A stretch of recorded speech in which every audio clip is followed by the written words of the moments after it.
So yesterday I'm sitting home and my agent Don Buchwald calls me and he says, "Are you ready for this one?" I said, "What?" He said, "In L.A., it's true. The station, our classic rock station, is going all talk." He says, "Wait till you hear the lineup, though. This is the funniest thing you're ever going to hear." So I said, "Well, all right, what's the lineup?" All right, they fired all the disc jockeys, and they're bringing in an all-talk station. So I said, "Well, who is it?" So he goes, "Okay, after your show is Ken Ober and Susan Olsen." I said, "What?" I said, "Ken Ober, is that newspaper columnist? Does he do a radio show?" He goes, "Who are you thinking of?" I go, "Well, maybe I'm thinking of Ken Oletta." Yeah. So I said, "Who is Ken Ober? Who is Ken Ober?" Ken Ober. He goes, "I don't know." I go, "I don't know either." So I called Gary, and Ken Ober is the guy from MTV, the guy who used to host Remote Control. Yeah, I knew the name sounded familiar. And Susan Olsen, who's been a guest on our show a couple of times, nice girl, the one who played Cindy Brady. Yeah. The littlest Brady girl. But she claims to have been doing radio before, didn't she? I don't know. I don't know what she's done, but it struck me as odd. But then, following the Ken Ober Susan Brady show, that blockbuster, if that wasn't enough, can you take more? Is the Kato Kaelin show. So I said, well, that sounds like a publicity stunt. I know you said that the other day when I said I had heard the lineup was supposed to be Kato Kaelin and Heidi Fleiss. That it was a publicity stunt. So you don't expect Kato to be there for long? No. Well, the thing was that he was hired for 3 months. So he was. This is instead of TV advertising. So you put Kato Kaelin on. Then, because in L.A. they're obsessed with the O.J. case more so than anywhere in the country. So why not have Kato on? Right. Then, I can't believe nobody approached us to have the lineup on. As guests. Well, love, I didn't get to that part yet. Oh, geez. Okay, so don't think it hasn't happened. I'll tell you who's coming on today. So then, after Kato Kaelin. You mean there's more? Yeah. Well, they have to have a whole lineup. I think you should just go dark after Kato Kaelin. I had it on my computer. Gary, bring it. Do you have the list of celebrities that are going to be hosting shows on there or hosts? I have it on my computer, but I haven't dialed in yet. And, okay. Didn't I tell you paper works better for you? It does. Kato Kaelin and Bob Heldman. And they had them on Entertainment Tonight last night, and they were in bed together. Bob Heldman? Bob and Kato. Who is I don't know. he? And then from 4 to 7 is Larry and Eric, the regular guys. That's what they call themselves. Where'd they come from? I don't know. Just guys. It's like, what? That was a great description when they told me who the two regular guys are. Yeah. They're just two regular guys. Yeah. Talk about regular things. Guys. Guys. But wait, I'll tell you who the mastermind behind all this is, and then it'll all make sense. 10 to midnight is Carlos Oscar, a Hispanic comedian. And I get a feeling he's there because of what happened with the Selena thing, so it'll calm everyone down. Oh, boy. And then midnight to 3 is Vox, the female rock and roll psychic. What happened to the Mother Love Bone? She's up on top, I think. I wrote. Oh, from 7 to 10. Because they're rolling it out every day this week. They're putting on a new person. And who is Mother Love Bone? Mother Love. Oh. Robin, you remember her? The big, heavy-set black woman that had a syndicated show. She used to be a bus driver in San Francisco, a school bus driver. Vaguely, I've seen her on some talk shows. Yeah, she had a syndicated show for like a minute. I remember. Mother Love. Mother Love. And then the substitute host, the person who does like weekends and all that kind of stuff, is Kathleen Kinmont. Do you know who that is? The woman who's in a wheelchair? No. You see, everybody thinks it's somebody else, because I said Kathleen Kinmont. Isn't she the one who worked for NBC News and was dating Chuck Scarborough? And then they said, no, that's Kathleen Kinley. Wait, Robert, who's the one in the wheelchair? Who are you thinking There's some skier who went down a hill wrong. No, Kathleen Kinmont was married to Lorenzo Lamas. Remember, she used to come on our show? Stop!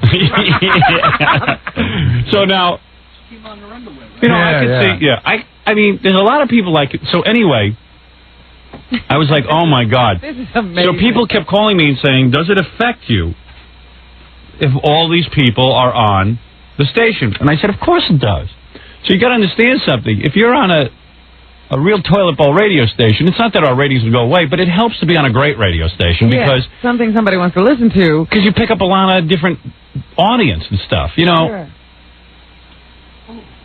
What are the odds that somebody's going to leave their dial on this after us? I don't know. What hours is Kathleen doing? She's on weekends and stuff. Oh, she's like, felon. and she'll substitute in case any one of the great lineup is sick.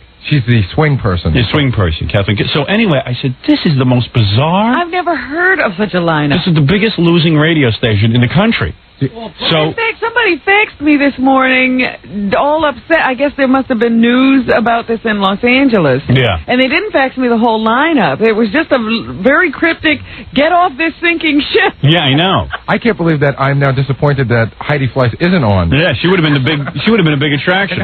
So anyway, she might have something I wanted to say. I wanted to hear. So then I said, well, gee, what's this going to be about? And then of course Kato Kaelin was on Entertainment Tonight, and he goes, I'm just going to be Kato. Whatever that is. And then, I just can only be myself.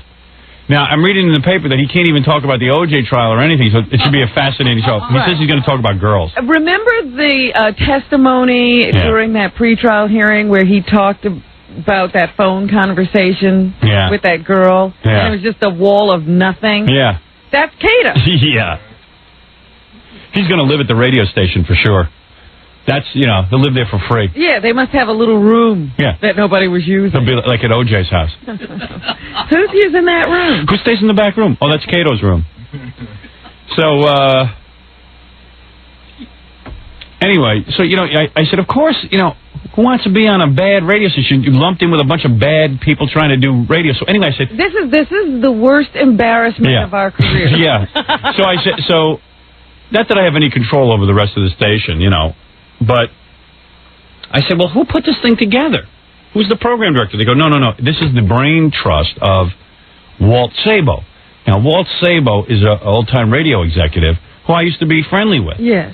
And I had one private conversation with him one time where he said, what would you do with NBC radio? What would you do with AM radio in general? And one time I was sitting there at NBC, and I was just dicking around, and I said, I've been toying with the idea of a game show format. Like, wouldn't it be cool if there was like some kind of gaming on AM radio, like almost like the Las Vegas of, since people love to win, like maybe some sort of interesting game you could play along in your car. So the next thing I know, within 3 weeks, Walt had put together a game show format to syndicate around the country. So I said, boy, that's the last time I have a private conversation with him. Now, evidently, Walt has got a hard-on for me. He's a total groupie. Nice enough guy, but he heard Susan Olsen, is that her name? Susan Olsen? Susan something. Yeah, Susan. He heard Cindy Brady on our show, and he goes, "Ooh, she'd be good." Then, like 2 weeks ago, he had taken Gay Rich and flown him out to Los Angeles to test him to see if he would go over as a talk show host. Oh, gee. So anything he hears on this show, he puts on the radio. But we've had more interesting guests than Kathleen Kinmont. Yeah. I mean, Kathleen's a nice lady and everything, but. And we've never had two regular guys. So everyone evidently is saying, Walt, what is wrong with you? What are you thinking? No. And somebody should be saying to the general manager what's wrong with him, that he listens.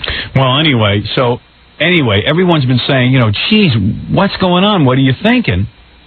And I forgot my point. But everyone's sort of saying that, and I'm trying to remember this because it's pretty funny. Anyway, just so my mind. I had a point to make. I can't think of it. But anyway, so it's this weird sort of concocted lineup. You don't know what Walt's rationale was. Oh, yeah, okay, there it is. So Walt's rationale was that, he says, listen, I know it doesn't work on paper, but I've been testing these people. So I figured like they've been broadcasting somewhere and doing some sort of like call-out research. He goes, no, we haven't been doing that. But we've been testing this, and it works. It really works. Where did he test? How did he test? I would like to get him on the phone and find out how he tested it. I think he gave them written tests. Yeah. SAT test. Yeah. This is amazing. Yeah. Because, quite frankly, there have been rumors floating around about this for several weeks. Yeah, and by the way, our agent was out in California, and he sat down with Bob Moore, the general manager, and said, what's the story? Why am I hearing all these rumors? And Bob looked him square in the face and said, they're absolutely not true, Don. That's amazing. But I said, hey, that's okay. Bob probably just was sworn to secrecy or something. Who cares? They don't have to consult with us. So anyway, I had been, this is kind of weird for this to come up at this point in my career, because for the last couple of months, I've been having sort of out loud discussions with a few people about the fact that I would like to start a Howard Stern radio network. I know of a guy who can beat Rush Limbaugh. Mm-hmm. I've got a pretty good idea who I'd put on in the afternoon. And I was thinking of starting, if I stay in radio, and now it looks like I'm going to have to.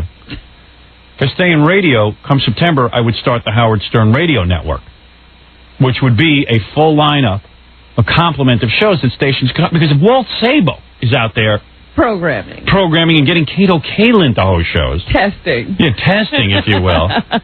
And I know I can do a better job at it. And plus, if he can talk somebody into going along with this, you could. Yeah, and plus, not only would I would believe in these people, but I would keep close sort of tabs on them, and also it would be people I would endorse, and therefore I think my audience would be more accepting of them. Mm-hmm. Because this is ridiculous.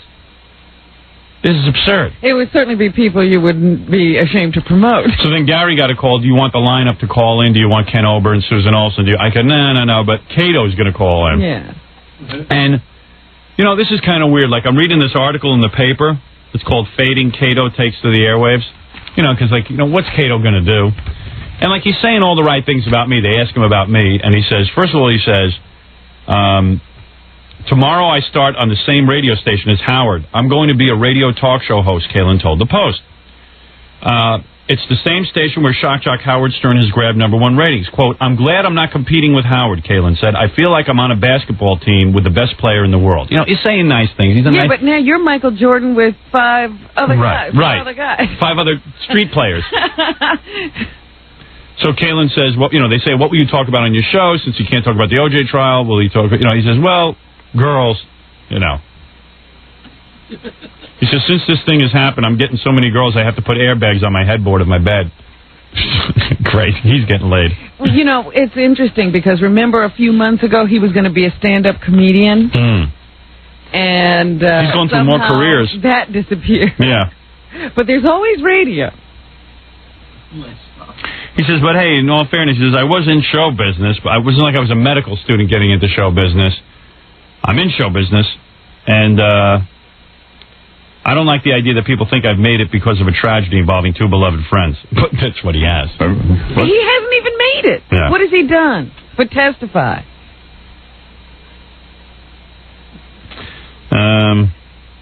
Then he said he had a bunch of movies he was considering, but of course he didn't take those. He's considering going to see them.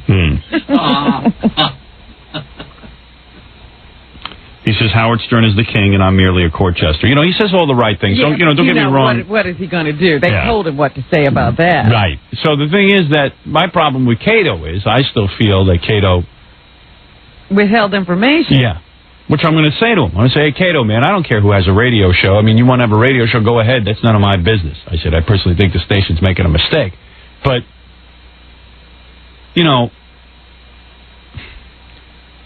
let's get down to what you know.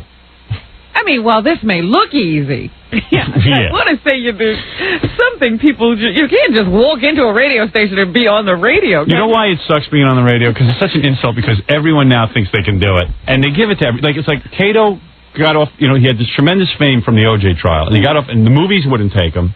Television wouldn't take him. Radio has taken him and given him a premier slot in LA radio. He had a free fall in show business, he missed every other place, and the thing that catches you is radio. Right. See? That's why radio blows. It's like my father always said to me. He said, hey, stupid. You don't need college for radio. He says a mailman could walk into a radio station with a deep voice and do it. Yeah, I mean, we've had cab drivers in our industry. Yeah. We've had everything. We're the last stop before carnivals. Now radio is a carnival. Because, all these radio guys are looking for the next big thing, and they just figure, well, let's put somebody on, and they'll talk into the microphone, and they'll do a little Howard impersonation. So now we'll have a bunch of Howard Stern impersonators on all day. And these 2 regular guys. The 2 regular guys. Well, Walt has tested them, in all fairness. Walt has been busy testing them. Yeah? Yeah, so that's what's going on in L.A. And I couldn't be more disturbed by it. So I am announcing the Howard Stern Radio Network. It'll be for sale in October, where I will provide to stations full service, 24-hour-a-day programming. And I'm putting that together. I'm starting my own broadcast company. Whether I'm here or not. It's one of the things I'll be doing. If I'm here. If I'm doing anything. I don't know what I'm doing, but that's sort of like an idea of mine that I've been kicking around for over 2 years. Yeah. I've talked to this company about it, and they, of course, have told me that it would never work. Right. But they told me I wouldn't work in Los Angeles. And syndication wouldn't work. And they told me syndication wouldn't work. And that stuff wouldn't work. And, of course, it would never work that I went into the syndication business, but, of course, they're in the syndication business, but I don't know why they're in it if it wouldn't work. So why shouldn't I be in it? Why shouldn't I start a business? Somehow with you it shouldn't work. Yeah, with me it never works. Somehow I think with me it will work. So if you want, you can sign up now. Just call Don Buchwald and he'll collect all the money, and then I'll come up with the format. Trust us. You trust us. You can trust us more than Walt Sabo. boy, Walt Sabo coming up with the killer lineup. Man, oh Shevitz. I would have loved to have been in the meeting. Yeah. You know, just to hear how he sold that. Yeah. Because regardless of what you might think, man must be an incredible salesman. Hey, Gary, why don't you get Bob Moore on the phone? We'll ask him what that meeting was like when Walt suggested the Ken Ober and Susan Olsen show, followed by Kato Kaelin, and then Larry and Eric. What, he hit his head on the way to falling out of his chair and it made it seem more reasonable?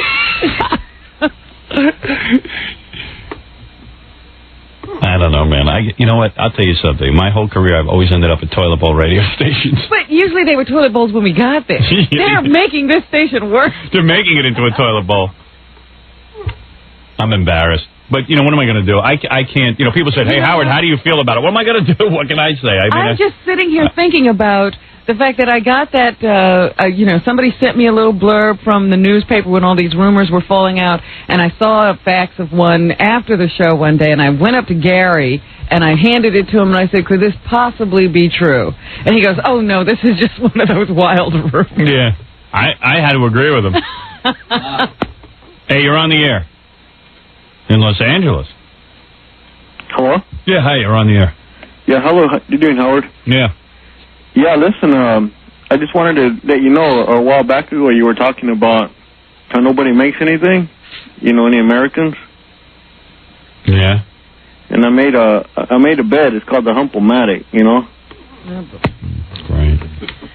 You know, do you ever think you're just talking over the audience's head? Yeah. Maybe I shouldn't be talking about what's going on in L.A. because I don't even think they care. Really, man. Some days I come in here and I go, maybe I shouldn't talk about anything because nobody cares about anything and nobody seems to understand what I'm talking about. Really, man. Now, people kept faxing me saying, Howard, say something about what's going on in Los Angeles. And I said, I don't know what's going on in Los Angeles. What do I know about it? People think because I'm on the station I know something. Yeah. I'm the last to know. And that's the other thing that really pissed me off. They released this information to Entertainment Tonight in the newspapers before us. If you're a Los Angeles, if you're the Los Angeles affiliate, let us announce it. The radio guys are so stupid, it's incredible. You know what? They don't even value this medium. No. This is exactly what we're talking about here. We'll release it to print and television. Yeah, oh, we got a big story. Let's take it to TV. Yeah. Well, that's why they'll never go anywhere. So let me be the one to announce it. Oh, we don't want Howard to find out. He's got to be the last one to know. I find out from the newspaper. Because by the time Don called me yesterday, I said, oh, Don, this is good information. I'll break it on my show. He goes, by all means, go ahead. Meanwhile, I turn on the TV. Kato's on Entertainment Tonight, and everyone's calling me. It's in the newspaper. I go, that's our radio station in L.A. I'm the last one to know. It was a real good idea. Yeah, like I'm getting a scoop. They'd already released it. They'd already done the Entertainment Tonight piece, and I'm finding out for the first time. You know, people even in association with you never learn from you. No. You know, watching the way you run the show doesn't teach them a damn thing. Yeah. Well, I'm starting a network in the fall. I'm already in negotiation with some real good air talent like Grandpa Al Lewis and Dick Van Dyke. I'm teaming those two guys up, go up against Kato Kaelin. Oh, Ken Ober and Susan Olsen. Well, That great team. I've got some other people in mind for the. You know, there's a team there you got to knock off. I'm thinking of putting Danny Bonaducci on against them. Geez, it boggles the mind. Hey, dude. Hello? Hey, you're on the air. Oh, cool. So did you make any money on Disneyland? Disney only went up a point. Did it? You know, I always have the wrong stock. Cap Cities and Disney. It was the ABC stock that went up? Cap Cities and Disney merged yesterday. Right. Cap Cities went up 20 points. Damn. Disney goes up a point. Money. I'm the one who has Disney. But why don't I have Cap Cities? But won't it help you in the long run when they finally merge? Yeah, I guess. I don't know. It always turns out I'm on the wrong end of the stick. Same here. Yeah, I don't know, man. I don't have a lot of stocks and stuff. I never do good with that kind of crap. You know, I always see that stuff happening, and I go, why wasn't I in that? Yeah, right. You know why? Because you know better. Because you'll be in everything but that. That's right. Why wasn't I in that? Yeah, why wasn't I involved in that? That's like when Infinity, the company we work for, went public. It opened at 14, so I bought a bunch because I believe in the company and stuff, and plus I'm in the company. And then it went up. It went up to like 17 or 18, and I sat down one night and I said, this really is a kick in my ass. I've been with this company a long time, and you could say a lot of the stock going up, or maybe the fact that there is stock. The fact that there is stock might have something to do with me. And I said, you know what? I'm going to sell all my stock. I shouldn't own any of the stock. I mean, I should be given some stock. I should have a stock option or something. I mean, it just seems to me like all these years I'm working, I don't own anything. What am I doing? That's why I'm starting my own company in the fall. Yeah, good luck. I've already decided that. I'm going to take my shot at doing it. And if it fails, it fails. But I think I can do it. No, you'll succeed, dude. You'll succeed. And I bet you I go public. And then I said, you know what? I'm selling all my stock. So I sell it, and of course the stock goes to 34. Zooms. But I don't even care. I don't care. I don't care that I'm a loser. Loser. I'm never in any big stock thing because I don't play. I don't get involved. Watch, I'll get screwed out of stock of my own company, the Howard Stern Company. Yeah, you won't even be the primary stockholder there. I was listening to how that deal went together for ABC and Cap and Disney. Yeah. And it was like everybody was at Sun Valley. Yeah, it sounds great. And one guy says to another guy, hey, you two guys, ABC and Disney would be a great marriage. And Michael Eisner says to this guy, well, how do you make that happen? Oh, well, I'm having a picnic with the guy from ABC. Come over. Yeah, great. It's just like everybody's at Sun Valley laying around. Meanwhile, all the suckers are here. Us working stuff.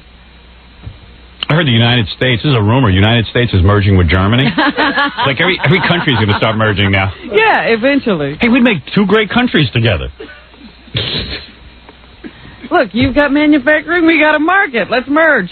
Gary, get my agent on the phone. I'm going to need to team up Mario Cantone and Lloyd Lindsay Young for lifetime contracts as talk show partners to go up against Kato Kaelin with my new network. Mario Cantone's big Broadway star. That's right.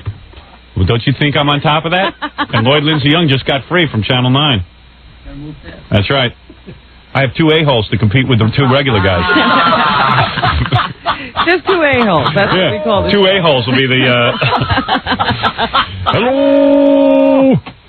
Hello! Hello! Ow, ow. Radio sucks. What's up?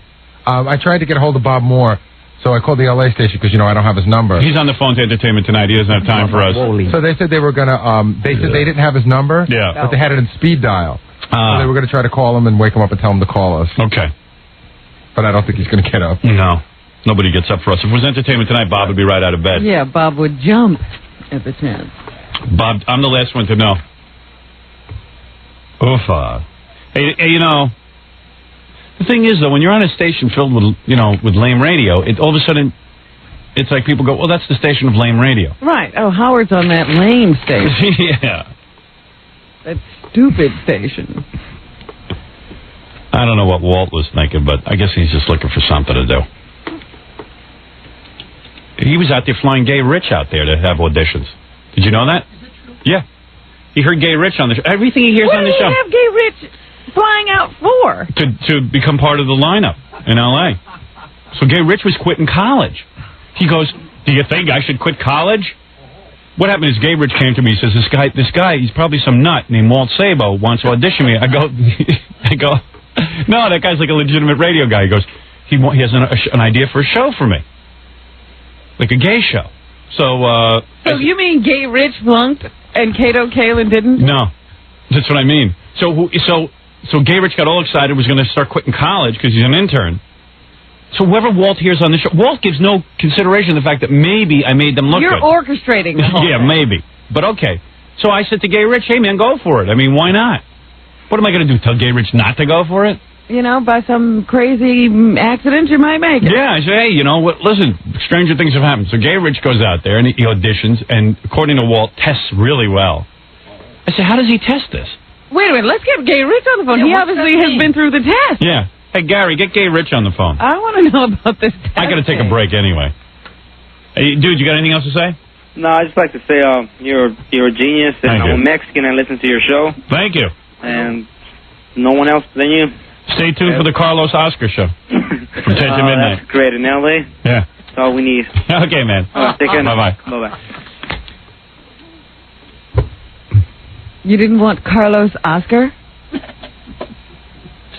I don't know. Maybe he's good. What can I tell you? Hey, I got to take a break, and we'll be back right after these words. What is this? Oh, Bob Moore's on the phone. Bob Moore, the mastermind behind this new lineup in Los Angeles. Hey, Bob? Yes, sir. He's our general manager, by the way. Bob, I got to ask you one question. Yes. If this was all happening, right, and you're going all talk, Right. why would you let me be the last one to know? Why wouldn't you let me break the news on my show? Let me take a guess as to why. Because you don't really believe radio is a great medium. You think you'd rather give that to television and print. How's that? How's that for an answer? Well, actually, that's not the case. We had tried to get a hold of you and Don on Friday. And, but what good would that have done? Pardon? What good would that have done? The news was already out. Well, no, there was a lot of rumors and speculation. You couldn't get a hold of me on Friday? No. Did you call Gary?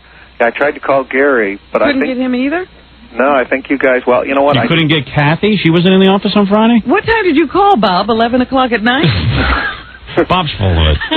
What do you mean you couldn't get... There's about 20 different ways to get a hold of me. I know it. Well, I had gotten a Did you call Scores?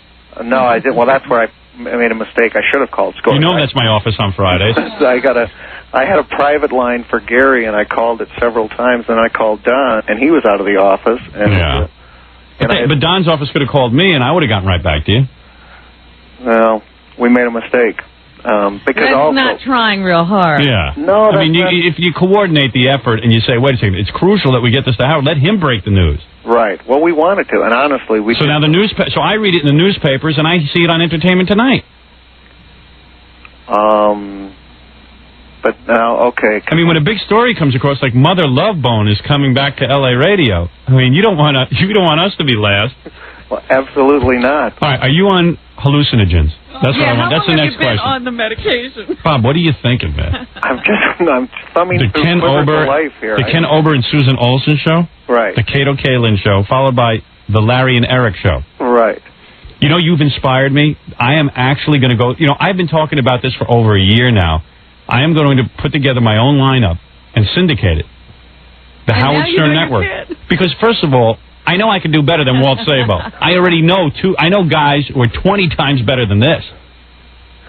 Well, we tried to find people that would complement the incredible audience that you bring to us. Are you really giving a show to Joe Pesci's gardener? That's the latest rumor. No, you took people from the audience, Bob. That's what you did. Well, they love Howard. You actually, you could have, you know what? This is like you went out on the street and just plucked a few people and said, would you mind talking into this microphone? You know what it is? It's winning a radio contest. You plunk down the phones and you see who's out there. Bob, I hate this business. I really do. It's everything my father said about it was true. He said, a mailman could be taken off the street and thrown in front of a microphone and have the same credentials that you do. Tell the truth, though. I'm on candid camera. Listen to this. So Don Buchwald calls me, my agent, yesterday, and he tells me the lineup, and I go... I said, are you kidding? What's the date? Is it April 1st? Yeah, I said, you're kidding me. I know that there's a camera on me. I know it. I know you're recording this. This is the Dick Clark Bleaks Blue. So he goes, and you think I'm kidding. He goes, no, I'm not. I go, I know the guys put you up to this because they want a phony phone call for on the air. How come you're not carrying the Tina Louise financial advice show?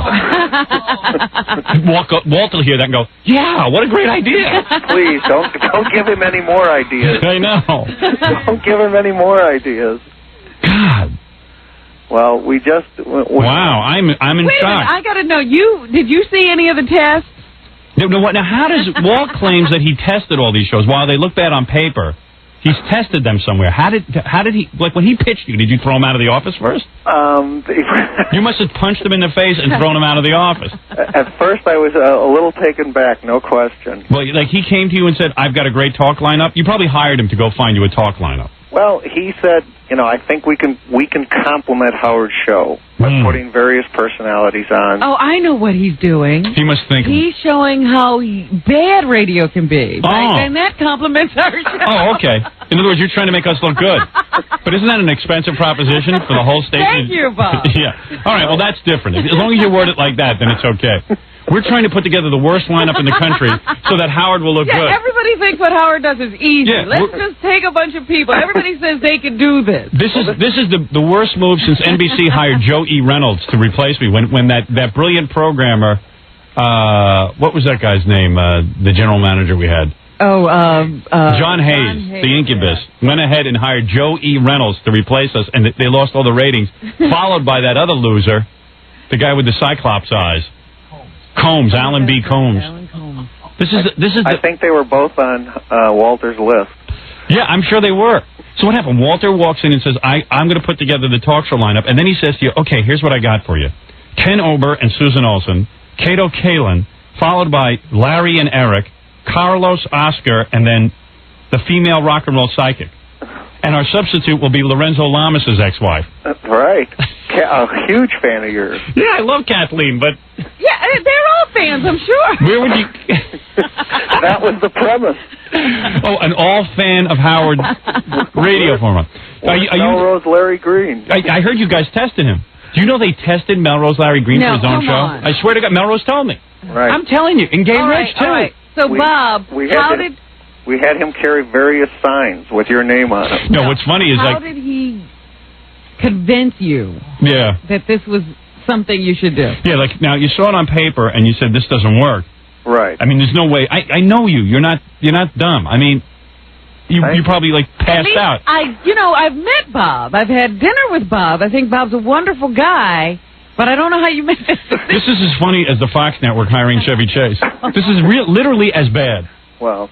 So Bob, wait a second. So then, somehow Walt has to prove to you that these people work. Now, what do? He claims he tested them somewhere. How do you test these people? Well, Did you see these tests? Yeah. Oh, yeah. Actually, no. They were audible. You could hear them. Where? We actually put them on a local radio station. Right. We bought some time on one of these brokered time radio stations, and they did test shows similar to a television show. Really? Yeah. Ken and Susan, and then Kato Kaelin did one? Yeah, actually. It's his partner, too, Bob Hellman, who I believe claims he knows you. Of course, then again, that happens... So does everybody. I saw the first time I've ever laid eyes on him was on Entertainment Tonight last night when him and Kato were frolicking in a bed. Can I hear these tapes? I have to hear it. I was going to say, if there's tape available, we would love it. I'm sure we can I'm sure the master Walt, he keeps everything hidden, but he has one. Now, what happened to the Gay Rich show? That didn't come together? No. Wait a minute, Bob. You heard all these shows, right? Yeah, actually, I did. Oh. So what happened with Gay Rich?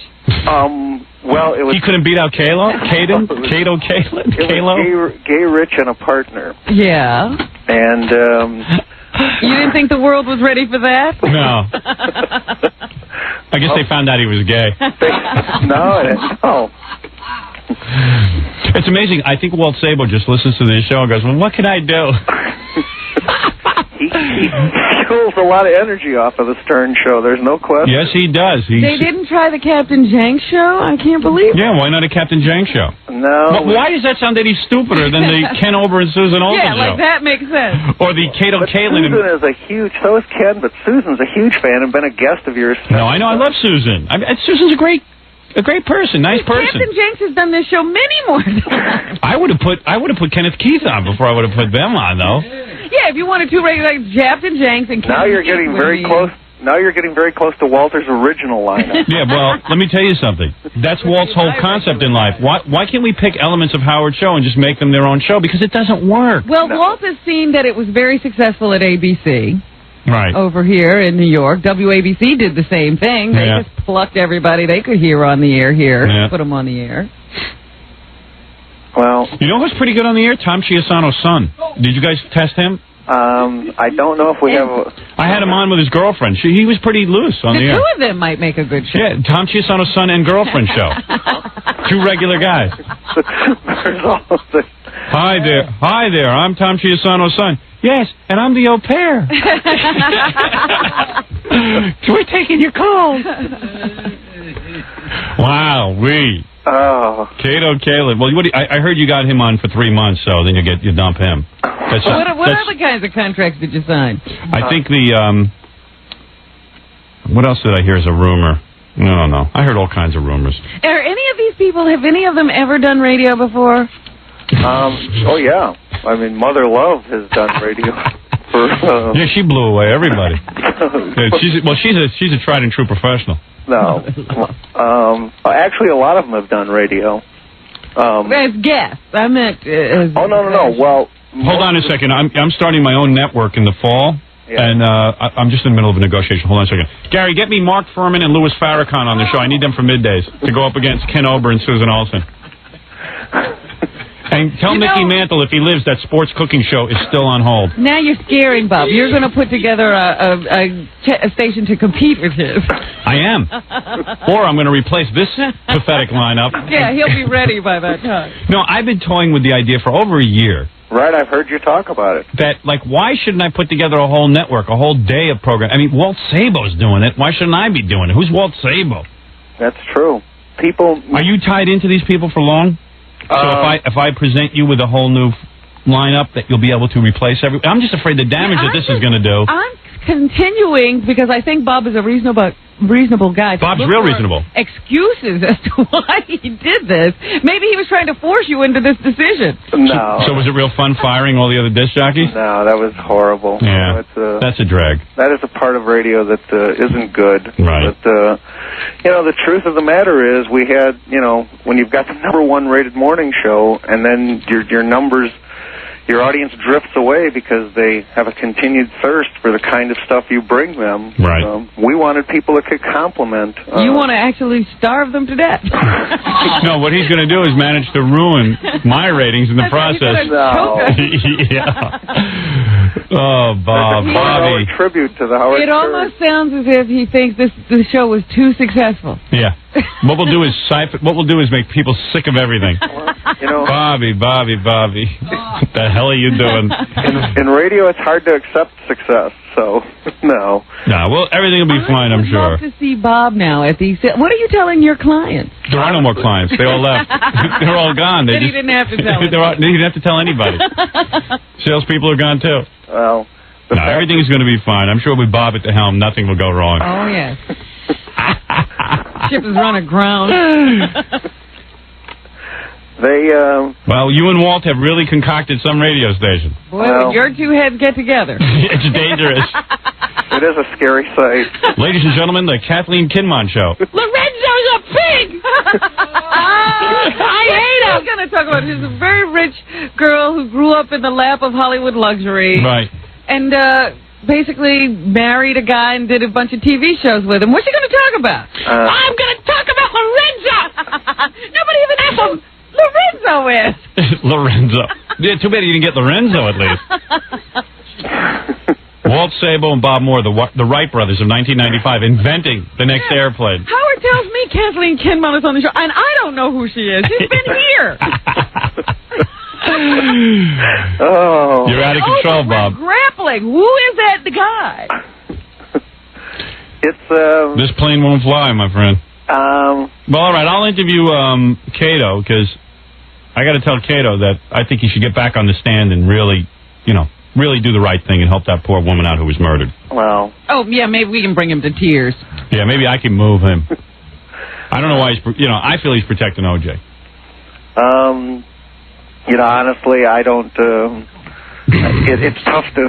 How did you do... What did you do with Kato? You had to bring him into an office? Oh, yeah. And sit down and discuss things with him? Well, actually... there you go. Discuss things. Hey, you know what's funny about this? Beside everything? Kato had all this fame off the trial. And then, like, he was going to be in the movies, of course, but no real movie's going to put him in. Then TV, he was supposedly getting a TV show. No TV show would put him in. But then he goes to radio. Radio gives him a show. Yeah, we're like the trash can at the end of show Right. business that catches everything. That's why I'm so embarrassed to be a radio star, because radio will accept anything. Even circus clowns have criteria. Yeah, I don't think Kato got accepted as a circus clown. Not even a circus clown at kids' parties. No. Bob is completely stunned. Bob, Yes. let's have a contest. Yes, sir. With this whole decision you made to, go talk, Right. which of the people you hired is the most ridiculous choice? Is it Larry and Eric? Is it Carlos? Is it the female rock and roll psychic might be? Or is it Kato? Or is it Ken and Susan? No. Is it Kathleen Kidmont? Who is it? Is it Mother Love? No. They're actually, they're... I'm starting my own radio network. That does it, man. I'm getting... You know what? When does this start? Because run a tape for me, because I'm in this one. Oh, this one, today. Does it start today? It starts tonight. Well, the first show rolls out tonight at 7 o'clock, which is Mother Love. And what goes on the rest of the day? It's music. Oh. It's our standard music I see. between you and then Mother Love, and then tomorrow we'll roll out... And what does Mother Love do? Mother Love is the queen of all advice. I thought so. She gives advice. Is it like a black advice show? Well, she gives How you advice on doing, everything. baby? She gives advice on everything. Yo, Mother Love in the house. I would love to advise you. Now listen to me. She's a yo kind of woman. Here's my advice. Don't work.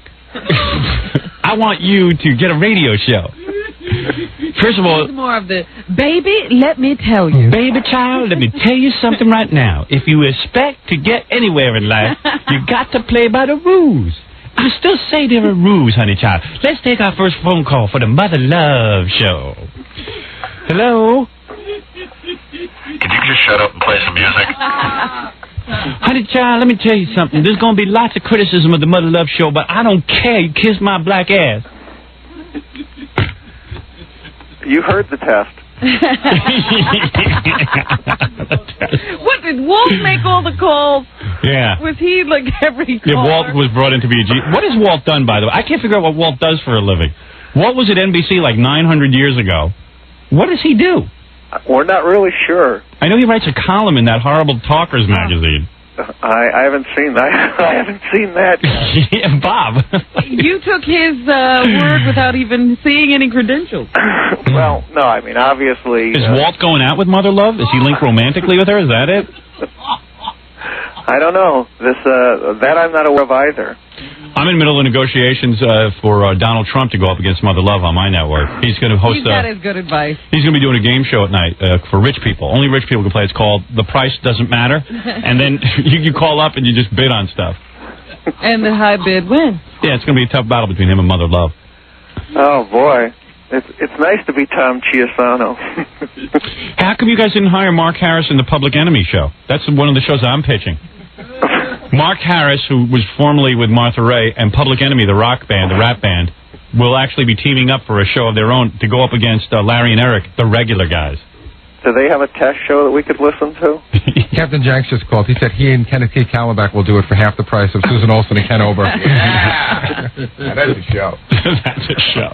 Yeah. Yeah. Yeah. Oh.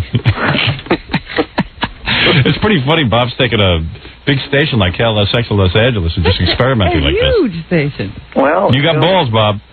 You're going to go down in history. Thank you. Twisted Flame. Why don't you just book like 2 felons to go on there and teach you how to steal and loot? We're the 2 felons. We were part of the riots and we came to Bob Moore's attention when we broke into his house. That's right. Now we got our own show. Get yourself a sideline. and let's break in. Bob saw the videotape of us carjacking and thought we'd make a good radio team. You know what this reminds me of? Like the movie Network. Like where they just book crazy people and put them on. You get the Symbionese Liberation Army and put them on. And now, ladies and gentlemen, the Symbionese Liberation Army Show. Brought to you by Bob Moore. The Branch Davidian Program. We'll be there when they break into a bank. We'll be there as they kidnap a beautiful young heiress. In just a moment, and we'll be back. Live from Waco, the Branch Davidian Show. It's Bob Moore. We're back with a 14-year-old. We understand inside the Branch Davidian compound, 2 14-year-olds have just been molested by their leader. Let's go inside the compound and hear what's going on. David Koresh is about to deflower another one of his young followers. Wait, I think I can hear a girl screaming. There she is.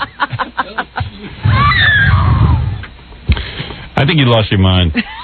That's my opinion. We've put together, I think, a lineup of interesting and provocative talent that can... Listen to Bob. What are you reading off a sheet of paper? No. I don't know. 4 o'clock in the morning, I can't read off a sheet of paper. Instead of Kato Kaelin, why didn't you get Susan Smith? She's much hotter than him. She killed 2 kids. Well, but, the truth of the matter is that, You don't see any humor in that? What, did you guys test her and it didn't work out? No. Why don't you team her with Gay Rich? We might have a slot for Gay Rich. I'm sure you do. Yeah, I'm sure that there'll be a little juggling in this lineup as things go. Yeah, I'm sure that some people will have to fall out of the lineup. Nah, it sounds great. It sounds like you're really on the right path. I'm proud to be associated with the station. We're just trying to take that incredible lead-in you give us and do something. Understood. Sometimes the best laid plans. And confuse it. So you're trying to take that really good lead-in that I have and destroy it. Scatter it. Well, the 4 wins. Bob, I don't know what was on your mind, but congratulations. And, you should be very proud of what you've done here. Thank you. I mean, this is really some lineup. I'm sure it's been tested, and I'm sure it all works. Well, it's... I still don't get these tests. So after you did the test on the local radio stations, right? Like, how did you judge the audience's reaction? Well, it was much less the audience reaction to whether we felt that they could provide a good, entertaining show. Oh, so you listened to it and you said, hey, this is real good. Well, we said that, hey, this is the kind of show, this is the kind of pace that we want to bring, because, the problem... So what does Walt do? Like, as training, does he, let him listen to tapes of my show and then tell him, hey, try and simulate this? No, not really. I mean, he just... What he tries to do is get... The problem, we had, Howard, was that you have this incredible audience that, tunes in and... Yeah, but why do I have that? Well, they're trying to test this audience, Howard. Yeah, That's are you going to try... Yeah, are you trying to say to the audience, okay, we dare you to keep listening to the station? No, but they have nowhere to go once you go off the air. Do me a favor. You've got to rename the station Radio Hindenburg. You've got to. All right, get out of the way. You got to. That would be so great. Like big signs, billboards, Radio Hindenburg. And then the biggest disaster. This playing before every show. This is the lead of every show. Oh, my, another disaster. And now the Kato Kaelin show on Radio Hindenburg. Oh, my God. Devastation. Bob, would you, please? For you, anything, Howard. That's going to be great. Well, here's the slogan. Radio Hindenburg, where silence is golden. The shows that make you turn the volume all the way down. The shows that make you cry. What is it? I don't know if you want to do this, but I have a really, really angry Melrose Larry who wants to yell at Bob Moore because he felt he wasn't given a fair test. Oh, let me hear this.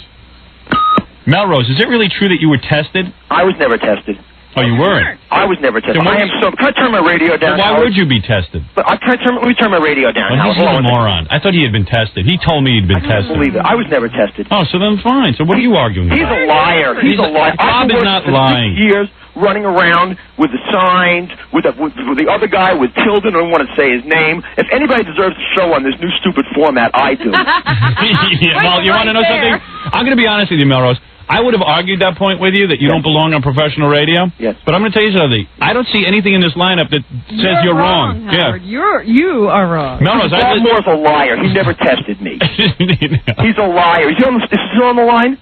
Yes, I'm... Bob, you're a liar. Just say you never tested me. I didn't say we tested you, Howard. You did so. You said he was holding up his sign. Melrose, I think Bob was kidding. Oh, you were kidding. Okay. That was an attempt at humor. Bob, where was Kato during the Selena controversy? I was running around dodging Mexican bullets. You know, I had a Mexican guy that urinated on me. Did you the network, Howard? All right, very good. Sign me up for... Oh, is he a bore? Your test is coming, I'm sure. That was his test. Walt just heard that. He's signing him to a 10-year exclusive contract. No. That was magic. A lot of energy there.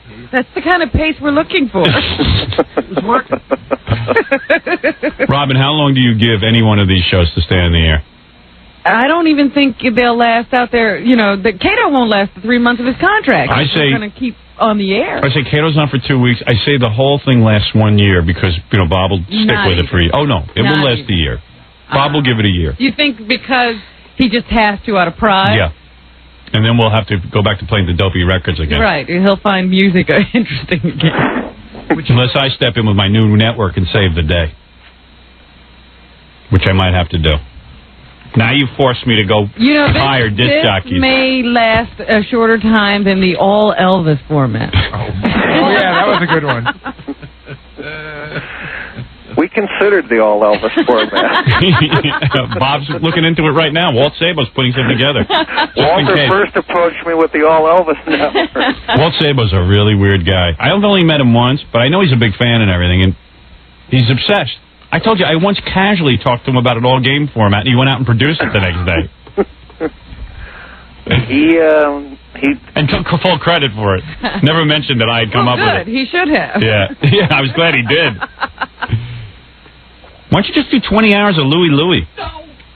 There's so many versions. Yeah. We did you never run out of them. We did round up all 9,000 versions. Hey, Bob, I wish you a lot of luck, man. I just hope, I hope you haven't killed the goose that laid the golden egg either. Well, we have never seen anything that could sink us, but you may have come up with it. You might have done it, Bob. No, Why not Zamfir Radio? He's an incredible flutist. No, That's pan flutist. Thank you. Excuse me. Pan flute, 24 hours a day. Well, I understand we're going to be speaking with Kato later in the show. That's what I understand. I can't wait to hear his plans. Well, we're excited about this. And are you working with? We are. No, he's not. We really are. Are you working with each individual air talent to make sure that their optimal performance is given? We're trying to do that. So basically what you've done is pair each of these people with a real radio person. They must be excited. Right. Well. All I know is Kato was in bed with his real radio person last night. That's right. They're, we're... I'll tell you one thing. You at least distracted me from making fun of that idiot in Chicago, Mancow. I got your attention. He got my attention. Bob got your attention. I would have been into an hour of bashing him right now, talking about his dead daddy. What a crown we have. Thank you for doing that, Bob. What a crown we wear. Next time you have anything major, why don't you tell me and let me break it on the show and think of us first before you think about Entertainment Tonight. I apologize, but honestly, we did try to get a hold of you Friday. We tried to get a hold of John's office. You didn't know this was happening before Friday? No idea. What happened was the rumors and speculation, we pushed this thing up almost a week because the rumors and speculation were just crazy out here. Who will advertise on Kato's show? Do you know yet? No, I do not know yet. He's saying the rumors and speculation was crazy. No, the lineup is crazy. The rumors were right off. No. The rumors were that Bob Moore had lost his mind. No, I believe that wasn't the speculation. All right, Bob. Listen, that was a proven theory. Bob knows I love him, but He's wonderful. I know, but what can I tell you? But, I think this was one of those late night kind of decisions. I think Bob must have been smoking a good bowl of hash. and Walt Sabo got him really high and said, hey, man, let's do something goofy. Let's get rid of the classic rock format. Just put on anybody. Right, and by the time he woke up, the papers were signed, and he couldn't get out of it. Yeah, that was it. Well, we're still rock and roll on the weekends. Oh, you are? Okay, good. All right. No, so nobody will have problems identifying the station. Well, they all know it as the Howard Stern station anyway. Oh, yeah, they sure do. I know. I've seen every article now with my name linked to Kato Kaelin. Yeah. Hey, I'm going to be on with Howard. I feel like I'm on a great basketball team. I don't. The best leadoff man in America. How could it be a great basketball team with no other players? Yeah. we got a 9-foot center. Even Michael Jordan needed a few other players. There had to be somebody to pass the ball to him. We have a 9-foot center. That's the way we look at it. I heard a rumor that Bob just won the California lottery, and he doesn't even care what happens to the station. So he's just doing a goof because he's so independently wealthy. All right, thanks, Bob. Thanks for the good news. I'm going back to Quivers of Life. There you go. Get right back to it. Maybe it'll wake you up. Yeah. Read it twice. I think that book had a lot to do with my decision. Yeah, I think you read it and you got all shook up. Oh, my goodness. I think Robin's father got a hold of you. All right, very good. Thank you. Thank you, Bob. You know what? Hit yourself with that book, Bob. Yeah, Bob. Pull in hardcover. Take that hardcover and smack yourself over the head. You know what? He read your book, and suddenly he didn't feel so nutty.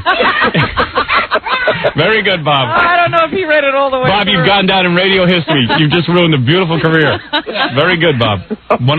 Formerly one of the most respected general managers in the business. Very good, You know Bob. you're going to have to live with this decision. You know what happens? Sometimes you live a conservative, well-planned life, and all of a sudden you just go bonkers. You say, I got to do something wild and crazy Right. once in my life. He's like Judge Saul Wackler here in New York, who was this respected judge, and all of a sudden went bonkers and started stalking a woman. Bob, are you wearing a cowboy outfit? Bob, stay out of the sun, okay? That's my advice. Rain is cooking. Robin says you might be having a breakdown like she did. Read her book closely. That's right. I don't think he read it all the way through. I think he got stuck at one point. Robin, give your therapist's name so Bob can call her. I didn't finish the book before I made this decision. That's right. Let me hook you up with someone who can help you. You're going to have a hell of a book after this is all over, Bob. Thank you. Anything to write. Bob Moore, General Manager of Radio Hindenburg. Thank you, Bob. Thank you, Howard. Very good. Bye, Robin. All right. Bye-bye. Bob's going to read your book and get a breast reduction. I know it. He's so silly. You never know which part he's going to take. Yeah. Robin's right. I need a breast reduction. I want to be firm, damn it. I want to be able to jog. Oh, goodness. How come no Jackie show? Why wasn't I tested? I did good on my SATs. I'm a regular guy. Who more regular than me? Ladies and gentlemen, the Fred Show. We're lucky that he didn't just come in here and do that. I know Walt's original idea must have been like, yeah, we'll have like a Melrose Larry Green show. Yeah, it'll be all of the Whack Pack. We'll just take those elements and expand them.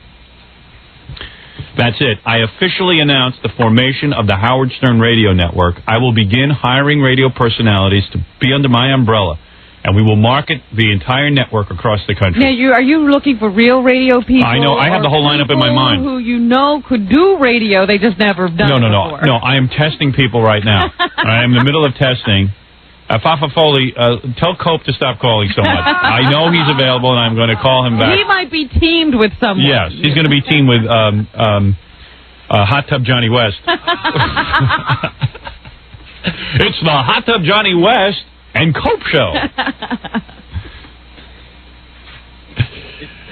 Yeah. No, I've been toying with that idea for a year, and I know a couple of people who I've actually talked to already about it. And well, please get it on board fast before they completely destroy the industry. My ace in the hole is Bumper Morgan. Oh. There you go. He's going up against Rick Dees. Is that right? Yeah. Oh, boy. Maybe you better stay out of the programming business. I had Wolfman Jack on tap, but he's left a hole. There's a hole in the industry. Yeah. No, I've got the whole thing worked out in my head. Seriously, and I've been putting it together for a long time, and I'm just doing it. I'm going to become my own businessman. There's Walt Sable's out there doing it. I can do it. All right, I got to take a break. We spent way too long on the phone with Bob Moore. I need a break. But the whole industry is in shock. We're going to take a break, and we'll be back right after these words. So we got some outrageous news yesterday. We were the last ones to find out that our station in L.A. went all talk. Yeah, we refused to believe the rumors. Yeah, we were the last ones to believe it, and then we woke up and found out that Kato Kaelin is the afternoon guy on our L.A. station, and we just had on Bob Moore, who is the general manager over there. We worked years to get to a top market. So Kato's on the phone to promote his show. I guess Kato knows I've been critical of him because Well, let's find out. Kato. You guys, hi. Hi, how are you? Howard, big fan. I know. Well, you know. First of all, I said to Robin this morning, because we talked about this for about an hour and a half. I said, you were really very gracious in the newspaper, very nice. You said some very nice things. And, the thing that disturbs me with the whole, OJ thing, see, I think you know more than you've admitted. I do. Gosh, you know what? I got to tell you that this is tough because I'm under a gag order right now. If I forget the gag order. You're not on a gag order in this show. What are they going to do to you? What do you think? They're going to lock you in prison? They're not going to take your radio What's away. scarier, talking to Howard or telling the truth about OJ? No, I'm going to ask you a question. I'm going to ask you a question point blank. Tell the truth. Okay. I'm going to tell you a question point blank. You think OJ's guilty or innocent? Well, I'll tell you what. Because if you're going to be a talk show host, you're going to have to answer questions. Gotta have opinions. You got to have opinions. Oh no, I know that. It's just the whole thing. I could end up, back in court, and then I start. Do you think though? Full-time job on Wednesday. I don't want to screw it up. I just want to answer full-time job ever. But wait a second. Listen to me, Kato. Yes. Your personal opinion. Do you think O.J. is guilty or innocent? I'm just interested in your personal opinion. You're not based on anything. I'm not asking you to admit anything that you haven't said on the stand. I want to know after watching the trial. Seeing some of the trial, you've got to have an opinion. Do you think he did it? Do you think he killed Nicole, or do you think he didn't? I'm not allowed to comment at all. Have you been watching the trial? No, I can't. I'm watching it at all. I can't. Too busy having sex. Right. He's out with Charlie Sheen. Charlie Sheen. Now explain something to me. Hey, what's going on with you and Charlie Sheen? He's up in Richmond shooting a film. Do you guys get laid together? No, he's getting married. He's very seriously getting married September 3rd. No, he is. And you're going to go? Yeah, I'll be at the wedding. Now you'll be talking about that on the air? So are you living in his house right now, or whose house are you living in? I don't know how that started. I've had my own place. Now, someone told me that you're going to be living at the radio station. The little house and back. Now listen, I have nothing against a guy getting a radio show, regardless of how he became prominent. I don't care if he became prominent because he happened to be there that night when O.J., did the murders. Or broke into Watergate. We don't care. I don't care how you get there. Yeah, I mean, G. Gordon Liddy broke into Watergate. He's got a radio show. I don't care how somebody gets the radio show. Right. My beef is, in the name of Nicole, I want you to go down to that trial today, walk in, and tell him everything. Yeah. Everything. I want you to think of that beautiful young lady who was murdered. I want you to walk in there, and I want you like a man, because then I can endorse your radio show. I can be full into it. I'll say, I am proud to be an American. I want you to walk in and say, look, all right, tell me this. Okay. Was O.J. on steroids? The truth, I don't have any idea. I think you guys different clique of friends. You guys didn't score steroids that night at the Burger King? No, no steroids. Speed? Nope. You know he did it, right? I swear, just blink.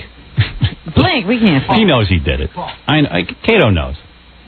Well, there are all those stories, from that book that indicate that Kato knew more about their domestic problems than he indicated on the stand. Oh yeah, you saw O.J. beat her. I'm so honored to be on your show. Wait, Judge Ito is here. I'm going to try and get permission. Hold on. Wait a second. If Judge Ito says it's okay for you to talk, will you talk? He's really there? Okay. Yeah. Judge Ito? Mr. Kaelin, I want you to talk. Tell us everything you know. Why would Judge Ito be against? You were not against that, are you? No, I am not against that. I am not reprimanding him in any way. You're not? No. He's free to talk to me. He's absolutely free. He has immunity. You have immunity. All right, there you go. All right, now, first question. So funny. Why is that funny? You're calling Judge Ito funny? Are you laughing at the judge? I don't think that's a good idea. Are you laughing at a guy because he's Chinese? Oh, no. I'm telling you to be a man and not a homo. Act like a man. Be forthcoming. Spill your guts. Surfer boy. Could Nicole take a punch? You are under direct examination now. All right, Judge Ito's going to examine you. Could Nicole take a punch? I think that you go in there. Listen to me. I'm going to tell you, because you're never going to be able to sleep the rest of your night. The rest of the night. He might be sleeping fine. No, I don't think this guy has a problem. Why would it? What could O.J. promise you? He's going to be bankrupt anyway. Does Marcia Clark give you a Woody? Me too. Would you do Marcia Clark? Be honest. Would you? If she said to you, if she brought you into the chambers and said, "Hey, I want to do you. I'm really horny for you," would you do her? No. You wouldn't? No. I would. I have a different look. If she got breast implants, I'd do her. I'd do it without them. I think that Kato and Marcia had a thing going. Did you ever make love to Marcia Clark? No. I have nude pictures of her triangle. How come you didn't, Judge Ito, please? How come you didn't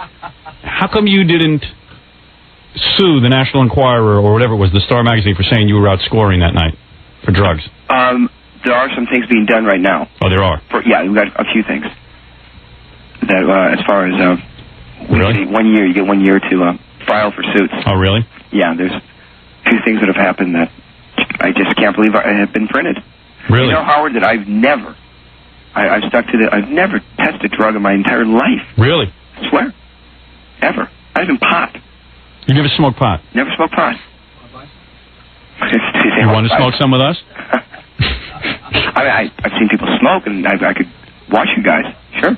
Never saw that going on in OJ's house? No. You never saw OJ? No one see, I had a place in the back, and I had my own friends, everything. I never really would hang out with them. Really? Yeah. But OJ moved you into the house so you wouldn't sleep with Nicole. No, that I don't have any idea. Now, what do you think is going to go on with this new radio show of yours in L.A.? Do you think that the station's doing it as publicity, or they're really giving you a shot? Oh, no, I think I'm there for at least the full year. I think it's going to, you know, you're number one out there. You're number one, so I know it drops off, you know, it was dropping off after your show. I don't understand how this came about. This guy, Walt Sabo. Mm-hmm. How did you get in touch with him? Well, you know, I was doing some radio shows across the country. Oh, and then Walt got a hold of you? Yeah, I guess the air check tape got out, and that was it. Then we got some calls. And they tested you somewhere? Yeah, we did some rehearsals at some other station that no one really listens to in L.A. What happened to all those movie deals and everything you were supposedly getting? And what about I got 2 to 4. I do have like 2 things actually going on that I can shoot completely around. Because you told Larry King that you were going to be on TV or something. You were doing a sitcom. Well, I got one called Cat Island, but it didn't. It didn't fly? Well, no. Actually, they had rehearsals, but something else came up that I thought was going to be better. So they did the actual rehearsals, but What about the $10,000 fee for you to appear? Anybody ever come up with that? Yeah, we tried to come up with it. Did you guys? We wanted to have you on so we could yell at you. See, I really want you to go down there. For free. For Nicole, I want you to go down there. And, you know, just tell him, like, hey, even lie. Just tell him, just put this thing to rest already. I mean, don't lie, but, you know. You did see OJ running around in that black uniform? Did you see anyone golfing out there? Did you see a bag near that car? You know, everything I did say was the truth. I don't know, man. You were hemming and hawing up there. There was no way. First of all, you're a pretty articulate guy. I saw you on Larry King. I think what he's saying is they didn't ask him the right questions. Well, what's the right question? Think of one. Let's ask him. Georgito said he could talk. You know what? Just talk. So break some rules. Be wild. Try honesty. Okay. I broke the rules. That's how you're going to be big in radio. You got to break the rules. Talk to me now. You know, sometimes you go in there and you're expecting, you go through sort of a rehearsal. Are you physically afraid of OJ? No. Are you afraid he could kick your ass? Well, I'm not afraid, but he's stronger than me, yeah. But I'm not afraid for him to. What's with Johnny Cochran when he got you in the room? What did he say to you? Did he say, hey, listen, man? No, I never met with Johnny. No? No, it was met with Robert Shapiro. Oh, Shapiro. He's a real great guy. Good, yeah. And Marcia Clark's a good person, too. You love everybody. Who don't you like? He's going to be the only talk show host in America who likes everybody. And what happened when you did the Larry King show? Larry all of a sudden started, like, chumming up to you and hanging out with you? Is he the biggest skivoza on 2 feet or what? Come on, you're friends with Larry's, aren't you? No, I hate him. I hate Larry. Larry's a fake. Larry's the kind of guy, man, who, like, marries a woman and 2 weeks later wrecks her life. Doesn't remember who she is or how he got there. Larry's the kind of guy who, you know, files for bankruptcy. Well, the truth is that he likes you a lot. Yeah. No, I just want you to know that. I don't care what he likes. Hold on. Larry, come here. Hey, Kato. So what happened? Did you go over his house? No. We all went to a restaurant. Did you guys do girls together and stuff? No. Larry thinks he's a ladies' man. Sit next to his fiancé with him. You what? You had his fiancé? The latest. Yeah. What was that like? Did he kiss her and stuff in front of you? Did I engage anymore? I don't think so. Oh, I didn't even know that. I thought he proposed to you. But you have a gag order on that. Oh, you're so funny. I am funny. I want you to go down today to the trial and tell him everything.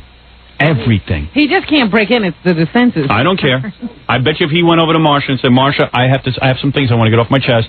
And not that I wasn't honest, but I think I could be more clear on a few things. In fact, feed Marsha the question. Yeah, you tell her what to ask. Grab her fanny for me, won't you? That supple fanny. Beautiful. I think she's got a great body, Marsha Clark. Wonderful. I was watching her yesterday on the trial. Mm-hmm. She had a tight white dress on. Her ass was like pushing up against the white fabric. Made my gavel stand up. I think that Kato and Marsha had a great S&M thing going there. I think Charles he Darden is dominated cute, too. by her.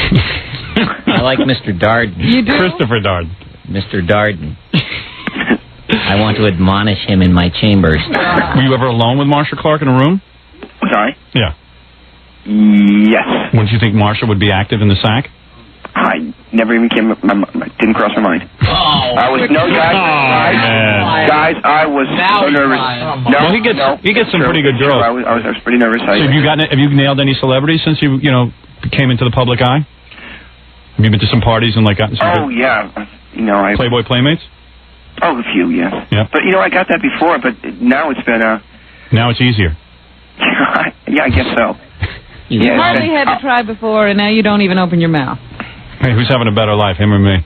He is. But I'm looking to get married. I'm looking to get married. Ever feel up Liz Taylor? Never. Huh? No, not Liz. Or let's see. You got to go down. Listen to me. Okay. You got to go down there and tell them everything you know, because you were hemming and hawing, you were fumfering all over the stand, and I know that. Yeah, look at how articulate he is here. Yeah. You were like the Mongolian idiot. Yeah. You were acting like you didn't know anything. You know plenty. Oh, no, I was honest. But it'd be like... You didn't even know what picture was hanging on your wall at that trial. Yeah, you got all befuddled. I didn't know... I think that's the picture. I don't know. Yeah, it's the picture, damn it. And O.J. did it. Tell me the truth. Do you think O.J... Just a guess. Tell me what you think. I got nothing to do with the trial. I want to know if you think he's guilty. Howard, you're my buddy. I'm a big fan of the show, but I cannot comment. Come on. If you had to say yes. If you had to say... Did you ever see Faye Resnick and Nicole kiss? No. You didn't? You're going to get in on that shit? I bet you did, Nicole. Why did you do Nicole? You talk about the fact that you were there the night that O.J., that 911 call? You were the friend. Yeah. Who was you were right there. You were there at the 911 call. What's the question? No, I didn't hear it. Say it again. Go ahead, She's back on the stand again. She's back. Repeat the question, Robin. Hold it. Here, Kato, wait. Here's a question. Go ahead, Miss Clark. How can you claim that you never saw them fight when you were there the night of the 911 call? That's a legit... I said that in court. You did? Yeah, but they had to find it out first. You claimed you had never seen any harsh words between them. No, I mentioned that because I'm on the... everybody knew about that 911 tape that was out, that I mentioned on it. So that wasn't a problem at all. How come when they asked you who O.J. is, you said you didn't know who he was? So funny. You go in there, man, and put him away. Put away O.J. Nicole was supposed to be your friend. She is our beautiful, sweet lady. She didn't deserve that. Who do you think did it? Colombian drug dealers came over to some housefrau and knifed her? Yeah, all the drugs have dried up in L.A., right? You think the cops framed O.J.? That's who they had to go frame, O.J.? Greatest friend to the white man there is, O.J.? Come on. You get up there, you tell him everything. Everything. Nicole never told you she had any problem with O.J. What? Pardon me? I got the guy on the stand again. What happened exactly. to the See what happened? No, I can't even... Did Nicole... You can talk, but Judge Ito said... Judge Ito, is it okay? Mr. Kaelin's testimony is unclear. It's stammering. I wish that he would speak up and speak directly to the court. It's okay. Judge Ito listens to the show. You guys, I can't even talk about court. Howard, the last thing I ever want to do is go back there. I mean, I want it to be over, and No. You have to help put O.J. away. You could have done it. You could have convinced the jury. Don't be a dolt. You were too. Rat him out. You were too mamby-pamby. You should have gone in there and told him everything. I bet you're still not afraid to walk around Brentwood at night. That's right. O.J.'s away. And you think if O.J. gets off, you don't think he's going to come after you? I would love to. I'm going to get you. I would love to.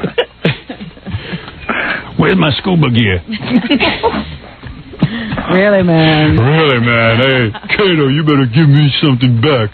Hey, look out. Mr. Stern, I think you need to have Mr. Kaelin here in person. No, I took this call very seriously. I didn't want anybody to stay over. Right. What, do you and Charlie go to parties and stuff? Charlie Sheen? No, he's been working on a film. I just been working on the show, and I'm just kind of going solo. Ever have gay sex? No. Never even tried it? No. Swear? Swear, no, I haven't. You and that guy that you're doing the radio show with, you were in bed last night together on Entertainment Tonight. I saw that. Are you thinking about it? Are you thinking about trying it with him? You guys are awfully close. Why would you guys be in a bed? because they were shooting it in the hotel room. And they came up with this brilliant idea to hop on the bed. So I, said fine. Do you think O.J. is incapacitated with his arthritis? I don't. Oh, I do. You do?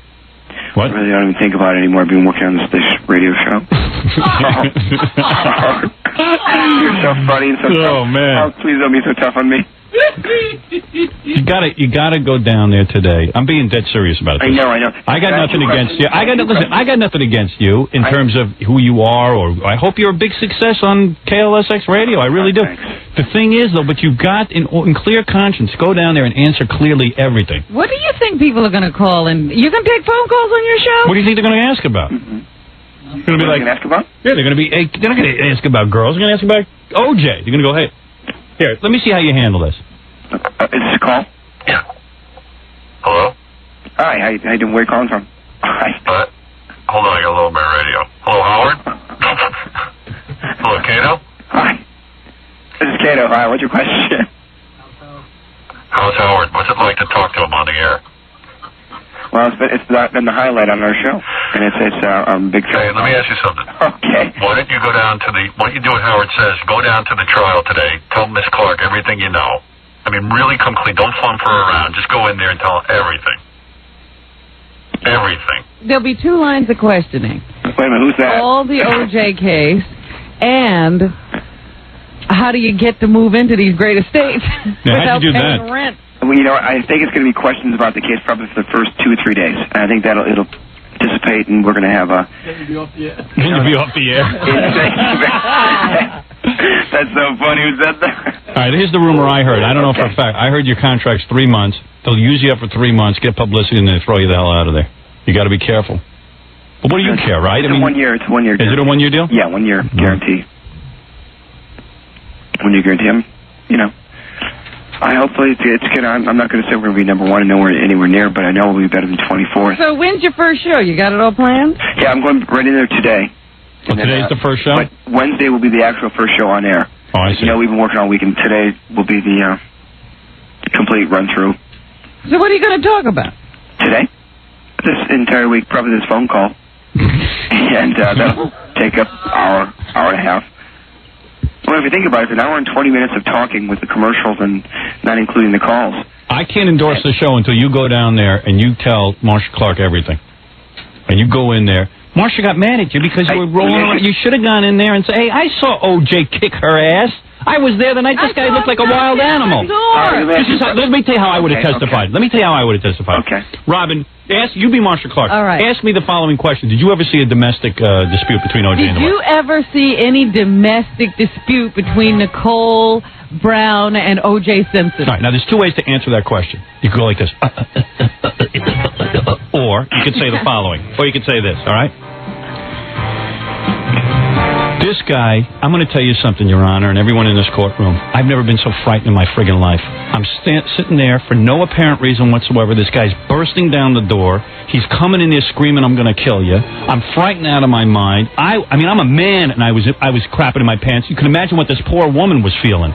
She's shaking in her pants. I'm freaking out. Nobody knows what to do. She starts calling the number. O.J. doesn't even care that the number's going on. She's screaming and yelling, and I'm like shaking. This guy ain't got no arthritis. He was ready to beat my ass. What about the day of the recital? Was O.J. upset? Was O.J. upset? Let me tell you something. I'll tell you what I saw. When he came home that night, he was on fire. He was screaming he was going to fix her. He was screaming it.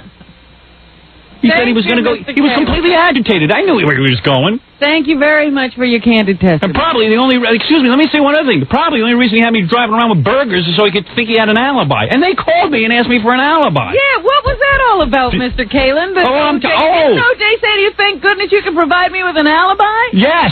Yes! Yes, he did! I don't know what he was sharpening, but he was sharpening something. He was so covered with sweat, I thought he was swimming. That's how you testify, you hear me? Now, what about the 3 thuds on your wall that night? Yeah, it was Humpty Dumpty. It was O.J. back there. Who else knows their way back around there? And I saw him with the black uniform on. Looked like a ninja. Did you see the car sitting outside the gate?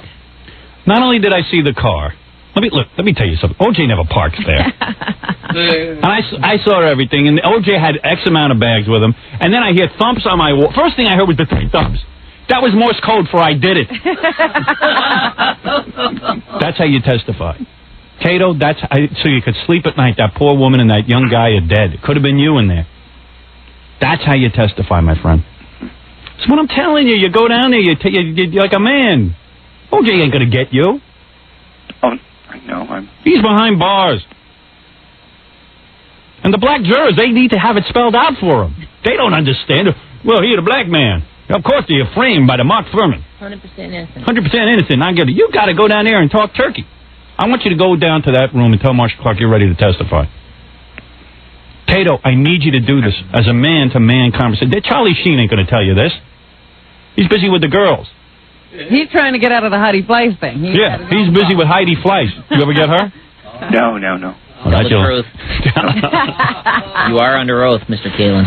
Kato, do you understand the difference between my testimony and your testimony? Can I ask you a question? Go ahead. Are you coming here to L.A. soon? Why? I can't answer that. I got a gag order. What is it, That's Papa irrelevant. A lot of listeners are calling in, and the question they want to know is, does Kato still have any contact with OJ? Of course. And does OJ listen to the show? OJ listens to the show, yes. Does OJ have a radio? If he does, we can change our opinion. Yeah, if OJ is listening to the show, then I don't want to be saying any of it. Go late now. I love you. Hear the show. No, I'm not on the visiting list, and also I don't know if there's a radio or not, but I know he listened to your show. OJ asked you if you were going to provide him with an alibi, didn't he? No. He never said that? No. He never said to you, hey, man, hey. He never said, hey, Kato, you, No, of course not, no. You saw that I was with you. He never called you? No. Mm-hmm. Don't perjure yourself. What I said was the truth about it. Really? Yeah.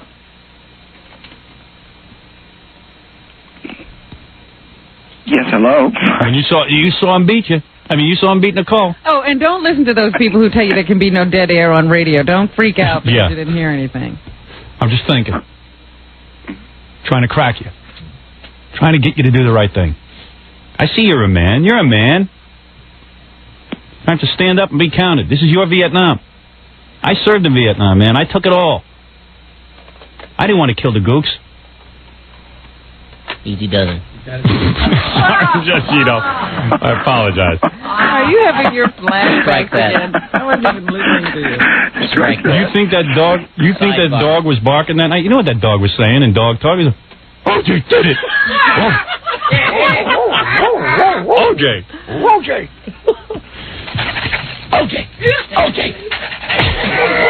Thank goodness the dog's not afraid to talk.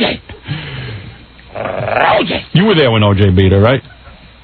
Right? No, I tell the truth. You really weren't? No. You never saw them. Nicole never came to you and said, I'm so afraid of OJ, he's going to kill me? What? Never saw. Listen, you guys. Listen to me, Kato. Hello? Kato? You never heard Nicole come to you in confidence and say, oh my God, OJ's going to kill me? No. Never saw any bruises? No, never saw any bruises? I was there in 92. Liar, pants on fire. No. Judge Ito, you're supposed to be impartial. Mr. Kaelin? Go ahead, Judge Ito. Yes, me.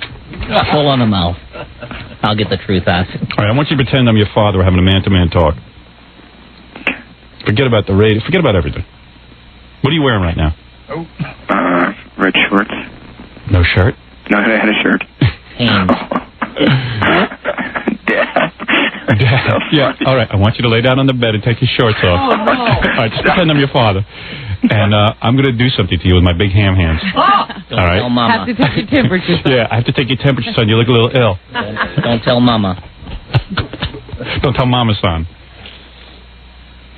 Listen to me.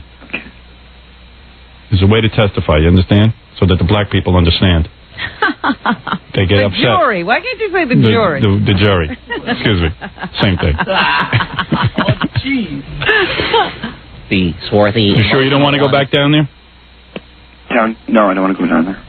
I'll give you a full endorsement. I'll back your show 100%. You go down there. I'll make your show successful if it kills me. If you go down there. Oh, gosh. Go down there. Okay. Go down there and talk to Marsha today and tell her everything. Aren't you glad you got up? Well, that's what I want, Howard, if you come down. You want to party with me? No. I'll party with you if you do the right thing. I'll give you a hero's parade. Right in the middle of the streets of Los Angeles, you march down there. I'm telling you right now, I'll come to L.A. next week. You march down there to that courtroom and you do the right thing. You know what? I wanted to, just off the air now, I want to talk to you. I mean, no, hold on. And so tell me everything? Face to face, it's no different. You want to tell me face to face? Well, yeah. All right. Want me to bring a few lawyers with me? Get Marsha in there? No, you want me to come down to Marsha's office with you? No, nothing. Is that what you're saying? I think I know what Kato's saying. He wants me to go visit Marsha. He'll testify to you? Yeah, he will testify to me. Will you give me a full testimony if I am brought in as a special attorney, as a prosecuting attorney at the O.J. trial? If I call Marsha Clark and say, wow, what a promotion. Listen to me. This is what I want to do. I just want to talk to you. I am going to go down to Marsha Clark. No. And they're going to bring me in. And I'll get it out of you. I'll put you up on the stand. I'll relax you. Please, sir. Yeah. Please, sir.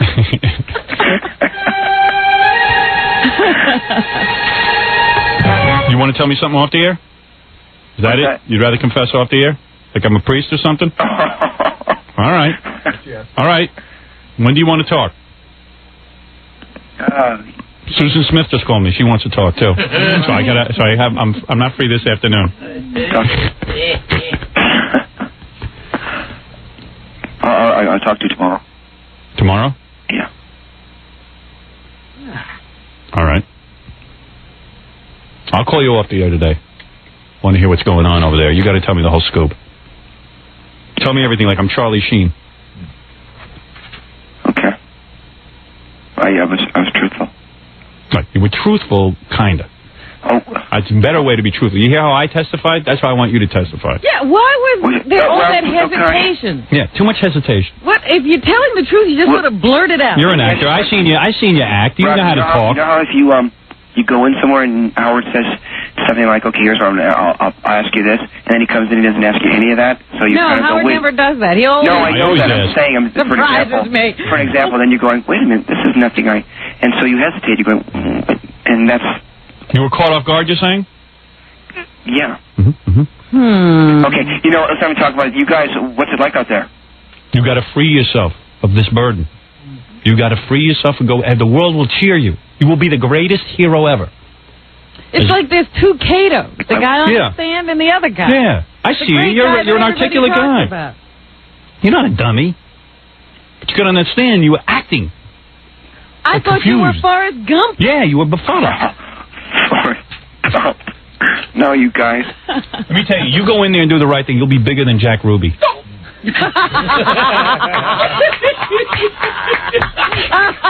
I'm telling you. The Jack Ruby movie about him. I'll put you in my movie, damn it.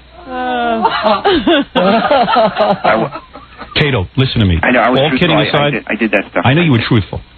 But there's a way to explain the truth.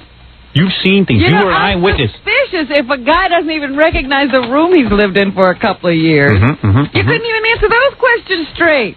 You were like, there was like Beavis and Butthead. You were like, that wasn't my room. You get in there. What thumbs? You get down there. Let me go. I'm going to fly into California. We're going to go see Marsha Clark together. You want to do that? Me and you, buddy? I want to see him. I'll talk to you. You'll talk to... All right. I'm going to talk... Nothing court. Nothing. We're going to go to court and we're going to get this over with. Yeah. And you're going to sleep like a baby the rest of your life. And you're going to be hailed as a hero. I'm going to have a parade for you. People don't listen to you. You want a successful radio show. I will make people listen to you. More than that 3-month contract or year or whatever it's supposed to be. People have a bad feeling right now about you because they feel that you should have gone and done the right thing. Right. Why should they listen to you about anything? See?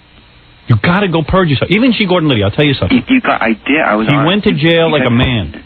What? I'm honest. I was, and that's why I know. That's why I talked to you. I'll tell. I'm going to get you to be more honest. You have a chance to become a hero. Here's Judge Ito. Wait, he wants to say something to you. Maybe even Miss Clark will offer her delights to you, her nakedity. Her nakedity? Judge Ito, you use big words. I love those words.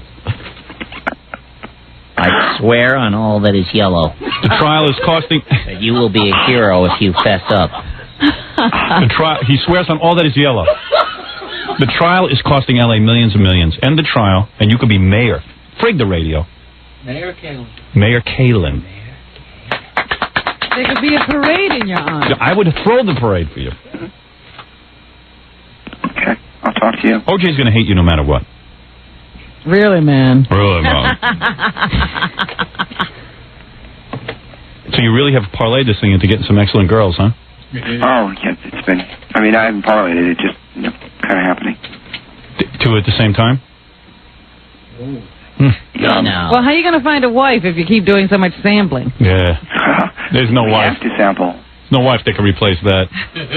No, too much sampling means no wife. Two at once, man. Thank God for the murders, huh? Seriously. And the other thing, how did you get on those great vacations when you didn't have a job? What do you mean? What were you doing in Aspen when you met Nicole? Hey, tell us how to do that, Cato. You know what? Seriously. How to get into a... How do you get to Aspen? Hollywood is a strange place. I mean, one day you're just kind of at a party and everyone takes you? Like, do they go, hey, Cato, I'll pay for you? Oh, no, come on. I was working. You were? Yeah. Everybody had to say, I was working. I didn't know that. What were you doing? Yeah. I had an extras company where I put extras in one-day roles in films. Oh, so you paid for the Aspen stuff yourself? Oh, of course. Oh. So then how did you lose your company and wind up freeloading? He's saying he was just living there for free, but he was working at the same time. Right, and I was always offered to pay to live there. OJ said no because you see. Let me tell you. Let me tell you the score. I'm talking about the Nicole Simpson. You babysit. No, let me tell you this. Cut the rent kind of. No, I'll tell you what it is. Nicole takes in Cato because she's got the hots for him. He's kind of a cute guy, right? Real cute guy. Plus, he's nice to the kids, and she wants a male role model around. So this is the way she thinks. She wasn't all there. She was just like, hey, a free spirit. Hey, let me put this guy in. Okay, OJ sees what's going on. He's like, blah, blah, blah, blah, blah. He freaks out. And Cato saw him freak out. Sure. And he says, Cato, you're living at my house. You can live for free and all that, man. You can just get the hell out of the house with my wife. Meanwhile, it's not even his wife anymore. Man. They're divorced. Yeah. But OJ's so obsessed with her that he can't stand that Cato's there, afraid that he might nail her one night. Really, man? How close am I here, Cato? Am I batting 1,000? Oh, no, keep going. But my question is... Go ahead. Why is this guy cleaning out a dirty room at Nicole's place so he can have a place to live if he's self-sufficient, self-supporting, has a company? Because, hey, man, first of all, Nicole's very far at the time. Nicole's a piece... I was living at the beach in Hermosa at the time, and it was about an hour and a half drive. Yeah, I mean, someone offers you a piece of ass like Nicole Simpson with an exciting life and cute friends like Faye Resnick and everything, all of a sudden is offering you a place to hang? She's a magnet. And he's not making a fortune at this business of his. He's, man, free board. Hey, yeah, hang out with the family. I'm with Nicole. I get to meet OJ. I get to go to cool parties. I would do this. No, I paid when I was at Nicole. Yeah, I know. And but then you paid often with babysitting. No, I paid. You paid money. I saw the testimony. There was the babysitting to reduce the rent. Okay. But it came to about $400 to $500 every month. Yeah, he was paying, but the point is then OJ sees what's going on. That wasn't what bothered me. It was like how you get there in the first place. I understand the whole OJ thing. He took him away. It's like, Ralph, how did he work his way into my house? Oh, you know what I mean? I've always said that Ralph is your Cato. Yeah. Why didn't Bob give him a radio show? He's working on it. Hi, this is the Ralph Show. OJ letting Cato live for free is like paying a farmer not to grow crops. Okay? Well, the government does that all the time. Right. You don't want a hunk like Cato living in your house with the wife that you still love. I understand that part, but if this guy's telling me he had money, why is he moving into vacant rooms? Why not? With that piece of ass? Well, see, I don't think that way. That would have been the ultimate piece of ass. I didn't think and I think he got her. I think he got her. Did you get her? Oh, no. I honestly... If he had gotten her, he would have been dead. I lost a friend and all that, and she was dear, and... You got to go... No, I never did. No. But when you met her, you tried to get in her pants. No. I would. I never got So you paid your own way to Aspen, and you just wound up at that party with Faye Resnick and Nicole. Mm-hmm. Did you ever nail Faye Resnick? No. Ever see them kiss? You know, you had two nymphomaniacs, and he never got either. Yeah, what's your story, man? I didn't hang out. One of my... Really? I would have hung out with them. It sounded like they were having a party. No, that's why. When you come to L.A. and all that, I'll talk to you. You'll explain everything? We'll just sit down. Right. Dinner, my treat. He's Forrest Gump again. What is it? He's all confused. Robin, no. No, I want you... This is... Cato, this is how we're going to leave it. You're going to go to Marsha Clark. Uh-huh. And you're going to really... You know what I mean? You're going to give it the whole thing. Give it up. And you're going to testify in a forthright manner. You know what I'm saying? You're not going to be fumbling around. I want you to go do that. I want you to do it for me. I want you to do it for your new radio station. I want you to do it for everybody. You know, it's just not possible you lived at O.J.'s house and didn't see anything. Yeah. Got to see something. Come on. Ever see O.J. naked? No. You never saw him nude? I was in a different section. Ever see him wearing short shorts? With his buttocks hanging out of the back of the shorts? Never did the hot tub together. You never hot tub with O.J.? You guys, holy cow! You never fondled O.J. while, I would love to. All right, Kato. Oh, you guys, I had a ball. Thank you. All right, listen. All right, you go down there, all right? You know what I'm talking about. Go talk to Marsha. Give her a kiss for me. I think she's cute. And what were you doing watching their kids? Don't you have a kid of your own? Yeah, but his wife's watching that one. Who wants to watch your own kid when you can be watching O.J.'s kids? I'd rather do that. Oh, God. His kid isn't famous. O.J.'s kids are. Oh, no, I always see my daughter. I know. Take it easy. Your daughter would be so proud if you went down there and nailed O.J. Oh, Get down there. Your daughter has these same questions. She has the same. Your daughter called me the other day. Go, can you ask my father a question? How the hell is he not seeing anything and doesn't know anything? By the way, Bob Moore just hired Kato's kid to be on weekends on KLSX with Mother Bone. Didn't know he had a kid. Right. Weekend. Mother Bone and Kato's kid show. All right, Kato, I'll call you, and you're gonna confess to me in person. Okay, I'll get the numbers to Bob Moore. Thank you. You guys, thank you. All right, thank you, Kato. You guys, thanks a lot. Thank you, Kato. Honored to be on your show. I'll see you. All right. Okay. Bye-bye. Kato Kaelin, who is going to make a full confession to Marsha Clark. Now we know the whole story. Now we know everything. Oh. Well, at least we did find the guy who was on the stand. We got him crazy. We were just playing dodgeball with Kato Kaelin. You got closer than she did. We should have had him declared a hostile witness, and that really bored him. He was as dumb as a supermodel. Thank you, Judge Ito. He was so full of crap there was duty backing up in his throat. Well, hey, listen. Well, that's the judge's opinion. And now, America's hostile host, Kato Kaelin, on Radio Hindenburg. Howard Stern all morning, landfill the rest of the day. Hey, you're on the air. Hey, hello? You're on the air. Hey, Howard. Hey, I haven't get a chance to listen to you guys since you've been back.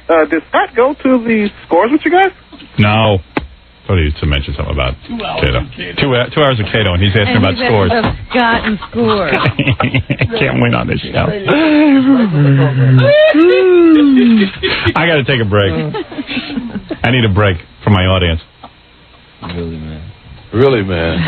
I'm going to call Kato. I'm going to tell him, look, man, tell me everything. I'll tell you what to do. Because you know how I feel about this, Robin. Sure. I talk to Robin about this incessantly. There are times in your life that you do the right thing. It's like the same for this guy Larry Wirt in Chicago. He had the opportunity to do the right thing. This is why life doesn't work, because people fall down at these moments. Yeah, and they do the sleazy thing. We're not going to pay the bill. We'll blame it on the FCC or something. Get out of it. Yeah, we'll get out of it and let them take us to court. We'll get 50 cents on the dollar. And then we'll call his boss and ask him not to go on the air and tell him to fire him. And then we'll take out newspaper ads and call Howard an a-hole and make Chicago hate him. Make him look like a loser. You know, it's like Kato had 2 friends, and he's most loyal to whoever is left alive. You got to admire that. I might have him move into my house. I wish I could get that kind of loyalty out of my people. I would love to. Now, you know what I mean. I'm not accusing Kato of being untruthful. I'm saying he was being less than forthcoming on the stand with Marsha. Marsha was getting very frustrated. Very frustrated. It certainly seemed as though she thought there was something there that she wasn't getting. I certainly would have given it to her. Okay. Here. You know, thank you, Giorgito. Giorgito, I saw you. Your eyes light up like light bulbs when you saw Marsha's You know, he haircut. actually opens his eyes. You can see his eyes. Look at you. I love that. Right. She looked very nice. Right. Marcia. She's waiting for me. She gave me that eye. I would love to kiss that beautiful white nape of her neck. I would like to see you give her one of your timepieces. Oh, one of my sundials and my sand hourglasses. Sand hourglass. She's a hot little bowl of wonton, let me tell you. All right. You know what Judito likes Me to love do? her a long time. Yes, Judito. He likes to do that ballroom dancing. Yes. Cha-cha-cha. 1, 2, 3. Cha-cha-cha. Yes. 1, 2, cha-cha. All right, we're going to take a break. We'll be back right after this. All right, very good. Okay. Something strange is going on out in California, and I haven't gotten a beat on it yet. The station out there is going all talk. That's the station that now has to go from the Brady Bunch and Kato Kaelin. And I've gotten 20 faxes in a row that say that they're putting echo chamber on our show out there. Fafa Fui called up the radio station and said, what's going on? Is there some sort of plate echo on our voices? So the whole show sounds like this, you know, like on a wind tunnel kind of effect. Well, I have no echo now, but I normally do. Oldies. Yeah, I just know this is Walt Sabo's idea. You know, Bob Moore, if you're listening, can you get the plate echo off our show? I don't care what you do the rest of the day. Just get it off. It's annoying the hell out of people. It is not going to help. So Gary finally called, Baba Booey called over there and found out that, yeah, they're changing the sound of the station. And I'm begging you, don't do this during my show. I don't care what you do the rest of the day. Don't do it during my show. Fax after fax. And they lie to me. When Baba Booey called over there, they said they weren't doing anything. And then there's 3 faxes already. Howard, KLSX is adding echo to your voice to match their other shows. I checked the San Diego station and it sounds normal. Tell them to stop effing with it. Howard, stop moaning already. Oh, hey, Cindy. Cindy, you're still here. Leave now. She's complaining about it. What? It was liven up. Yeah, how would you like it? Wait a second. How would you like it if you put out a new album and you found out the record company behind your back didn't tell you, put echo chamber all over your voice? Have to kill them. Right. You'd have to kill them, right? You're right. But listen, you know, maybe you left the echo on your voice. No. It has nothing to do with that. In Los Angeles, they're running plate echo like an oldies station. You ever hear the oldies station with like a moron CBS disc jockey? Station? And they got the echo going? Oh, man. I know this is a Walt Sabo idea. Why didn't you just ask them to please not do Because they don't listen. First you call up and they lie. Oh, don't act like you're not the same way. If it was your work, this is my art, believe it or I have not. to get on a plane, Right. Howard. This is Come on. if this like what you do is art, right? Believe it or not, I consider this art. I know. I mean, it's hard to believe, but but I could understand. You got like that over. You're working a thing. Yeah, I don't ask anybody to put echo. I don't need sound effects. It's like that jackass in Cleveland who uses the sound effects. What's that idiot's Hey, name? you allowed to say curse words like No, jackass? you're not. Now watch it. All right. All right. Robin, are they doing the same thing to her? I think that I guess tattoo. the whole show is on echo. I think your ankle tattoo. Well, that's nice. Cute. Your feet are cute. No, thanks. Come here. Yes, it's good to... Sit on my lap. Take a... You know you want to. That's why they put She can't get enough of you.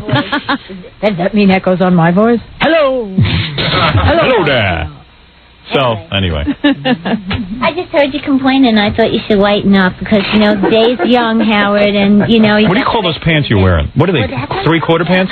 Cha-cha pants. Cha-cha pants. Yeah, those are cha-cha pants. Yeah, Cha-cha pants. Yeah, cha-cha. These used to belong to a very short man. No, those are cha-cha pants, and you know what you're doing. No, I got them. Bolero pants. Bolero pants. Yeah. Yeah. Pedal pushers. Yeah. Yay! I love pedal pushers. Yeah, pedal pushers. Yeah. Billy West pants. Yeah. Those are Billy's old pants. I like your shoes, too. Let me see those. Well, these are from the 40s. Yeah, that's cute. Look at the tattoo. You got the whole thing going on. I'm working a thing. Yeah, you know what you're doing. Come F me heels. Yeah. F me heels. Yeah, F me heels. Cha-cha heels. Cha-cha. You were very quiet this That's Grandpa. You were singing. I was in awe. Oh, now you're waking up. Hey, Grandpa. What coffee do you drink? Yeah, love you. Yeah, love your work. Yeah. Yeah, you're beautiful. Hey. Greatest hits. Yeah. Don't get him started. Don't get him started. Yeah, good hair. Yeah. Well, at least I got. Yeah. Good for you.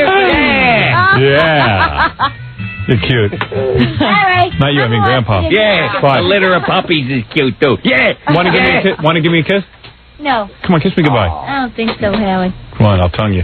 Yeah, I have to kill you. I'll see you. See you, Cindy. Yeah, take it easy. Yeah. Come back again. I think she had a good time here. Yeah, she must if she came back. Usually they leave angry. But anyway, getting back to this, please, dear God in heaven, Bob, listen to your station. Bob Moore, get Bob Moore on the phone, Baba Booey. Yeah, I think L.A. will have to be watched a little more closely than usual. Let me take a call from Los Angeles. Ask them to turn up their radio so we can hear what's going on. Hi, you in L.A.? Yes, I am. All right. Are they putting echo on my voice? I don't know what you're talking about. All right. Are you listening to the show? I have it off right now. You're the only guy I know. The first time I needed Called it up on. and your radio is off, and we're going to ask you to turn it on. Turn on your radio. Turn it up so I can hear it. Okay. All right.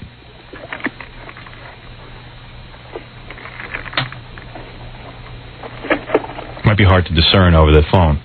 I don't know. I've gotten 20 faxes already, so something's going on. I brew my authentic Scotch ale with 4 types of... It's a commercial right now.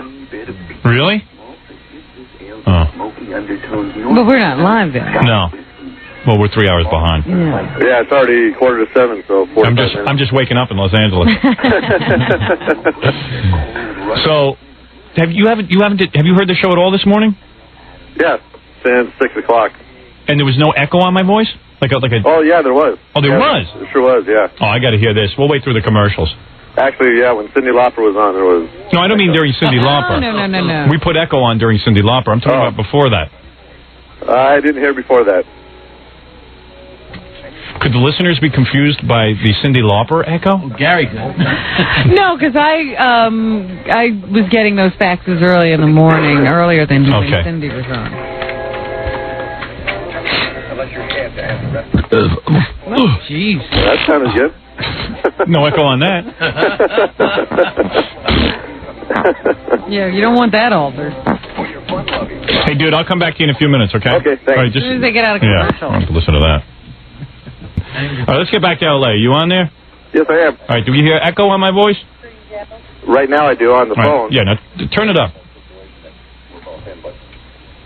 Oh yeah, it is his fault because he's not so bright, and sometimes he doesn't carry out his orders properly. So he's confused, like a girl on her first date. Should I or should not? Should I spread or not? That's echo. Wait till the second Yes, date. Yeah, it is. Yeah, It's echo on my voice. it is. So evidently they're going all talk, so they want to sound different, so they're putting echo on everyone's voice. Get that crap off.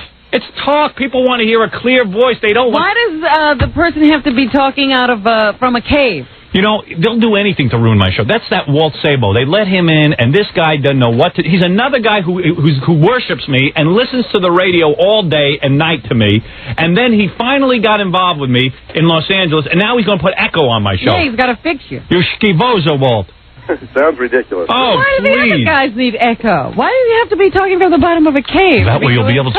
Consultants, yes. Yeah, consultants. You'll be able to identify the station easily. No, when you're listening to talk that gets fatiguing, get the echo. Get that freaking... Get me friggin' Bob Moore on the phone, Baba Flowley. That way Kato thinks somebody's listening to him himself. That's Kato's... Kato... Oh, leave me alone. Forget Kato. Get me Bob Moore. Kato's happy to have a job. You believe this one now? This is it. Here's Howard. Where is my echo? Goddamn Scott. I'll be rots in hell. Can't get it when you need it. No. Never here. Would you put the echo on? What are you doing? Well, Where is my echo? I changed everything. That's good. That's good. I'm glad you did that for Cindy. She can do the show. Scott heard you say turn off the echo. This is the Howard Stern Show with you. Who wants to hear that? Hey, Robin, what's going on in the news? It's really stupid. Why doesn't Walt Sabo go up in a helicopter and run into our antenna? Really make it hard for me to get ratings. Take the helicopter and smash it into the antenna. Radio Hindenburg. It'd be fun. I would laugh along with you there, Happy Jackie, but I'll tell you something. This is how we make our living. This is how I make my living. You got those tapes to sell, so you don't have to worry. Happy Jack. It's absurd. Yeah, of course. They ruined this. Just look how fast that compound out in Bayville disappeared. See how quick you have to sell all your 27 houses. Oh, no, I'm going to work on a lot of other shows. Jackie out there will be gone. Yeah. Your cats will be eating each other around. Hey, I'm not laughing. I don't think it's funny. Right. You are too laughing. No, she's not. Oh, listen back to the tape. See who you hear. Well, I hear back this. He's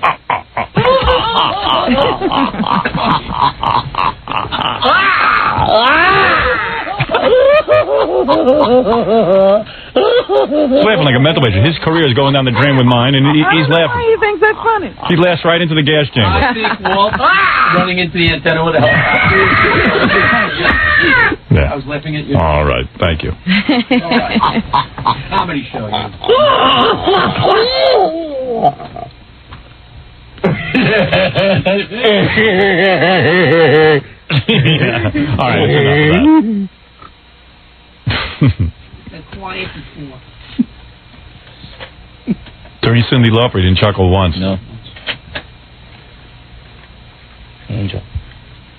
Why don't we translate my show in Los Angeles into French and add chamber music behind it? Maybe Walt Sabo. That would sound really That good. would help. Yeah, maybe that'll make it more interesting. Who is this Walt Sabo?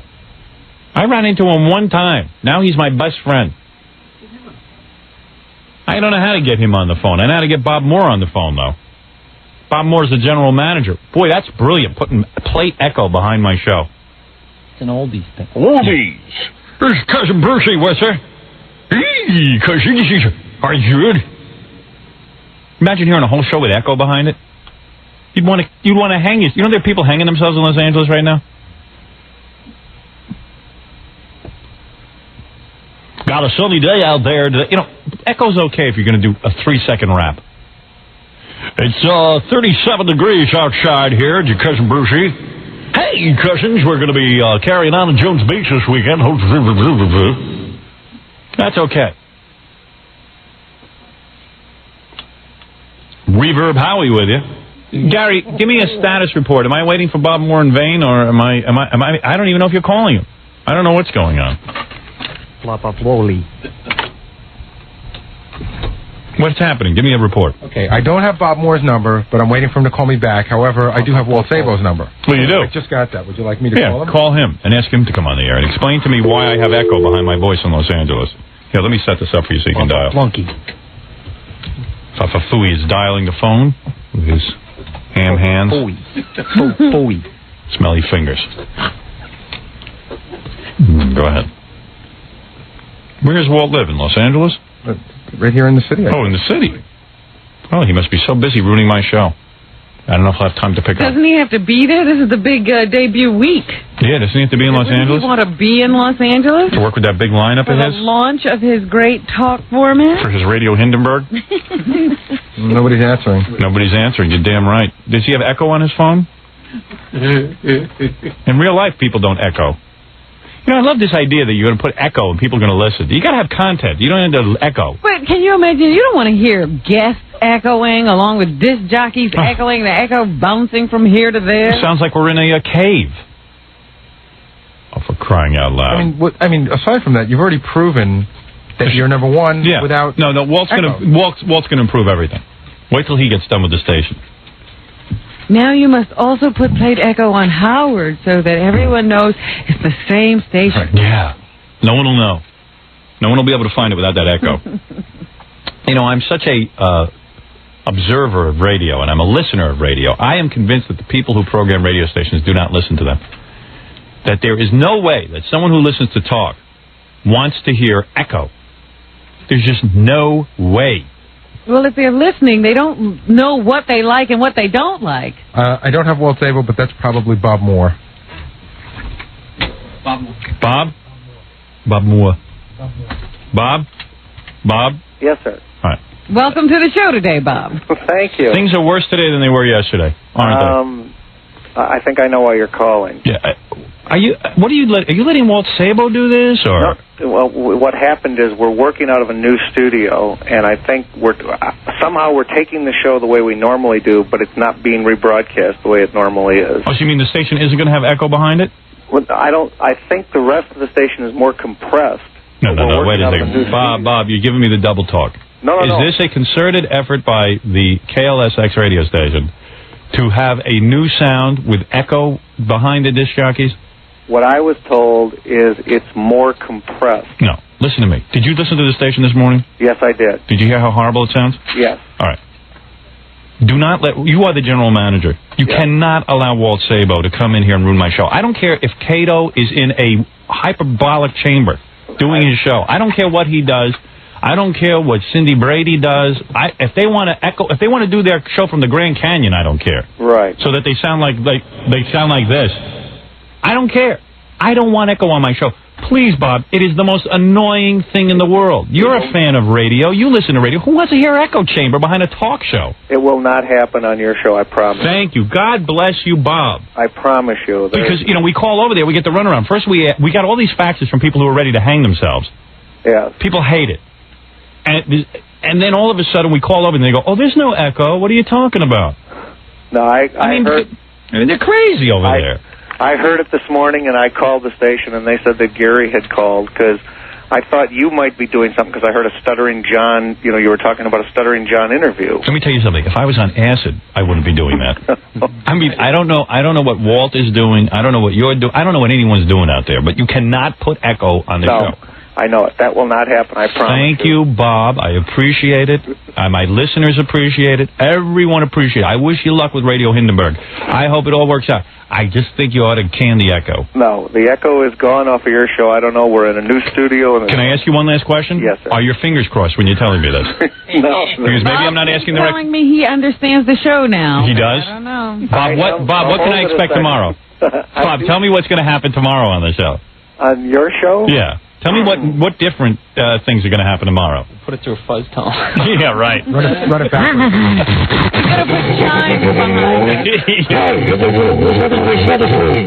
Did Walt consult you on this? Did he say, hey, I think if you put echo on Howard's show, he will be a better performer? Well, they never said the word echo. They said compression. Oh, compression. And I'm not an engineer, so I didn't understand what compression was. And they've chose to experiment during my show. Well, no, I think what happened is we put a whole new board in, and they changed. But what's puzzling my people, I have to be honest with you, is we're taking your show exactly the same way we've always taken it. Yes, but it's coming out echoing because you have plate reverb on. Is that what it is? I know. Listen. Maybe they don't even know how to work that board, and they don't know that they've got the plate reverb on. Bob, I'm a moron except for one thing, radio. I know exactly what they're doing. I know you're a genius. I know exactly what they're doing. I'm a sound man. You know what I am? I'm a sound man. I listen. Your father raised you as a sound man. He raised me as a sound man. That's right. And now I'm experiencing depression. I will change that. You have compression, and I have depression. I will make... Thank you, Bob. Thank you. I continue to have faith in you. I don't know why. I promise you. Don't disappoint me. Don't fix what's not broken. I will not fix what's not broken. The morning show is not broken. Exactly. The morning show is a huge winner. That's right. And you're a winner, aren't you, Bob? You have your fingers crossed. I don't know. What is it, Papa Fooey? Could you put Bob on hold? I would like Thank you, Bob. Thank you. Hold on. That's Bob Moore, a very respected general manager, up until yesterday. Get out of the way, please. No, the folks between us, this is terrible. This is one of the worst catastrophes in the world. Funny. Oh, the humanity and all the fans just screaming around it. I told you. All right. Thank you very much.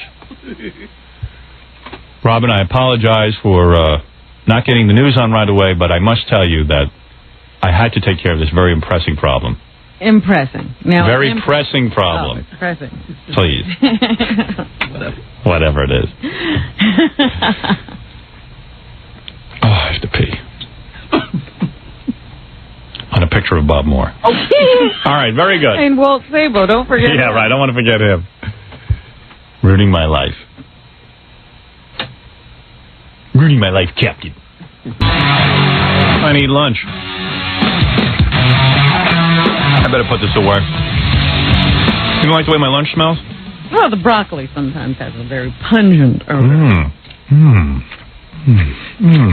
Just hit me when I opened the door. What a delicacy. My lunch looks like somebody threw up on a plate. Hey, somebody threw up in the bathroom, the girls' bathroom this morning. Oh, Did you yeah? know that?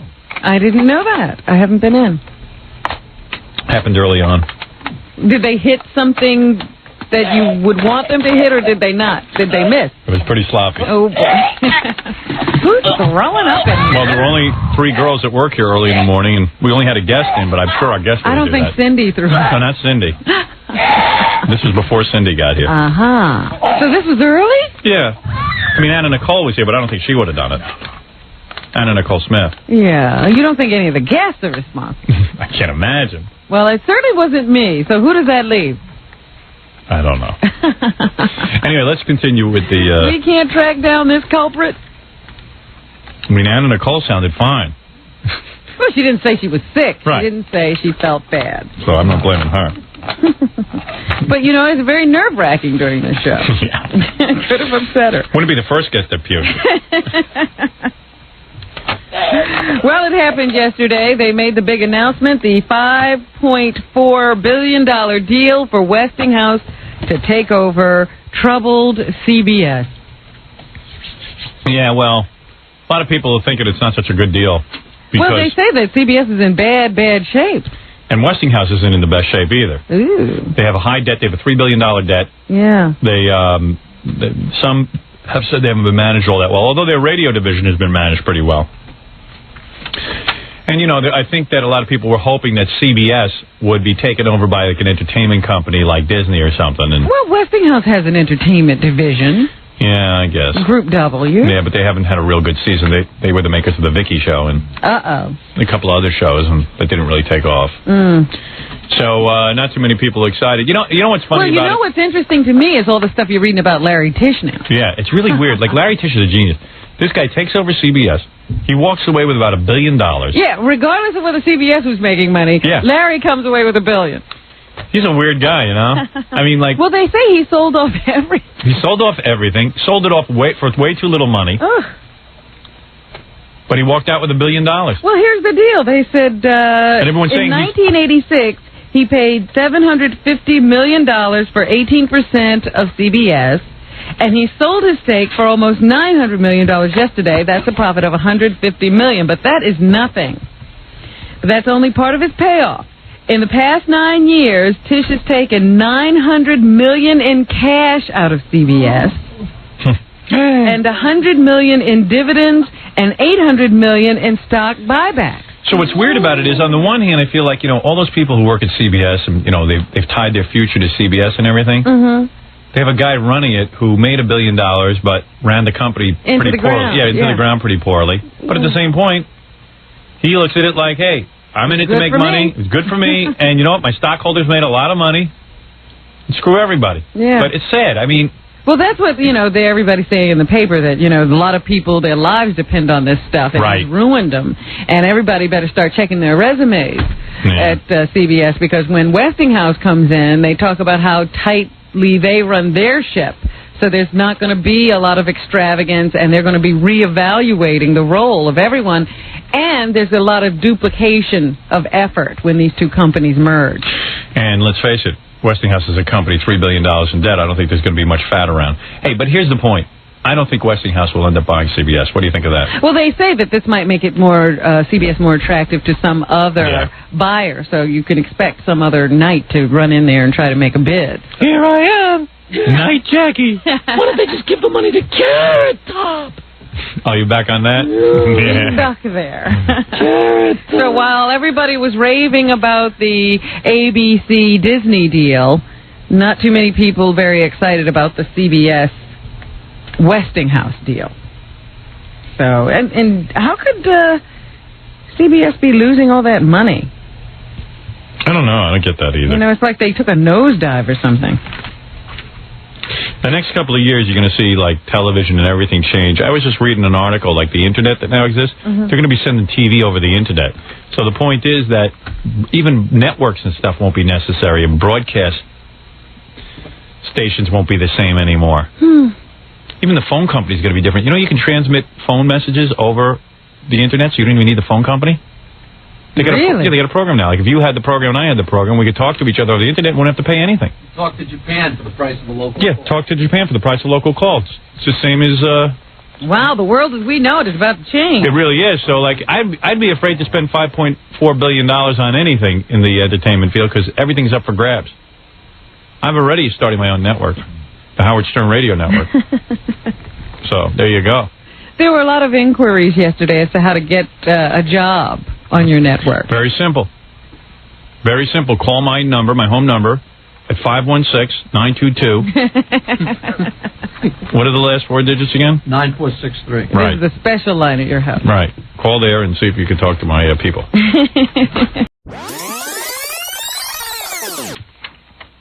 I've got all kinds of letters. Here's a letter from a guy who thinks you're gay because you rejected Clarence and all kinds of things. I was willing to take that kind of accusation rather than go out with Clarence. But you'd rather be called gay.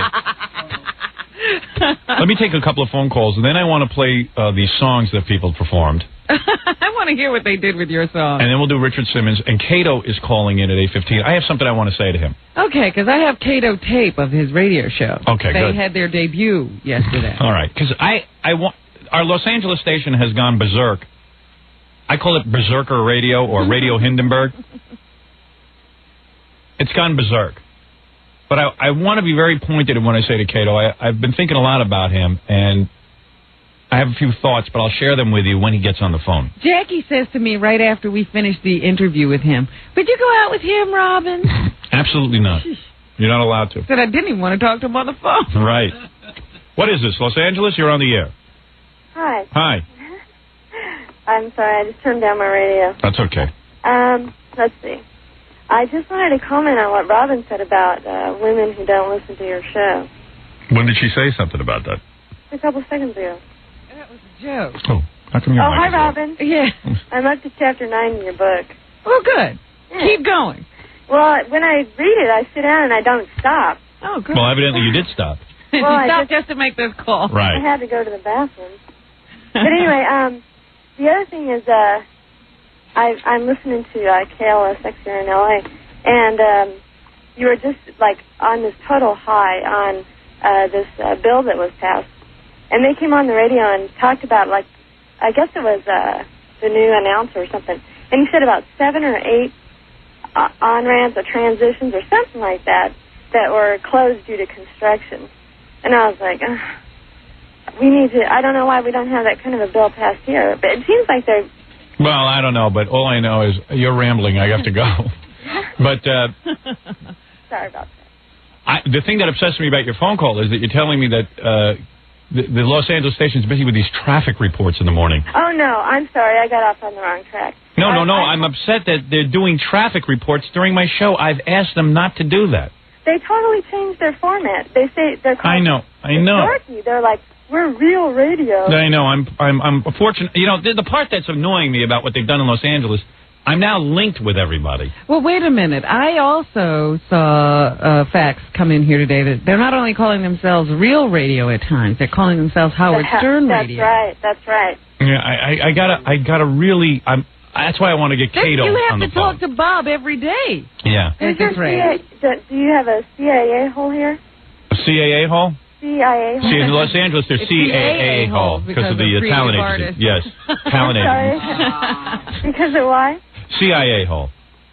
All right, thank you. I can't take her. She's a very annoying girl. She has an annoying personality. I hope she's good looking. All right, very good. We're going to take a break, and then I got to play you some of these songs and a lot of other stuff right after this. Hey, is Kato on the phone? That is him. All right, I want to talk to Kato Kaelin right now. He's been interpreting your music. All right. Kato.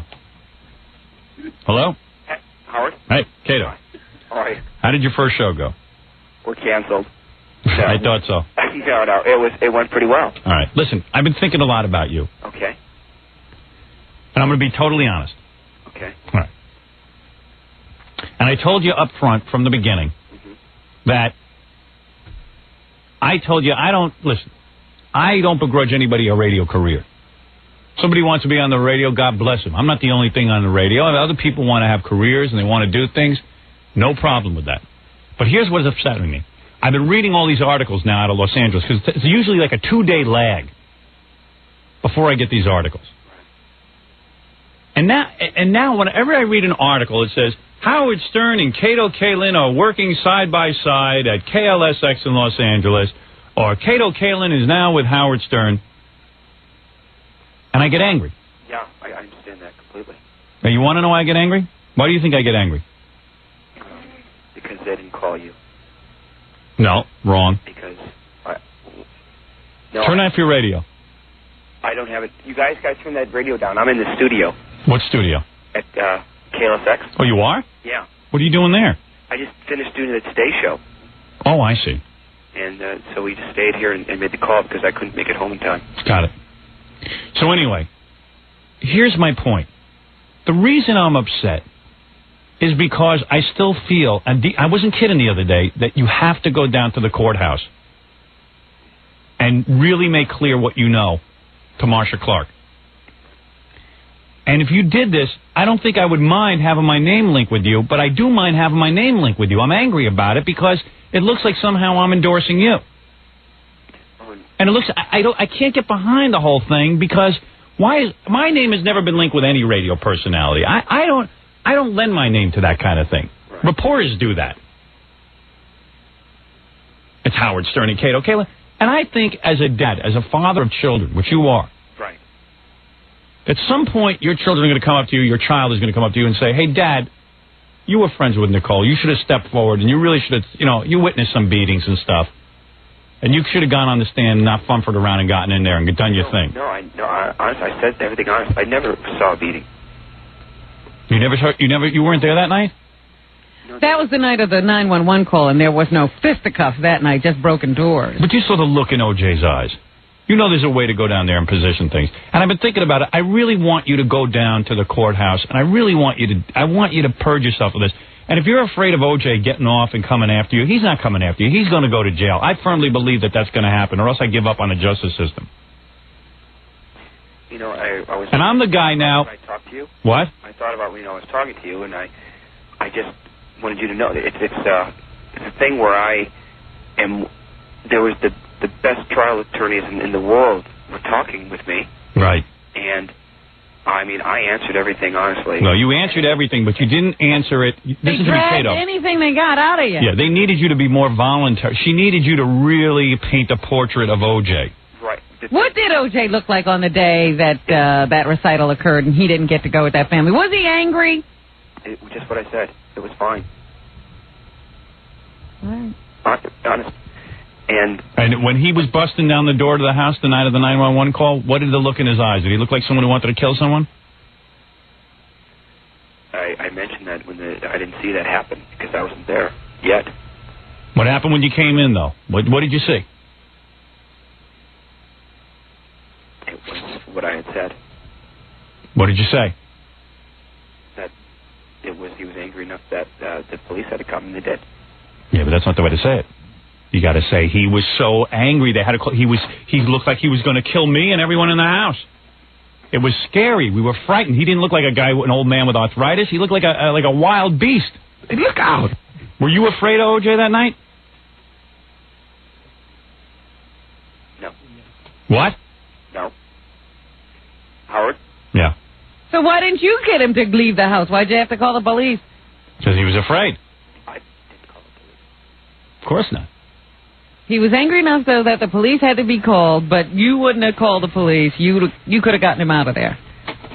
No, if you heard, there's a tape that was out, that on the 911 tape, Nicole had called the police. But why didn't you make OJ leave?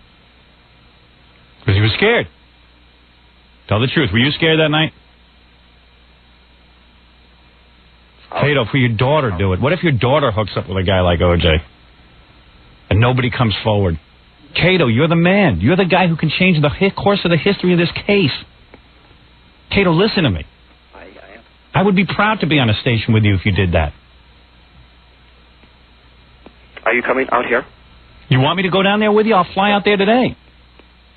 You tell me that me and you are going down to Marsha Clark's office to really talk turkey to her. I'll come with you. I will walk in there with you arm in arm. For your daughter. What if she hooks up with O.J. Jr. or some O.J. who of the future, and everyone just sort of mumbles through their testimony, and he gets off, and he's killed your daughter? What do you do? I mean, we've got to step forward. I'll do it with you. I would walk in there with you, arm in arm.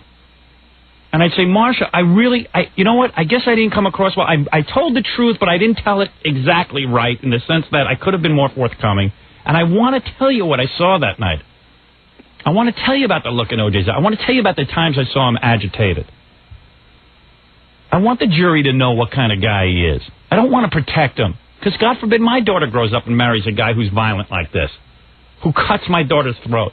I want to be the guy to step forward. I want to do it for my kid. I'm not afraid of OJ. Howard? Yeah. Let's talk about something else. Why? Because I want to. Kato. Cindy Adams? No, forget Cindy Adams. Cindy Adams is a loudmouth yenta. Doesn't know anything. I agree. She said things about me that I was never existed. Because people aren't pulling for you right now. Because they want you to do this. The whole country wants you to do this. I'm the only one talking turkey to you. I'm the only one being honest with you. Larry King is a suck-ass. Larry King is going to sit and treat you like you're some celebrity, but people aren't going to want you as a celebrity unless you go forward with this. I'm telling you, Kato, I know the will of the people. I was honest. I told. You didn't.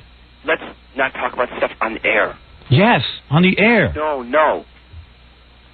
You want me to take a few calls? You'll hear the voice of the people. No. Yes. Yes, Kato. You must listen to me. For whatever reason, you have this fame now, right? You've been selected from the masses to be famous by a fluke. Could have been the limo driver, but it was you. But it was you. And now you have a chance to either go down in like history as a guy who just kind of mumbled his way through and nobody really got behind and just sort of treated it as a joke, or a guy who stepped forward and said, forget the Hollywood crap, forget all the game playing, forget all this. I know what I saw and I want to talk about it. I'm not going to build a wall around OJ. I got a daughter. Make me proud. Do it. I'll be proud to be on the same station as you if you do that. All of America will be cheering you. All the decent people who have children, who really care, would be cheering you. I am telling you, this is the moment to be seized while this trial is still going on. Think of the Nazis who turned their heads to the mutilations of millions. And now the one guy who did in Schindler, they write movies about him. You could be the hero here. Instead of this, you go in and say, here's what I saw. I saw an angry man. I saw a woman frightened out of her mind. Was Nicole frightened out of her mind? Oh, they're paging me over here. Who is? Their station. Oh, you're backing out on me. You're backing out on me. Listen to Kato.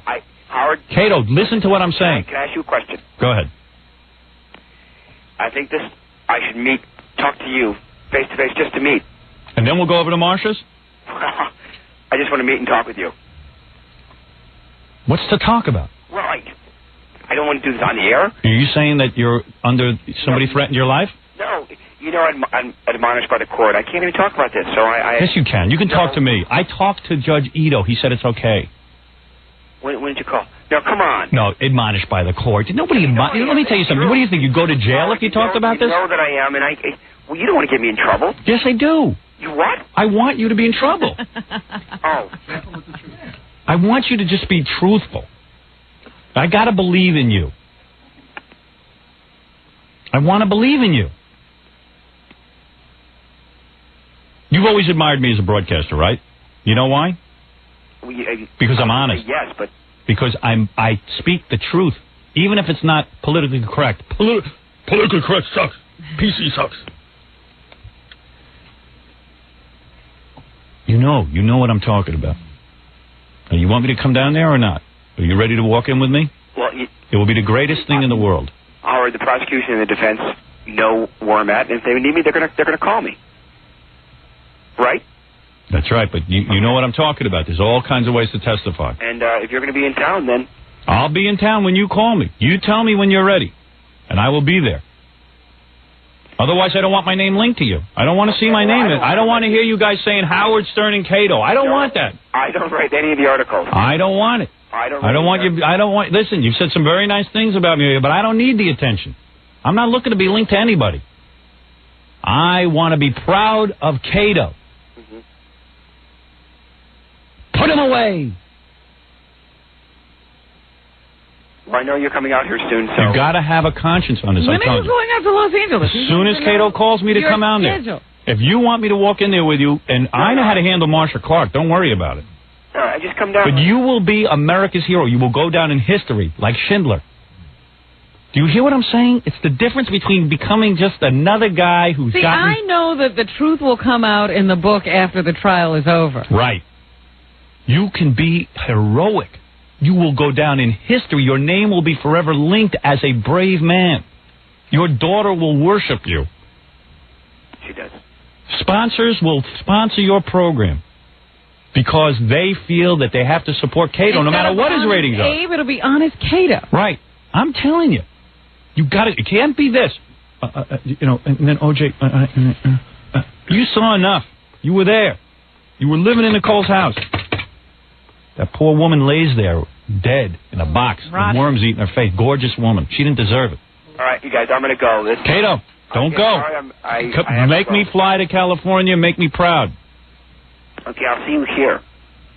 You tell me. I'm no Charlie Sheen. I'm not going to sit there and party with girls. You're not looking to be charmed by Kato? I ain't. Listen, there's no charm here. I'm not Larry King. I'm not a suck ass. I tell you how I feel. I'm the man. You are. I know that. And I'm the man. There's no other man on this planet as brave as I am. I'm not man cow. I don't sit there and apologize to people and put on a dress and Kotex. No. I'm not Larry King. No, I think people... Larry King is a disturbed man. You are, and people take your format, and they don't get... You deserve the credit. That's right. You see? That's true.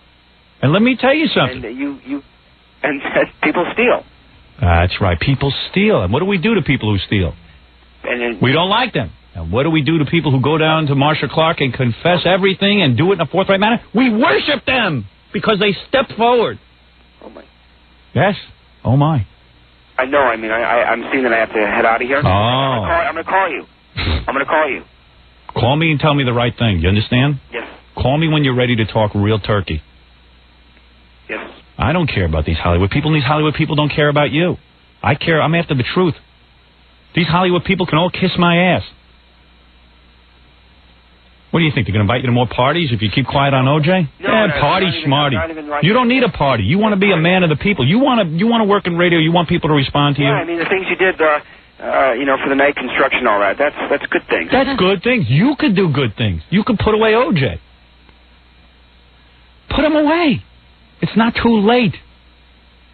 Okay, I'll talk to you off the air, okay? What? I'll talk to you off the air.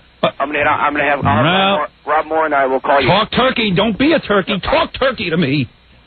Kato, talk turkey to me. Or don't talk at all to me. Okay.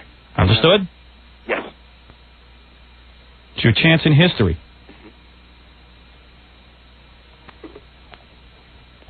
All right, you guys. Thanks. What? All right, both of you. Thanks. Don't thank me. I didn't call you. Oh.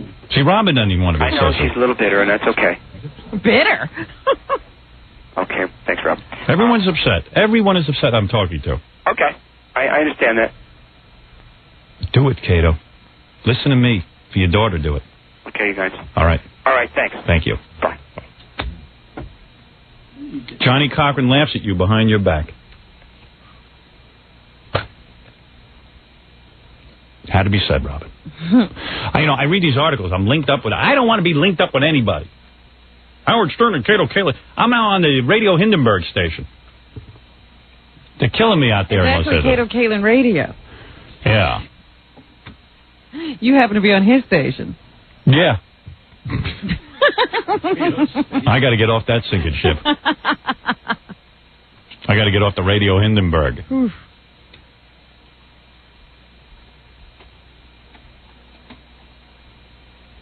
That guy needs to do the right thing. Really, man. Do it right, OJ. Got to go down there and tell it like it is, man. Don't be afraid. Really, man. Isn't that frustrating talking to him? It's frustrating, it is. Feel like Marsha Clark. Yeah.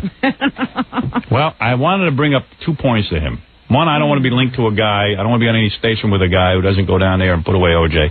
And secondly, I wanted to think about his daughter and who she could end up married to. And maybe if his daughter ended up with a throat cut, and then there was a big mockery of a trial going on for months and months and months where everybody... up with friends like him. With tons of evidence of DNA, and they get all these guys on LSD to say that DNA don't matter. Let me tell you something. It's a mockery. Judge Ito's a mockery. Johnny Cochran's a mockery. They're all mockery. Shapiro sits there with that big grin. I don't know if he's got a daughter, but boy, oh boy. I'd like her to... I hope OJ gets off and she can marry OJ.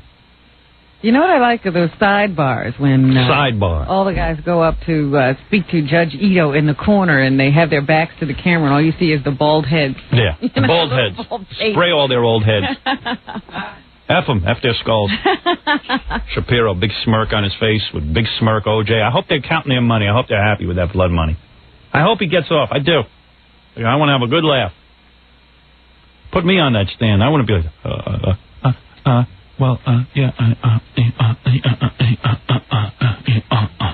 yeah, interview me, Marsha. I'll be like this. Blah, blah, blah, blah, blah, blah. Yeah. OJ. Guilty. Yeah. You hear Johnny Cochran. I object, Your Honor. Is that a mockery? I mean, I wouldn't keep quiet. Boy, oh boy. And when OJ runs out of money, Shapiro will be on a cruise ship. OJ is going to be there laughing it up. Everyone's laughing it up. It's a big yak. Well, I try to say the right things. Because I'm a great guy. All right, let's take a break. This Kato's going to do the right thing. Yeah, right. You try your best. I think he should try to do the right thing. Stop being a radio host. Be a radio host after you do the right thing. Yeah, don't talk on the radio. Talk in the court first. Talk to the court. Get in there. No fumbling around. Talk. And be like that. A guy who can't talk when it counts wants to be in radio. Yeah. Got up on the stand, he's like that. Only the great Walt Sabo and Bob Moore would watch a guy go like this, and then go, ooh, he should have a radio show. I like him. Yeah, put him on. There hasn't been greater programmers since John Hayes. When he heard Soupy go, hey, put him on the radio too.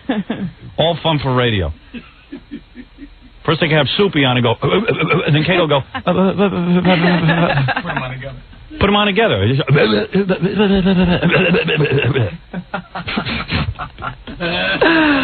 But they got me, this Bob Moore in Los Angeles. You're not in control of anything about yourself. No, they got me on they're on with promotions. Hey, it's Kato and Howard. Oh boy, oofa. Leave my name out of it. It's the Ken Ober and Howard Stern show. I mean, leave me off. Help me.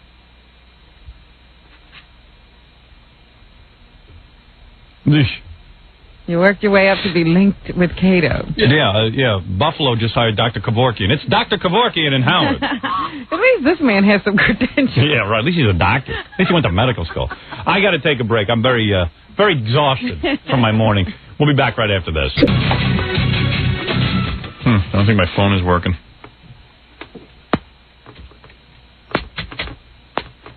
Vegas, you're on the air. Las Vegas. Is this Howard? Yeah. Hey, Howard, I want to talk to you about Kato. Yeah. It sounded to me like he wanted to talk to you. Yeah, he does. Yeah, I think you should talk to him because he sounds like he's just nervous about talking about. I'm not even saying that the guy was not telling the truth on this thing. It's just that there's a certain way you deliver things, and there's a certain way you come off. Well, it's obvious as hell that OJ is guilty, and this guy, he seems like he's kind of holding back. Yeah, you got to just sort of have an attitude about it and say, wait a second, things look really fishy here, and I'm going to tell everything I know in a way that is a little more convincing. Yeah, well, my point is, Howard, shouldn't be so much work to talk to him. You know what I mean? Marsha Clark was working him like a puppet. I mean, she was just not getting anywhere. It was like and swimming he seemed upstream. awfully relaxed when the defense was questioning him. Yeah, I think you should talk to him, though. He sounds like he's willing to listen. I got that. Well, you know what it is. First of all, we would have nothing to do with one another, but that cockamamie station of mine in Los Angeles. All of a sudden, we're in each other's lives. Yeah, we're in each other's lives, so now it becomes an issue for me because I'm being linked to the guy, and it's like I don't want this association. I don't want any association with stuff like that. Yeah. I like going they down could put some great person on the radio station, but they chose Kato. there. Yeah, the guy who invented a cure for polio. He should have a radio Yeah, you show. wouldn't mind having your No. link to his. Dr. Jonas Salk. Did he invent polio? Yeah. All right, Dr. Jonas Salk and Howard Stern. Good. What did he cure? Cancer? Good polio. He didn't cause. Well, we know that, What did he- dopey. What? Oh, he's so stupid. Oh. He's got his own show going on. Just woke up. Yeah. Haven't I heard got- from him all day. Yeah, there he is. Joke man. He just said he invented. We know he didn't invent polio. It's a way of being funny. Something you don't know about yet. All right. Telling dirty jokes. On a roll, and Yeah. there he goes. Yeah. Oh, shut up. I wouldn't mind doing a show with Dr. Jonas Salk. But then you'd get in the paper strange bedfellows. With Kato, they just put you in there. You belong with him. Well, I'll make the following offer to Kato. Come on my show and take a lie detector test.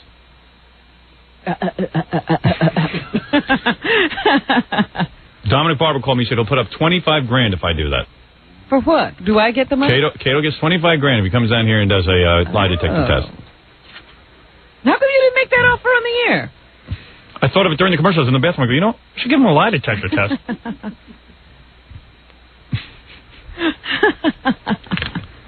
That poor needle will break. Tell him to come down here and take a lie detector test. If he passes my lie detector test, then I got no problem. No problem.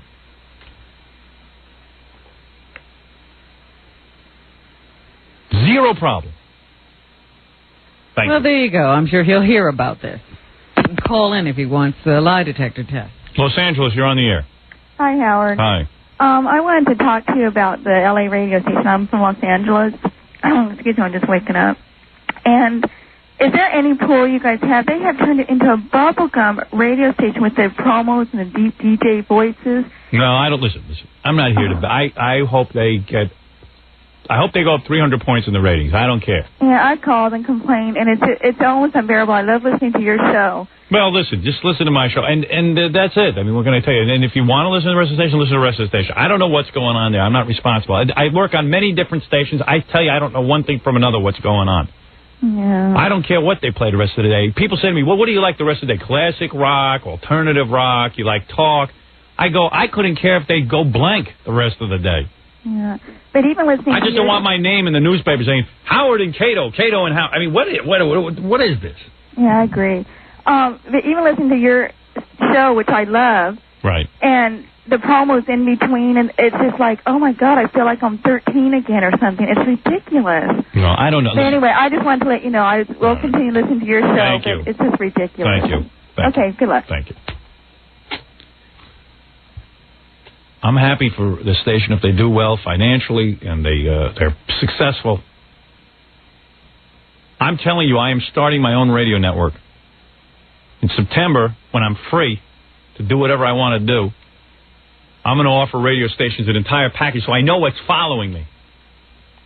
Know what you'll be linked with. Right. I just had a conference with Pee Wee Herman and Dr. Joyce Brothers. I'm putting them together for middays. Maybe you better stay out of programming, too. And they will be competing with Kato.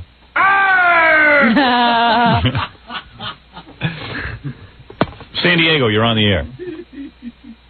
San Diego? Hi, you're on the air. Dude, that lady that just called, Yeah. she had it nailed. The station is just horrible out here right now. Well, listen. Whenever people have changed, when I came to Los Angeles, everyone was saying I was horrible. Yeah, but we can't put much store in this because whenever we come to a new market, everybody complains about us. But I tend to agree with this guy, even though I haven't heard it yet. I'm sure it's whacked out. But look, I have no control over that. I just, what I do have control over, though, is certainly telling Kato that I'm not proud to be associated with him until he gets down to that courthouse and testifies in the manner that I feel is acceptable to me. Well, he sounds like he's ready to talk. Everybody Everybody says that. You know, Gorilla said there are tons of calls coming into the radio station saying that you should call him off the air. I will if that would help. Well, you should be able to work some magic with that guy. It sounds like he wants to do something. He wants to do the right thing. He's very reluctant in everything that he does. Something's going on. He's going to have to explain. If he wants to explain it to me off the air, fine. I don't care. Man, if there's anything you can do about the format out here, I don't want to do anything. Come September, I'm starting something called the Howard Stern Radio Network. Then I will control everything. Well, dude, we still love your show, so we're going to keep listening. But what they did out here is just disgusting. All right, listen. What do I know about it? Thank you. Call them. Don't call them. Call them. Don't call me. All right, have a good morning. Now we got to take complaints about that. Yeah, please. I got my own problems. New York, you're on the air. Hey, Howard, let me turn on my radio. I'm for that. How you doing? Good. You know, you listen to the radio way too loud. Well, because I was in the other room. I was getting out of the shower. Let me ask you something. Al Michaels, you know, I watched him on last night on E! Show. Yes.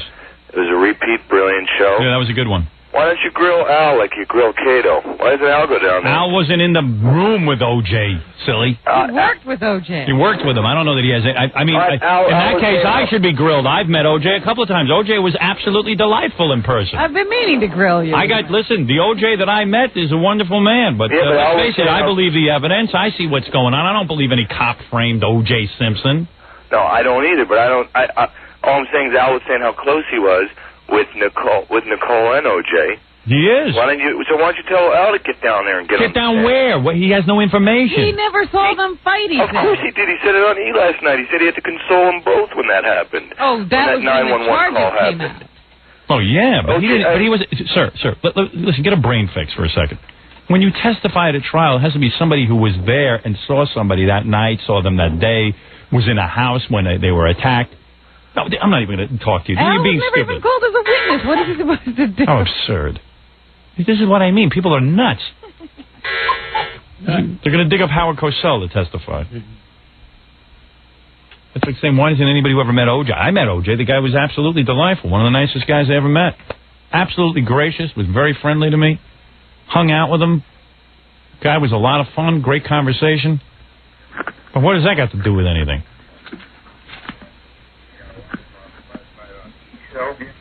Yes, you're on the air. Yeah, good morning. This is Lloyd from L.A. I think they shouldn't even compare Kato to you. Well, that's what I mean. I don't want to be compared with that guy. It's a bunch of BS, Howard. Of course. And I'm going to be calling the radio station and get him off the air. There you go. All right. Because it's a bunch of garbage. People would really be for him if he would go down there. If he'd go down and be an upfront person. Ah, that's right. Okay, thank you. Thank you. Okay, have a good day. Right. Guy was a little gruff in his manner, but he made a lot of sense. He spoke the truth. Spoke the truth. Spoke it poorly, but he spoke the truth. Glad he's on our side. That's right. Sounded like a retarded Joe Walsh.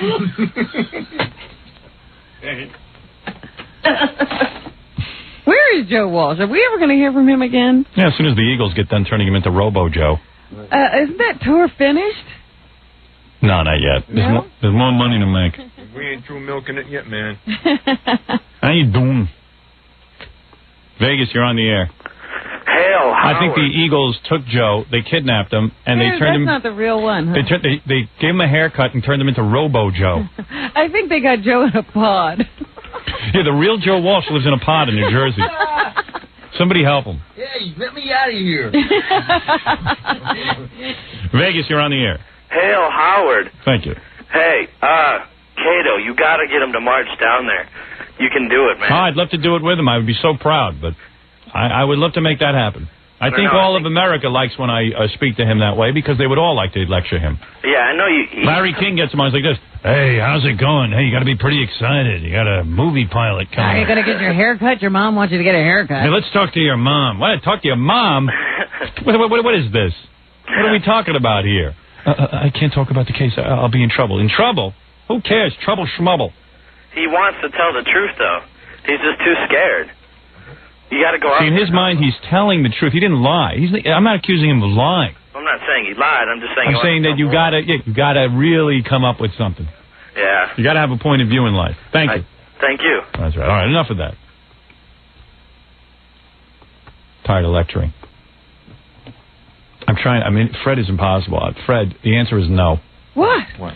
Oh, now Fred thinks Kato committed the murders. I'm trying to explain to him. I'm not accusing him of that. I'm saying, Fred, forget it. I'm not going to explain it to you. I think we should talk about it later. All right. Fred doesn't understand why I'm angry. I know.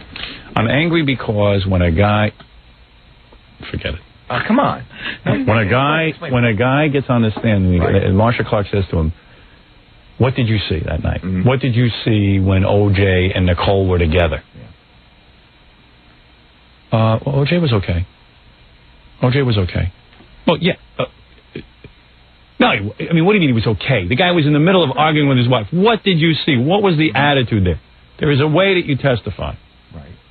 That's the point. You can't... Yeah, he's not being untruthful by saying O.J. was okay. Yeah, O.J. was okay. His heart was breathing. He was breathing through his lungs. His heart was beating. He was healthy. Yeah, he was okay. But Robin always said this is Kato's the type of guy who really was treated very well by whoever he was loyal to. And there's really nothing in being Nicole's friend anymore when you think about it. Nicole's dead. There's everything to be gained by being O.J.'s friend. And being part, there's a Hollywood. I've been out to L.A. This is why I can't live in L.A. It makes me sick. The Hollywood community, they all protect one another.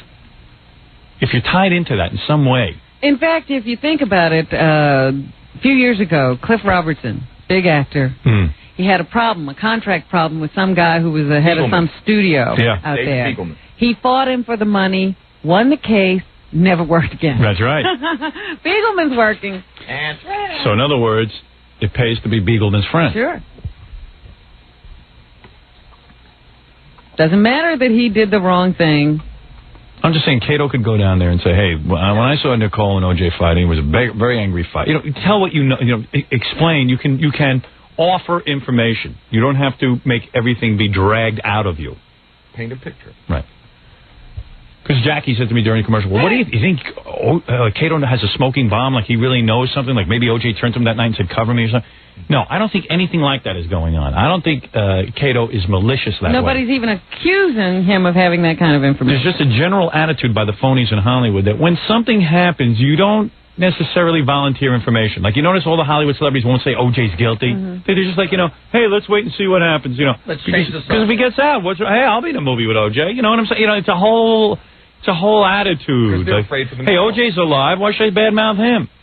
It's the same thing with Woody Allen. Yeah. If anybody else had gone off with their girlfriend's daughter, he'd have something to say about it. Well, that's why that Linda Ronstadt's such a skeeve. I didn't see her come out on the Tonight Show and talk about Woody Allen, who is dating his for our purposes, his wife's kid. Well, I don't ever hear that. She's going to attack Howard Stern. Big deal. She's the one who goes to South Africa. Everyone's such a fake. That's why I want this Kato, now that I'm linked to him, much to my chagrin.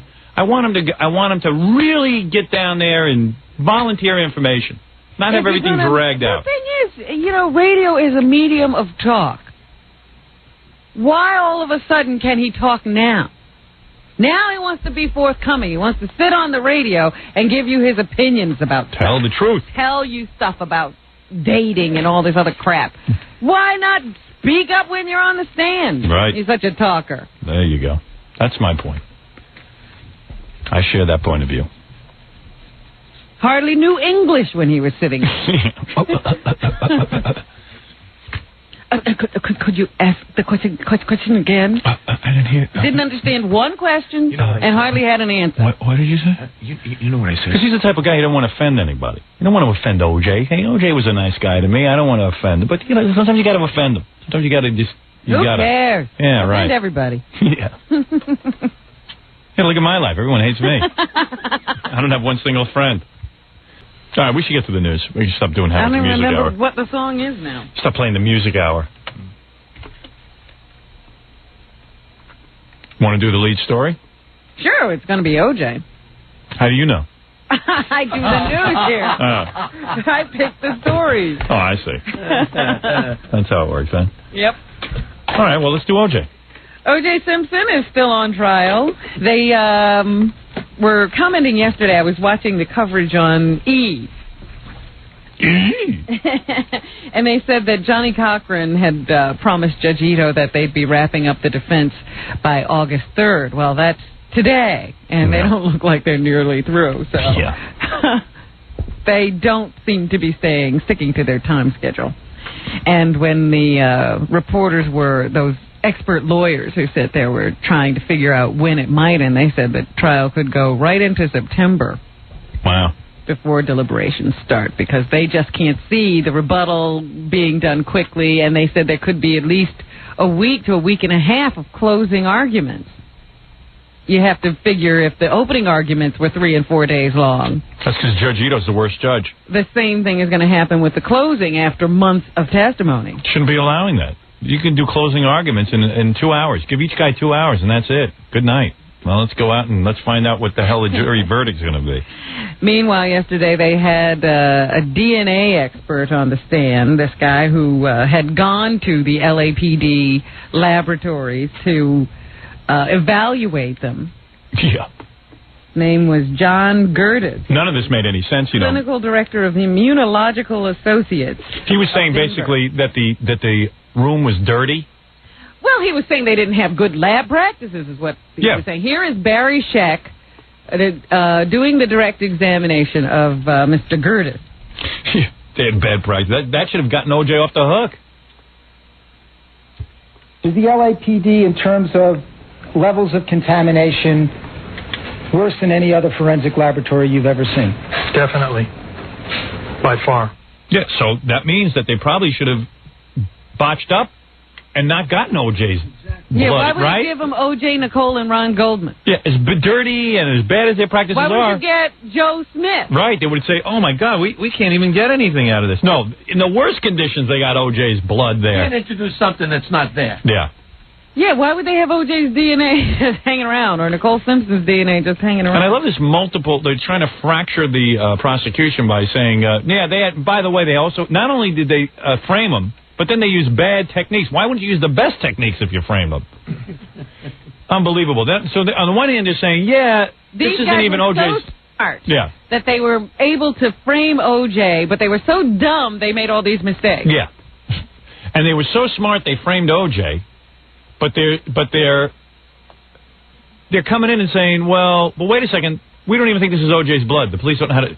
Well, you would say, yes, it is O.J.'s blood. Why would the defense be arguing that it's not O.J.'s blood? This whole case makes no sense. It's not his blood, but if it is his blood, they put it there. Right. That's exactly what they're saying. Jeez. That's crazy. So anyway, this guy, I guess, will continue on the stand talking about how, they keep bottles of stuff too long and they mix up things and things are mislabeled and all kinds of crap. And then they'll have this Carrie Mullis, the guy who took LSD or says he slipped pictures of naked women in the slides in his classrooms and all kinds of stuff. He is a Nobel Prize winner. You know who they should call? Don Herbert, Mr. Wizard. That guy was so good. Figure it out in a second. Yeah. He would know. All he has to do is blow up a balloon and light a candle. After commercial, he has the answer. Yeah. He could get that egg to go right into that little hole in the bottle. Yeah. And he never did acid. O.J. guilty. Suck the egg in the flour. So anyway, they're going to continue to hammer away at this DNA testimony. I see. So that's what's going on in the O.J. case. And also, Johnny Cochran is still fighting to get the transcripts or the tapes of Mark Furman from that filmmaker down south somewhere. A judge... Now, here's the deal. The judge says, down in North or South Carolina, wherever this hearing was held, as to whether she had to turn this over to the O.J. case. He says all that Mark Furman is doing on these tapes is talking about characters. That they're writing a screenplay, and he's talking like a character when he uses the N-word. It's not Mark Furman sitting around saying the niggers do this and the niggers do that. If liberal writers use the word nigger if they're describing a racist character. If you have a character who's a racist, the character is saying that word. But when Johnny Cochran characterized the information on these cassettes, he claimed that Mark Furman was just talking like Mark Furman. He wasn't being a character. He wasn't writing a screenplay. He wasn't giving consultation. He was being Mark Furman. So I don't know exactly what exists, but here's Johnny Cochran once again saying they're going to continue to pursue getting these tapes. One of their star witnesses is on tape, and he is not telling the truth. And we can prove that with these tapes. And it's that important. So we're going to take as much time as necessary, and we're going to go whatever court we have to. The prosecution should be joining us these tapes if they're interested in the truth. Johnny Cochran's a funny guy. He is going to find the word nigger somewhere on tape and get Mark Furman to say it. He's got to find it. And it has nothing to do with this case, but he's going to find the word nigger somewhere. As soon as they get these tapes, you know what's going to happen. Then they're going to argue about how much of the tape they have to play, because they're only going to want to play Mark Furman using the word nigger. Yeah, they'll say, here, nigger. nigger. And then the prosecution is going to want to play the whole thing so you can hear the context. Yeah, I mean, the whole courtroom will be stunned by this admission of nigger. Oh, how ridiculous. It's just unbelievable. And then, of course, Marsha Clark... They might have to stop down while they pursue an effort to get these tapes admitted into evidence. I see. So we could have a delay in the trial if that were to occur. Johnny Cochran will get a tape with nigger, and Marsha Clark will say... Nanny. That's right. And we'll go back and forth. Oh, boy. So anyway, yesterday also was the debut of the Kato Kaelin radio show. Oh, do you have tape of this? KLSX in Los Angeles.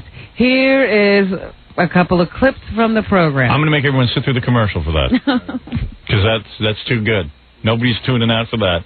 We'll be back right after these words. So you were saying the Kato Kaelin show debuted. That's right, on KLSX in Los Angeles. And here's a little bit of it. Here it is. Okay, Kato. Bobby. Very quickly. Okay. OJ. Had some this morning. Okay, let's move right on. Okay, good. That was the one mention of OJ. All right. Sounds like that was worked out ahead of time. Yeah. Do you think they prepared for that? No, let me mention OJ. I'll do the sit-up and you do the kicker. Yeah. Of course, he works with another guy, Bobby. Bobby? I saw him and Bobby in bed together on Entertainment Tonight. I swear to God I saw that. They were rolling around in the bed. Him and Bobby. They look pretty cute together.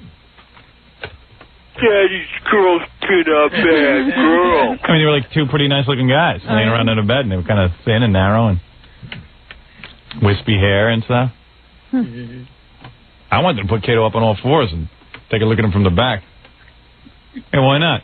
You never know, you might go that way. The picture's good enough. No, it's kind of weird seeing them in bed, but... All right, let me hear some more show. Are these the highlights? I wouldn't know. I didn't hear the whole show. Hey, how you doing, Kato? Hey, Michael. Hey, is OJ guilty? How much did you help? Okay. Goodbye, Mike. See, they're not entertaining any of those questions. So I guess they had to stop taking phones. But what else would you call Kato about? I guessed that somebody would ask that. Yeah. Financial advice. That's what I'm trying to tell him. This thing's a farce. You got to go down to that courtroom and get your second shot on the stand. He really imagines that this is going to stop after a couple of days. Is it tough for you to meet women now because of your newfound celebrity? No, the woman thing. No, I dated long before this, Bob, and it's no different. Well, guess Walt Sabo tested everything, so. Yeah. So it sounds to me, I don't know what happened the rest of the day, but I doubt if they took many more phone calls and Bob just started interviewing Kato. Kato. Did you hear the echo on everybody? Yeah. Did you check that out? That's Walt figured that one out. Put an echo on everyone. Maybe that'll make everyone's head echo. Hey, how you doing, Kato? Hey, how you doing, Kato? Where's my echo, Robin? Scott, we're the only people who don't have echo. I'm the only one on the station that doesn't have it. Where is it, Scott? Why every day? Every day he has another excuse. Hello? Bastard. Why didn't you turn it on today, Scott? It's a big joke around here, my equipment. Why didn't you tell me earlier? I could have checked it out for you. Now I see he's in the other room fixing Always. it. Yeah. Every day he's supposed to come in here and set everything up, and every day he forgets. What happened this time? Okay, all right. What'd you adjust in the other room? You didn't? What? Now it's on. Thank you. You just hit that button. What'd you do, huh? didn't touch anything. He's wearing a smock. A moo-moo. Hello, Kato? What's this about OJ?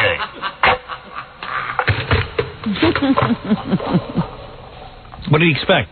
Hey, Kato, you think the UN is doing a good job in Bosnia? Hey, Kato, what color should I paint my kitchen with?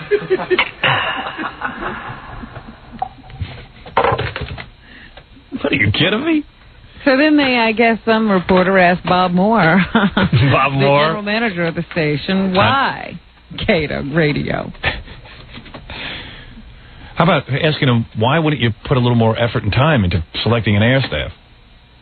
Stuff, everyday life, Cato's life, the insanity of Cato's life, how a guy became a public figure, and all the things that go along with that. Good answer. Was there really anybody interested in Cato's life? Yeah, Bob was. I didn't hear this great outcry. Bob Moore needed to hear more about it. The madness of Kato. The madness of being Kato. Did he say the madness of being Kato? Like the craziness of being Kato. Isn't there a play called like the madness of King George? The madness of King George? Wonder who they rejected. I'd really like to get the whole story. I'd rather hear Bob Moore show than Kato show. Stuff, everyday life, Cato's life, the insanity of Cato's life, how a guy became a public figure, and all the things that go along with that. See, Bob, maybe you'll be lucky enough one day that someone you know can get killed, and then you can put the insanity of Bob's life on. And then Party starts for you. And then you'll take some guy who happened to be a sort of a bystander witness and put him on the radio.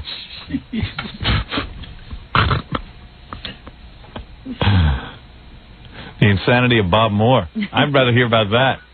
Can't we get a show, The Insanity of Bob Moore Show? Give him a Sunday night program where he can answer questions. Ask the general manager. Hey, Bob, you think OJ's innocent or click?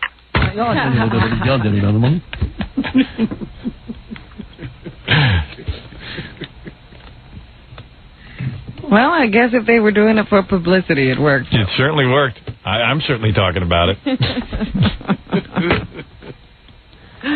The only thing I can think of.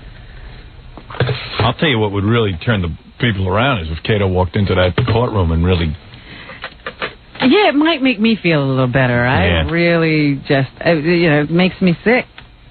Get in there, like don't make Marcia Clark prod you for 20 minutes to get you just to say okay. How did OJ seem to you that night of the 911 call? You seemed okay. Well, when he said that thing about Nicole and the other woman wearing those tight dresses and could grandmothers wear, how did he say it? How do you mean? Yeah, how do you mean? I mean, what do you mean? What do you mean? What are you protecting? Nobody has vested interest in coming forward for Nicole because, she's dead. What can she do for you now? Yeah, she can't put you up. She can't give you a spare room. Get in there, man. She can't take you to great parties. When a guy says to you, women shouldn't be wearing tight dresses because, Was he smiling? Yeah. What do you mean? What do you mean? It's a pretty clear question. And then he told you about them not letting him go to the dinner. Yeah. Well, how did he seem? He seemed... Okay. Okay, Kato. Bobby. Very quickly. Okay. OJ. Had some this morning. Okay, let's move right on. Okay, good.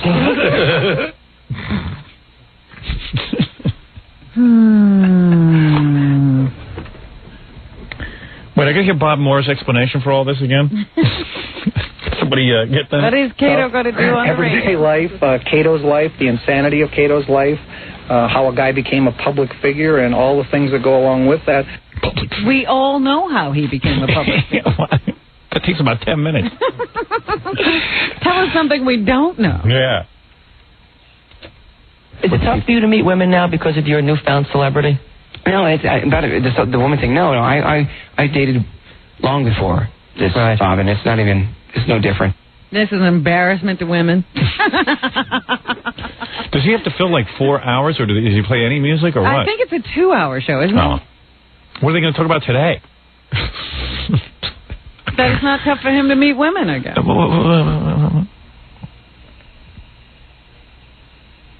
His co-host sounds like Marsha Clark. That guy Bobby, doesn't he? You know, they'd make a better show.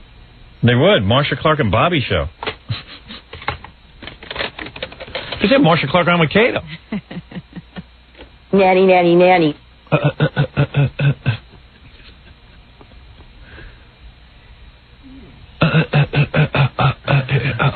I had some this morning. Yeah, OJ. Move on. I'm just being Kato. OJ, had some this morning. People seem to like me. Yeah. I don't know. He didn't meet me. Is it tough for you to meet women now because of your newfound celebrity? No, the woman thing. No, I dated long before. That's right. The echo. It's no different. I like that with the echo. The woman thing. Bobby, the woman thing. Long before. No complete sentence. It's perfect for radio. Pretty provocative stuff. You guy I can get behind. Michael. Hey, is OJ guilty? How much did you... Okay. Goodbye, Mike.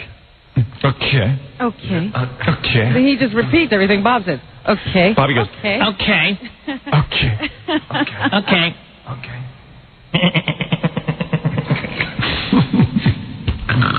Wait, I gotta hear Bob Moore's explanation again. There's got to be a secret message in there. Play it backwards. It's code. There's something in there. I know it. I'm under duress. I gotta hear what Bob... Wait a minute. Stuff, everyday life, Cato's life, the insanity of Cato's life, how a guy became a public figure, and all the things that go along with that. No clue there. Is there a gun pointing at Bob's head? You know, can you have the video of this interview? I think there's a heat wave in L.A., just like there is here. It must be the same heat that's hitting Chicago. The people in L.A. aren't dying. They're just getting stupid. Yeah, people in Chicago have the decency to die. In L.A., they just get dumb. They get like Bob Moore. The insanity that's Cato's life? You guys buy that? You know, the becoming a celebrity and how that happened? Okay. And all the things that go along with that? Okay, get the gun away from my head. Okay, Kato? Yes? Bobby. Very Bobby? quickly? Okay. OJ. Had some this morning. Okay, let's move right on. Okay, good. Who's Bobby? I'm fascinated. Bobby? I like the Bobby. Okay, Bobby? Who is Bobby?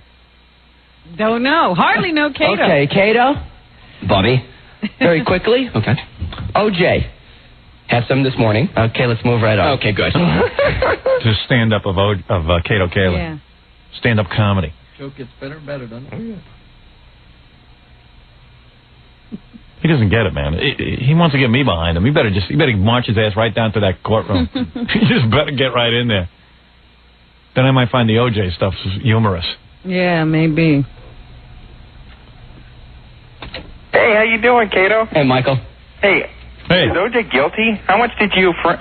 Okay. Goodbye, Mike. Okay. A lot of okay. I've heard the word okay like 12 times, and we only have 6 seconds of the show. Okay.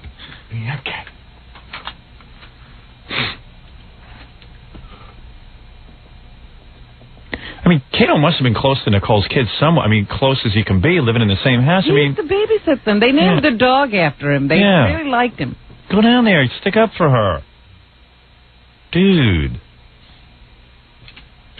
Okay, Bobby. Okay. Bobby.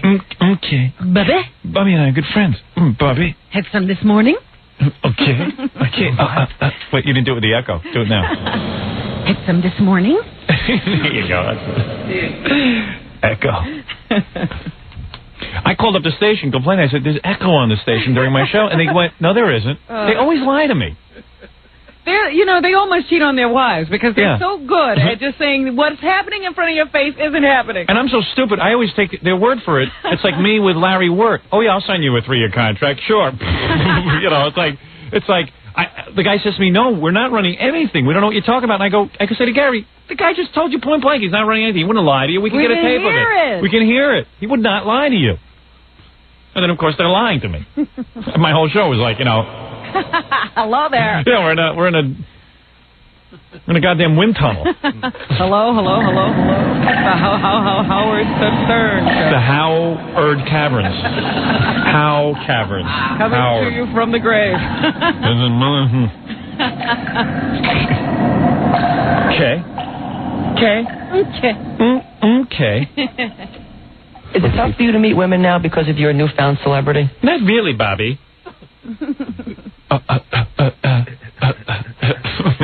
The woman thing. Bobby, woman. This is all I heard was Bobby, woman thing. No. I dated long before. No, the woman thing. No, I dated long before this, Bob, and it's no different. In other words, I got just as much trim. You know, I'm a good-looking guy, dude. It's not like I needed this OJ thing to get women. Well, he's so articulate because that came right up. I want to say, dude. No, I'm not going to critique. But who am I to critique? What do I know about radio? I actually just, did it for 20 years. Now to get a radio show, all you got to do is be a bystander to a murder. Yeah, just stand around New York and see a murder, and then they'll give you a radio show. I had a stupid dream from the age of 5 to be on the radio and actually thought it through. Stupid me. I should have just hung out with OJ. I had to go through getting fired. Yeah, you're practically responsible for him being on the radio, too. Yeah. Because you opened it up. Being told that you can't talk on a rock station.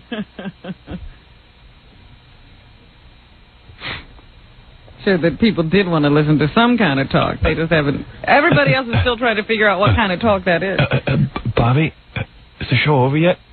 Kato, it's only 5 minutes. Okay. Okay. Want to take a call? No, they can only ask about OJ. Kato? Bobby? Kato? Bobby? They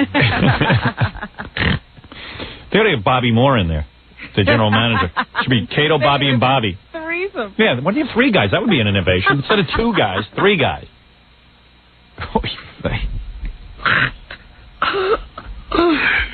Bob Moore's this has got to be a great moment in broadcast history. Oh, man. Boy, did he get swindled. Man. Bob, why don't you call me and ask me about this stuff? No one can run anything by me. What does this sound like to you, Howard? I'm always top secret. Bob, I spoke to Bob. He said, I'm the last one to know. Why couldn't you guys, first of all, just as a matter of like, hey, we're a radio station that tries to get ratings, why don't you give us this information? We'll be the first to break it. We didn't have time.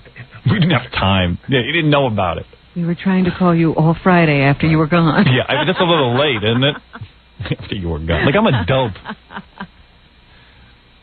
Yeah, Friday late afternoon, I can really get on the air with it. Kato and Bobby probably have limos, stations providing, Oh, yeah. I should have the limo driver do the weather. I was thinking of calling Bob Moore with that. I want to add my own spin to the station now. Make it all OJ radio? Yeah. Major change like this, nobody consults me. Nobody says anything to me. Where's Rosa Lopez's show? Yeah. Mr. OJ was very nice. Where's my $500? I had some this morning. Hi, Rosa. Like to ask you about OJ? See, I had some this morning. They're very funny, aren't they? Okay, Kato. Bobby. Very quickly. Bobby. OJ. Bobby. Bobby. Some this morning. Okay, let's move right on. Okay, good. Hey, Jackie, somebody with a more bizarre laugh than you. Bobby.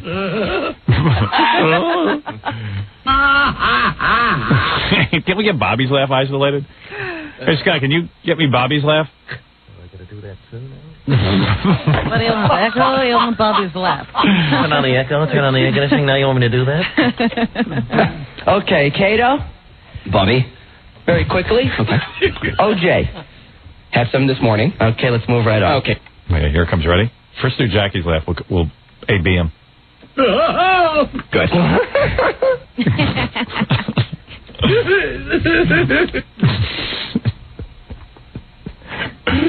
Live from the Mezzaluna restaurant, Kato and Bobby. Bobby. I would have done the first show from the Mezzaluna. Why not? Yeah.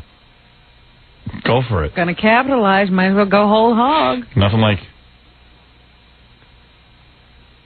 They should actually drag Ron and Nicole into the studio with them and let them lay there during the show. Might as well exploit everybody. No, they're raking over the bones as well as they can. Bob Moore's putting together a whole radio station of Ron and Nicole. Actually, he's doing a movie, A Weekend at Bernie's sequel with Ron and Nicole and O.J. They signed O.J. to it, and O.J.'s going to walk around with their 2 dead carcasses. If O.J. was smart, he would have walked around with their carcasses and pretend they were alive. Yeah, just never report them dead. Yeah, like, and then you go over to the family and, hey, Nicole, how you doing? Okay. She's so tired today. I was watching that Weekend at Bernie's on HBO again. Oh, they have the new... It's so good. They go into the bank with that guy, and they tape up his head to say he has a toothache. They go in the bank, they get into his safe deposit box. Did you see that? No. It's so great. Could you imagine, like, O.J., Ron, and Nicole in a Weekend at Bernie's type scenario? Oh, it's lucky we don't have a TV show. Oh, man, give me a TV show. She'll have the fish. And my friend Ron will have the grilled saltfish. I saw the Channel 9 show. You know that'd be it. That'd be it. How's your food? I play O.J. Robin, you're Nicole. Jackie's Ron. And Fred just throws stuff at people. It works our heads from the back. And Fred would be like the waiter at the Metzaluna going, can't Nicole talk for, Nicole, you sound kind of raspy. Yeah. She would love to have the fish.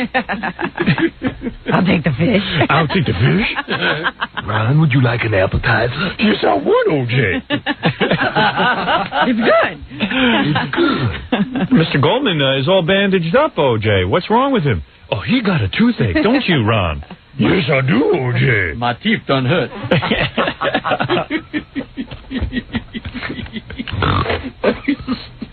It's like Weekend at Bernie's. I'd produce that movie. Weekend at O.J. I'm thinking of making that into a movie. Ain't nobody steal Weekend at O.J. Weekend at Rockingham. Weekend at O.J.'s. Wow. Can I get that made? Is there someone in Hollywood who's not putting up the money for this right now? Hello? Phone's ringing. I'll put that together for HBO. Half hour. Nicole, great news. We're going skiing. Yeah, she could be skiing. Do all the action things. You know, baby, you behaving yourself these days. You don't need to be punched. Nails the skis to her feet. She lasts longer in cold climates.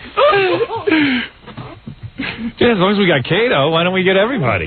Get him involved in the whole conglomerate. Yeah, make him a co-star. Yeah. You know what, Nicole?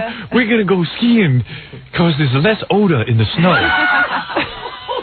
When you're cold, no one's going to notice anything, baby. You too, Ron. We're going to move to a cold climate. Yeah. Nobody knows. All right, now today you two are going to have to really behave because I got to take you to the bank because we got to go and get Nicole's $2 million that I had to settle with her for her alimony. And that letter she wrote about me and how I treated her. Yeah, come on, let's go. Then they go, then they go to the bank. Like Fred can play the banker, and I'm O.J. with Ron and Nicole. It's you and Jackie. I'm working you. I'm like, we're just a little limp. Hello. Why, hello, Mr. Simpson. How are you? And hello, Nicole. And hello, Nicole. You look fine. And Miss like a who's your friend? My friend is Mr. Goldman. Ooh, does he have an account with us? Why, I believe... Goldman winds up opening an account. I believe he does not. Ron, would you like to open an account? Can't Mr. Goldman speak for himself, O.J.? No, let me see. Ron, would you like to open an account? Yes, I would, O.J. Would that be money market? Yes, that would be that, man. Well, let's give Mr. Goldman a toaster. Yeah. Mr. Goldman, be careful not to get your fingers in the toaster. Yeah. Tape the toaster as we go. Yeah, right. O.J. tapes the toaster. No, you don't, because Weekend at Bernie's, the guy sticks his hand through the coat. Oh. And he's like That's holding. Right, he takes it with that. That's one of the best movies. Weekend at Bernie's. I love it. Weekend at O.J.'s. Well, the best was, the fact that you could just leave Bernie around and he would get around on his own. Yeah. He'd be down at the beach. People having sex with him. Yeah. I'm going to go surfing with Ron. Now, Nicole, I got to tell you something. Our good friend, the football player, Marcus Allen's coming over. Now, you can't appear to be dead, honey, even if he flirts with you. Don't play. Yes, O.J. Hey, Marcus, come on in and say hi to Nicole and Ron. Hey there, Nicole. Hi, Kaelin. Marcus. What's the matter, OJ? She sounds sick. Yeah, she's not feeling too good. Got a little frog in her throat. Yeah, she's got a frog. It's allergy. It's allergies. She's good. I think she's got Epstein-Barr. Well, she got a yeast infection, Marcus. Candida. In her mouth. Oh, get me back on Channel 9. I think she was bit by a tsetse fly. Channel 9 were the only dopes to run that stuff. I think it's Lyme disease. Yeah. I believe there's something wrong with her. I think a tick bit her. Yeah, she got one of them deer ticks. It went all the way from one side of her ear to the other.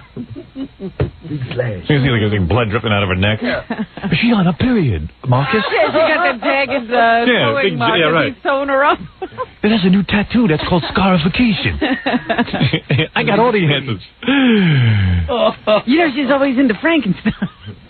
Nicole, when you eat in front of Marcus, make sure the toast. I want to give you a piece of toast, but don't let it slip out your throat. Peas is impossible with you. How long we got Kato? Why don't we do that? What?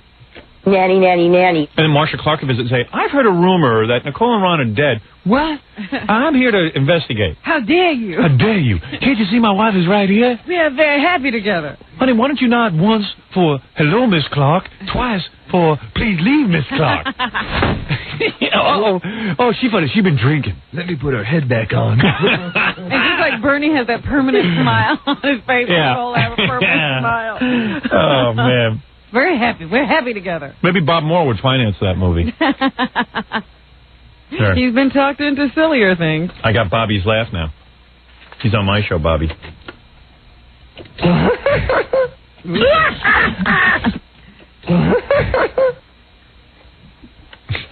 Giving you a run. Yeah, Jackie. I might fire you and get Bobby. We don't know if he has this variety. Yeah. Bobby might have joke tape. Probably doesn't have an annoying web page either. Okay, Kato. Bobby. Very quickly. Okay. OJ. Had some this morning. Okay, let's move right on. Okay, good. Kato's not a funny guy. Kato's a good-looking guy who, you know, Nothing with funny celebrities. Right. Hey, how you doing, Kato? Hey, Michael. Hey, is OJ guilty? How much did you for help? Okay. Okay. Goodbye. Okay. What's ups? Oops. Okay. Is there such a word as In Kato language, yes. Okay, okay, Ecolne enrollment gay. Ed day, ilty gay, utme, I say, one. And then, like at Weekend at OJ's, they could go by, like, where Kato lives. Because OJ doesn't want Kato to be suspicious. Right. That would be a good scene. You have Nicole in the hot tub. Yeah, no, Nicole's in the hot tub with her head off. And Kato walks in. And he's like, and OJ goes, now you don't see nothing wrong, do you, Kato? No. And meanwhile, the dog is sniffing the head. You know what I mean? Like eating a chunk of the head. Runs off with her leg. Yeah. and Kato don't see nothing. Kato, come back here. Kato, you're not going to see anything, are you? I'm not going to lie, OJ, but then again, if they ask me questions, I'm not going to volunteer anything. Good. We don't want a problem, do we? Hot tub water is bright red. Nobody sees anything. Everyone's over there. Yeah, everyone's afraid to say anything. Everyone's afraid to say something. You bring in OJ's mother. She's oblivious. Nobody knows that OJ, Nicole has no head. Yeah. No one sees it. The Emperor's new head. Yeah. I'm telling you, man, we got to get back on TV right now. I mean, we're on the E! Show and stuff, but I mean like our old TV show where we just do skits. Weekend at OJ's. I see the whole thing. Quick, call Dan Foreman. It's time to reunite the team. I've been waiting for this moment. Howard's on fire. What kind of skit you got in mind? Weekend at OJ's. My boss is calling me. I'll get back. I don't know. There's a sex. But the ratings to 30. Not playing Nicole. I'm not playing Nicole. Gonna be home He would always say stuff like, I'm not playing Nicole, and I go, oh, man, that's brilliant. Nobody would ever. Dan Foreman is Nicole. I heard it. Nobody would ever. No one would think it. No. He'd be in the middle of me. He goes, that's it. I'm not playing Nicole. What was that? I'm not playing Nicole. Yes, you are. I think he really secretly wanted to be. Oh, come on. You're not putting me in. But that'd be funny because like, you have this really good looking Nicole when the murder first occurs, and then like 2 weeks later, She looks like Dan? She looks like Dan. Decayed Nicole. We can morph her into yeah. Rigor mortis. Probably have to shoot all day. Remember that time we morphed me into Elvis? We had a lockdown and shoot for almost 5 hours. That was the last time I morphed into anybody. I'm not sitting here all day. Listen, you're going to have to lock down and really make up. Lockdown? Yeah. Oh, you move 2 more hours. 2 more. Cut a new setup. Oh, this is the greatest story. I can't get off it. This is the greatest. Go invade Secaucus. Oh. Hostile takeover. We might go invade Channel 9 just force them to let us go produce. We just need the studio to produce this sketch. Man, 1 hour. Cameras. We can only do it in Secaucus. Vigilante video. Oh. You know, I could produce a new video. 90-minute video of Weekend at OJ's. Come on, man. We could do it in a week. Oh, we could shoot the whole thing. Straight to video. Straight to video. Look, I'm no Ivan Reitman, but I could get this thing done in... I think we could write this in a week, couldn't we? We could shoot the whole thing in a week. What was our typical budget at Channel 9 for 3 half-hour shows? 3 half-hour shows? Yeah. It was $50,000 a show, including salaries and everything. So $150,000. That was an hour. Yeah. So an hour and a half would only be $75. Yeah, $75,000. I could produce the whole thing. You know what? Let's go nuts. Let's do $100,000. Pay everyone real well. All right. I'll talk to my boss if I get a hiatus. Oh, I got to think it over.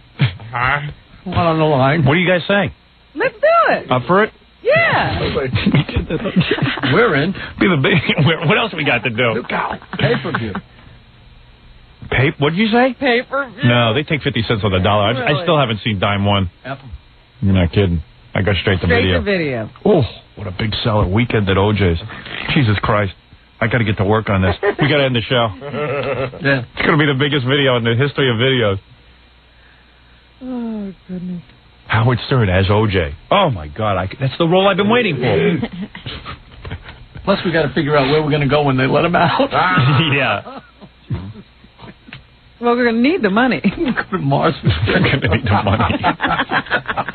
I'm coming for you. Hey, look out. Hey, Bobby, what do you think of all this? You're right. Every time Bobby laughs, Jackie laughs because he gets jealous. Yeah, he knows. This is his That's area. his thing, yeah. My domain, man. Yeah. You guys done with the script yet? What? It's done. Oh, for Weekend at OJ's? You're the one who keeps talking. Robin, I know there must be other news, but I don't seem to be able to get to it. I know. It's too good. Weekend at OJ's. I gotta get in on this. Time to barbecue. What? Time to barbecue. Nicole, your hands on the grill. You're gonna give us away. Marshall Clark's coming over in a minute. She's sitting on the barbecue. Her hands on fire. What do I smell? And we could probably get Kato to be in it too. He can stand there oblivious. Get your implants off the Frankfurters. Get your implants. By the end of the movie, she's totally decayed. Only she has 2 implants. She's cooked. And OJ's still trying to convince everyone that she's alive. She's fine. I don't know how she got like this. Jesus. I think she got Mickey Mantle's cancer. How can you say she did? Look at those breasts. I know we could get the $75,000 from Bob Moore to produce this thing. He's up for any ideas, evidently. I thought the guy was particular. And obviously he can promote anything. Bobby, right? Wait, I have a problem with this, Howard. What? I'm saying to you, man. Oh, Bob Moore? Yeah, finding fault with it. There's no such thing in the English language as Bob saying, I have a problem with this. Exactly. What else you want to do? What other ideas have you got? Hey, you got any other good ideas? Don't you think you're capitalizing on something? Yeah. Nanny, nanny, nanny. This is capitalizing on a tragedy. Yeah. Really, man. Kato better walk down to that courthouse and make these things right. I'm telling you right now. I'm not letting up. He can march down there with me. Because, if he needs your moral support, you'd be willing to give it. And believe me, once he gets around me, he'll be into it. He's just been influenced by the wrong people all this time. He's hanging around all them Hollywood nudniks. Yeah. If Kato won't play Kato, I'll get Dee Snider to play Kato. No. It's a career. What if he's busy? He'll be there. He's that kind of friend. He'll drop everything.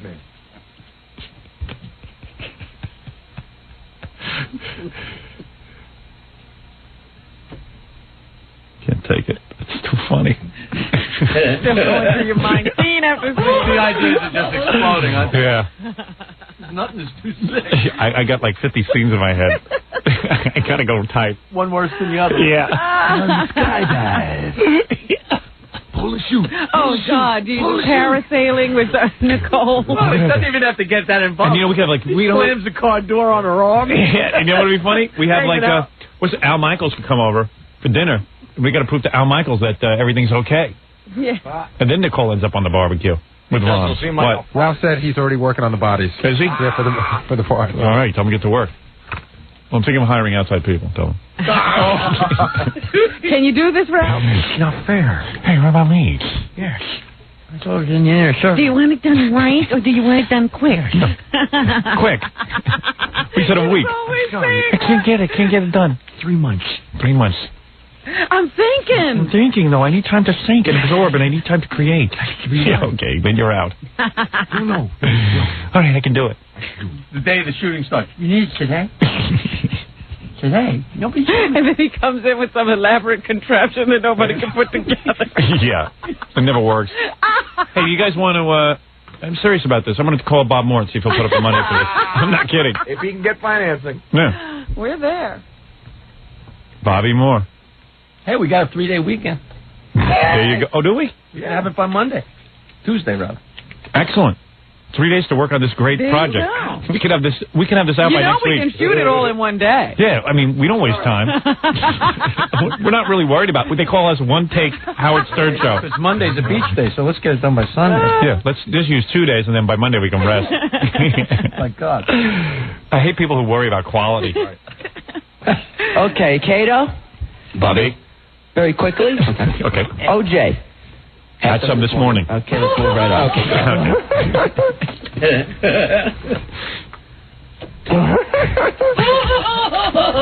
Okay. Come on, Robin. Is there anything else in the news? Or is... Well, you know what? I have a terrible case of the hiccups that won't go away now. Oh, great. Well, maybe just give us whatever you think is really important, because you don't want people to walk away pissed. I know. They can get angry.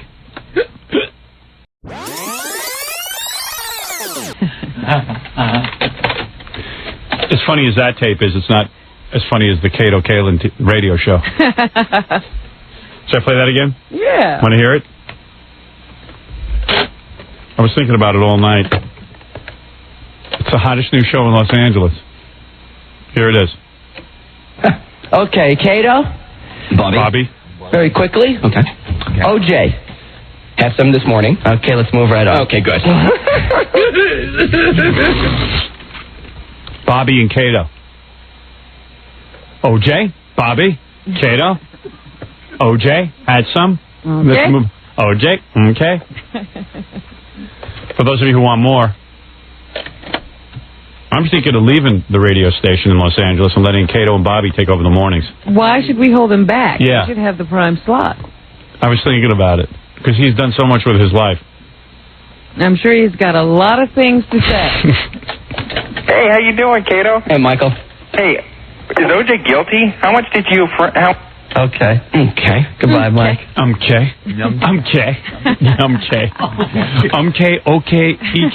EKJ. OJ. AKOKEKIK. I see. I pay. Emo, a. I K. One of my feet on me. Hey, how you doing, Kato? Hey, Michael. Hey, is OJ guilty? How much did you... Okay. Goodbye, Mike. Okay. AKBK. Ixnay on the OJ nay. Eeny, meeny, eeny, meeny, mo, me. Banana, fana, fofe. Okay.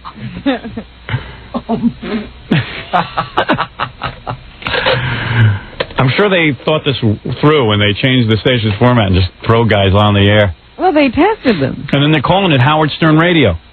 Hey, Gary, get me Bob Moore on the phone. I want to ask him why he calls it... I want to see how he slithers out of this one. Yeah, I want to ask him why it's called Howard Stern Radio. But everything so far has been somebody else's idea he's just gone along with. Get Bob on the phone. I want to ask him about it. Bobby? Why did he go along with this one?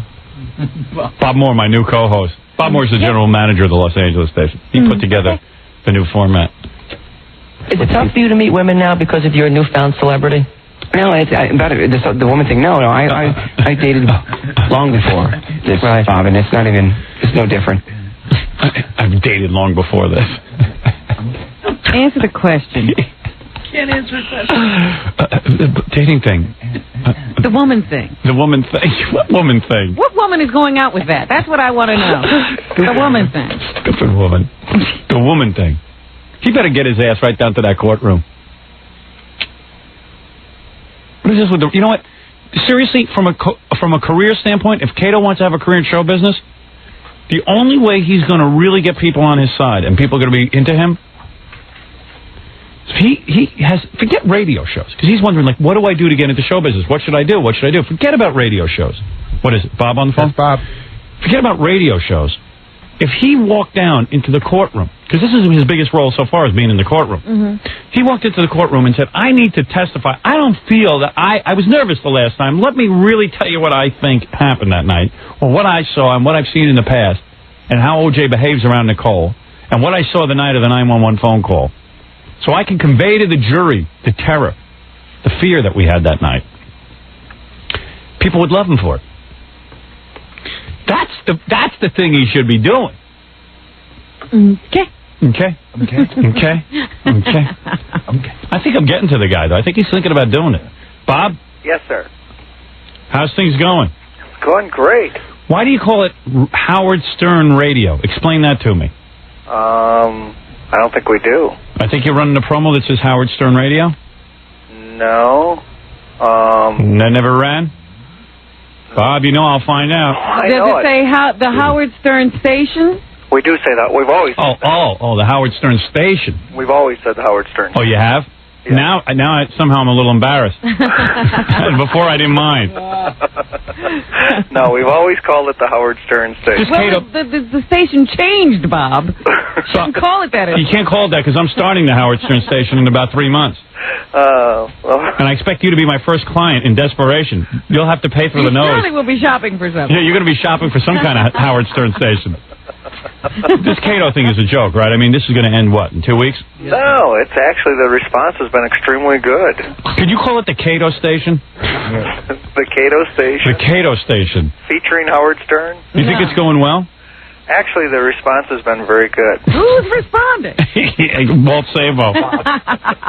Walter, thank you. What do you mean you're saying it's going very well? Who is responding? Seriously. How would you know about a radio show in 2 days? Yeah. You didn't even... My show, everyone responded negatively. You mean they're responding positively to this?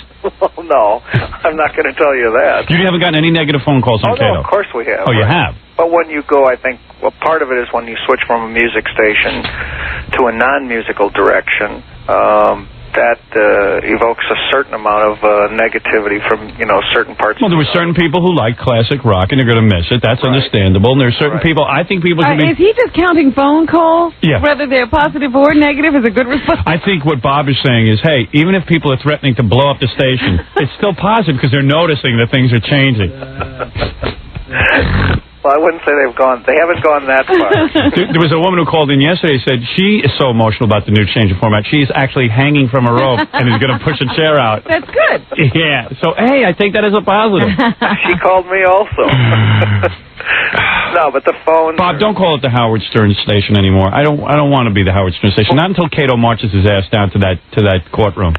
We've always had it as well. I mean, I think. Can you stop calling it the? I'm asking you as a personal favor. Okay. Could you stop calling it the Howard Stern Station? Because it's really not the Howard Stern Station. It's a Howard Stern imitator station. Could we say the station that Howard Stern appears on? Yeah. Why don't you just say Howard Stern is on in the morning? Can we word it? Can we have a lawyer work it out? Stern all morning, Radio Hindenburg the rest of it. Yeah. I just have a sound of a bomb blowing up. I had Kato on yesterday. Oh, yes, I heard. And I said to him, march your ass down. Don't you think he should go down to the courtroom and testify in a more positive way? Well, I don't think he's allowed to discuss his testimony. That's not what we asked you. I'm asking you a question. Don't you think he should walk down to that courtroom and get on the stand again and say, look, I really got nervous the last time. I really want to talk to you about that 911 night. I want to talk to you about the times that Nicole came to me crying. I want to talk to you about a lot of things that went on. Well, if you talk to Kato, and I believe he said the same thing to you, because I think he said it, several times in several different medias, that he feels he did tell the truth. He told. I didn't say he didn't tell the truth. I wasn't saying Bob you lied. was not answering the question. Bob's good at that. Bob, the question was, what do you think he should do? Do you think he should go down to the courtroom and say, I want to testify again? It's real hard to put yourself in somebody else's shoes. Oh, man. Wow. Bob's the man. Bob's a real nice guy. He is. I love him. I want Bob to be successful. I truly do. You, I'm going to get my own show. Everybody's been asking. You know what? You would be more interesting than the other guys on that station. Because we want to know about the insanity of being you. Yeah. we heard. Wait, where's that quote from Bob yesterday? Oh, here it is. Here's Bob Moore talking to some network reporters about what's it like to be putting together the new Kato Kaelin show. And here's Bob. Stuff, everyday life, Kato's life, the insanity of Kato's life, how a guy became a public figure, and all the things that go along with that. That's what Kato's show's going to be about. Yeah, the insanity of Kato's life. All right. What is the insanity of Kato's life? Basically, the insanity of Kato's life. Right. That's all he's going to say. He's like a prisoner of war. Yeah. Name, rank, and serial number. And the insanity that is Kato's life. No, but I mean, he's what he... What are you going to do? I give the guy 6 weeks. We're very hopeful. Fox gave Chevy Chase 5 weeks. Let me ask Bob something. Now, when they're doing this Kato show, he can't take phone calls, right? Oh, no, he is taking phone calls. So you're screening heavily or making all the calls yourself? We after the Stern show yesterday, we decided not to screen heavily. Oh, really? Because we decided that the truth of the matter is that, there's going to be a certain amount of negative calls. And right. You're never gonna rid those unless you deal with them. Right. And you got to deal with it. So we are dealing with them. Right. I'd like to hear that. Oh yeah. So what are the somewhere around 100% negative? It might have been a little less. A little less. Why don't you send us some tape? Yeah, send us some tapes. I want to hear it. I know the CIA holes are sending me tapes as we speak. Yeah, I got to hear it. CIA holes are very much on top of their job in this market. I mean, I have 3 little tapes, and I'm having a field day with it. I would love, more. More tapes. Big chunks of the Kato Kaelin show. More test shows. Kato and Bobby. And Bobby. What's with Bobby? What's that story? Bobby. Who is Bobby? Is Bobby Kato's friend? Yes, he's a stand-up comedian. And he's a longtime friend of Kato's? Well, I guess they're friends through Louis Anderson, the comedian. That would make sense. It makes total sense. Okay, enough said. Louis was the conduit. Conduit to, so Bobby and Kato. Yes. That's like a team because they felt comfortable with one another. Right, well, they have I see. Now, do they sit around writing the show? Yeah. Like, I know that OJ joke they did, the one where he goes, hey, Kato, OJ had some this morning. That had to be written. That sounded like it was written out. I'm not sure if that was written, but... Do they write stuff ahead of time, or...? Oh, yeah, they prepare. I have some tape, Howard, I'll pull for you from the test show. I knew it's the same. I listened to it for half an hour, and let me hear it's Kato describing a date, but I mean, I still haven't figured out the punchline yet. Would you get that into me, like, now? How much of it do you want? 'Cause it just goes I don't on. care. As much as we can have. I'll just bring the cassette in. Bring the cassette in, let's hear it. Hold it a second. You have the test show? Yeah. We have everything. Now we'll see what prompted you to make this decision. I want to hear the test show for these guys. We'll hear what you heard that made you say yes. I want to hear what you heard that you went, Oh my God! I gotta put that on. I gotta fire every disc jockey on the station and get this on the air I as soon never as I want to hear can. music again. This is all I want to listen to. Remember, I was locked in a very small box when I made that decision. In all seriousness, I don't think it was Bob who made the decision. Well, I told you yesterday when I heard that statement from Bob about what the Kato show was supposed to be about. That he had no idea what it was I figured there was a gun to his head. Yeah. Hey, we didn't see the videotape. Was there an actual gun to your head when you made that statement? Bob had a gun to his head.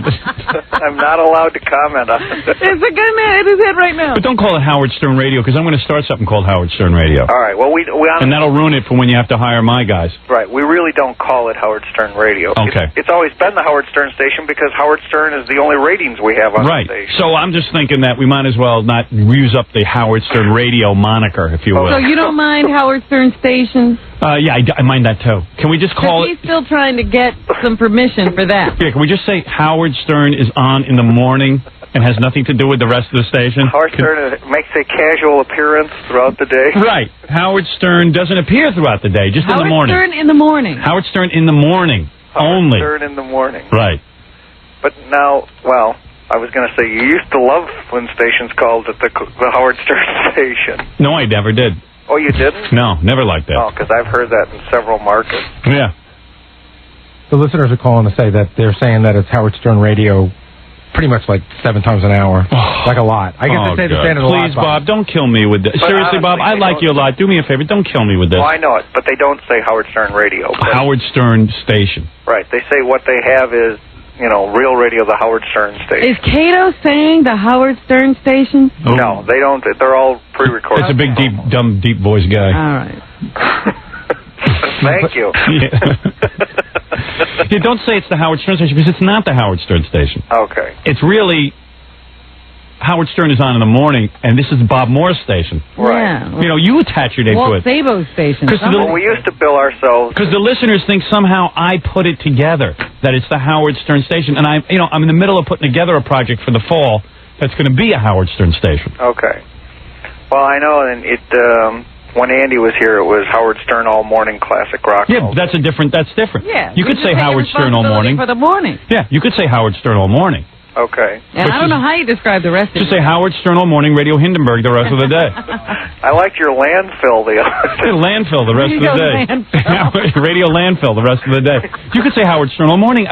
Listen, Bob, I'm not busting your balls, but saying Howard Stern Radio or Howard Stern Station it implies that I somehow put this together, and I'm putting it together. Sanction this. Yeah, I don't sanction any of this. Right, and we would never call it Howard Stern Radio. Yeah, just call it, but saying Howard Stern Station is the same as saying Howard Stern Radio. It's a matter of semantics. To the listener, it's the same thing. Right, except Howard Stern Radio tries to imply that these people are trying to be you, and that they are not. The Howard Stern station says the same thing. It does. Howard Stern All Morning, a car accident the rest of the day is fine. Howard Stern All Morning, watch TV the rest of the day is fine. Call it Bobby Radio. Bobby's on there. That's right. Bobby. I want to be on there. Bobby, Kato. I'm looking for representation. Yeah. No, seriously. All right, let me hear. Call it Kato Radio the rest of the day. We'll take care of that. You want to stay on while we listen to Kato's test show? Please. Yeah, you might as well. You were the genius who thought this was. Yeah, I want to test. Tell us what works about it. I love you, Bob. We might miss it. Okay, Howard, let me give you the setup on this. So Okay. They started by talking that Bobby was over at Kato's house the night before. Right. And one of Kato's dates came over, a woman he met at a health club. And, he wanted Bobby, he was asking Bobby what he thought she looked like. So Kato's giving a blow-by-blow description of the 48 hours together he's had with this woman, their date, and where they're at. Okay. She also has my T-shirt I was listening. And it's a tank top white T-shirt. Yeah, you guys are getting excited, aren't you? All right. Hey, tank top. How come he knows every detail of what this girl was wearing, but he can't remember? Doesn't remember the picture on the wall of his room where he lives. I think that just happened. I know. I don't Tank mind it. top white T-shirt. Tank top white T-shirt. Easy for you to say. Okay. And now we're eating this Sandwich. Let's just say that very quickly. But listen, let me tell you what. It's like a fine dining place at my. I got the It window. is. How often can you hear cars outside? Car alarms going off. It's very exciting. In the window. The Chinette. Okay, go ahead. And I said to her, you look pretty tired. Do you want to stay the night? Yeah, I went right for it. Wait a second. This is after the turkey sandwich. Wait a second. You had a turkey sandwich, and then you told her to stay the night? Yeah, that's right. Wow. And Bob, you said I gotta have that? Well, Well, it was more than, we listened to more than that. All right, well, let's listen to some more then. Turkey actually makes you tired. Did you know that? Please, have you been listening? Dr. Bob's medical show. Tryptozane. Is that what it's called? Is that what it's called? I don't know. Let's ask her. I think I did some of that at Woodstock. No, he's pretty intelligent. Isn't that what Son did in Hendrix? I think you were shooting up Turkey, weren't you? That Carl I know, that's what. Oh, this must be the part you heard. Then you went, I got to have these two guys on my station. Tryptophan in turkey causes sleepiness, doesn't it? Oh. I think it does. You were shooting up turkey at Woodstock, weren't you? Yes.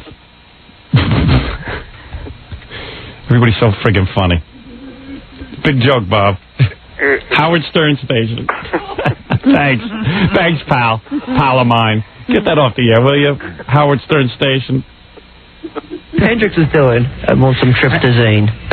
He wasn't even English. And some of their best albums were because of the Tryptozane. I have that. That's the first Yes album. Tryptozane. Yeah. Okay. So she comes out. No, she's already been out. No, I know this. You go, I'm tired. She goes, I'm kind of tired. She goes, I want to spend them. You go, I want to spend them. How do you make that move? Well, I said to her, she wanted to actually go out more. I said, not in shorts. And I said, what, do you want to go to a sports bar? And I was wearing my jock that night anyways. And as always, she didn't want to stay, but she ended up, doing a complete back rub. And she said, I would like a date.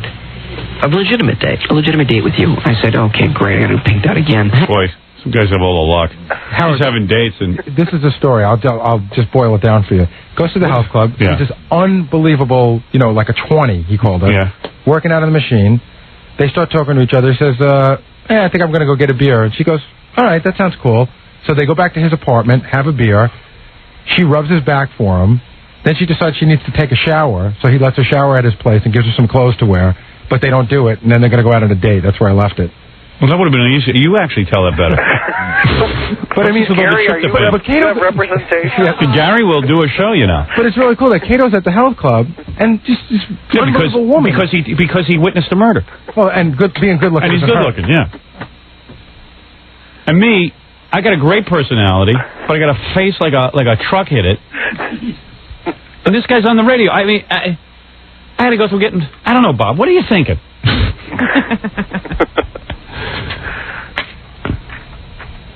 He speaks. He doesn't even know what he's thinking. I didn't realize I was supposed. That was a question to you. Oh, it was. All right, thanks, Bob. Bob, I got to go. Please don't call it Howard Stern Radio anymore. I will take care of it. I'm burnt out. You are our master. I will take care of it. Thank you. He's going to make it up to you. He's going to send you some of the Cindy Brady tapes. Oh, good. That's right. How's that show going? It starts today. We're very excited about it. Kenny Ober and Cindy Brady. Right. Okay. What doesn't excite you, Bob? Yeah.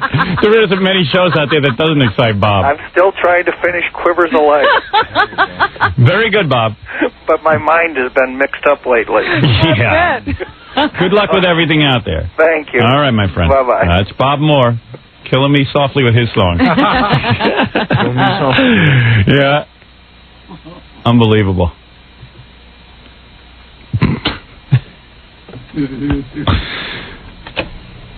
Okay, Kato. Bobby.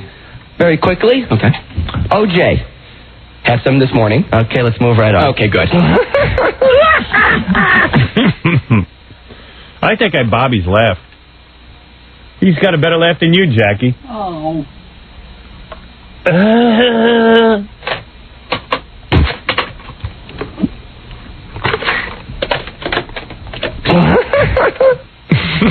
You must say that's a better laugh at nothing than Jackie. Yeah.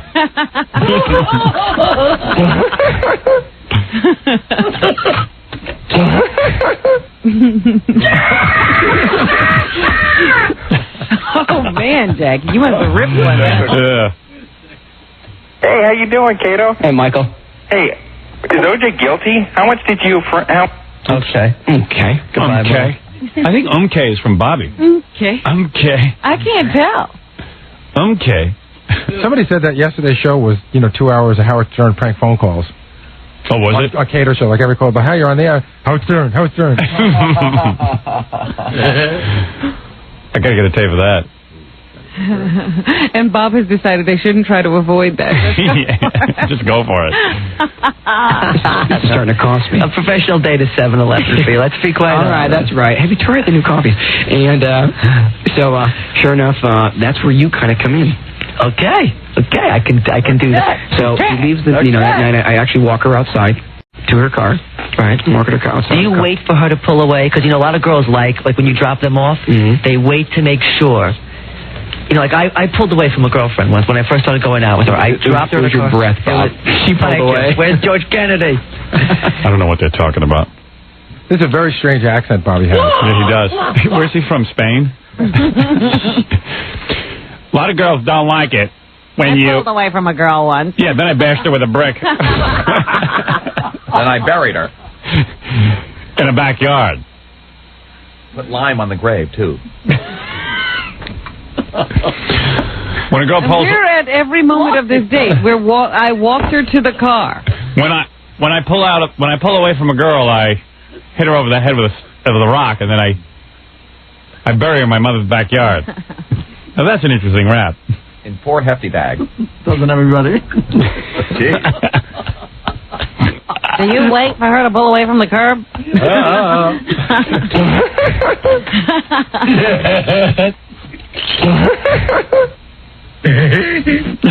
Okay. I got more variety. That's true. Is it tough for you to meet women now because of your newfound celebrity? No, it's Your newfound celebrity. the woman thing. No, I dated long before this, Bob, and it's no different. Cool. All right. Well, what are you gonna do?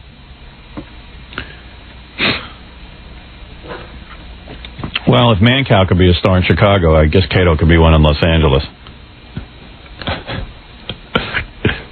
They're both about the same age.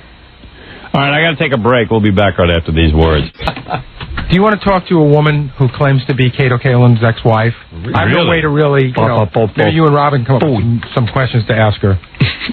Oh, I should do all the work. Well, I don't know. Hey, you're on the air. Hi. How you doing, Howard? Hi. Good. Mrs. Kaelin? Is this Mrs. Kaelin? No, not anymore. Not anymore. And I'm Kato's ex-wife. Where are you from? We live out in a suburb of Riverside in California. And I'm remarried and... Happily, I hope? Happily, very happily, yes. I got to figure out how I can prove it's really is. There's How really no old's way. your daughter? Our daughter will be 11 in September. What's her name? Her name is Tiffany. Tiffany, right? Yeah, I know that. Okay. It's the real deal. I'm really her. Where's Kato from originally? He's from a suburb in Milwaukee. It's called Glendale. That's right. I saw that on Larry King.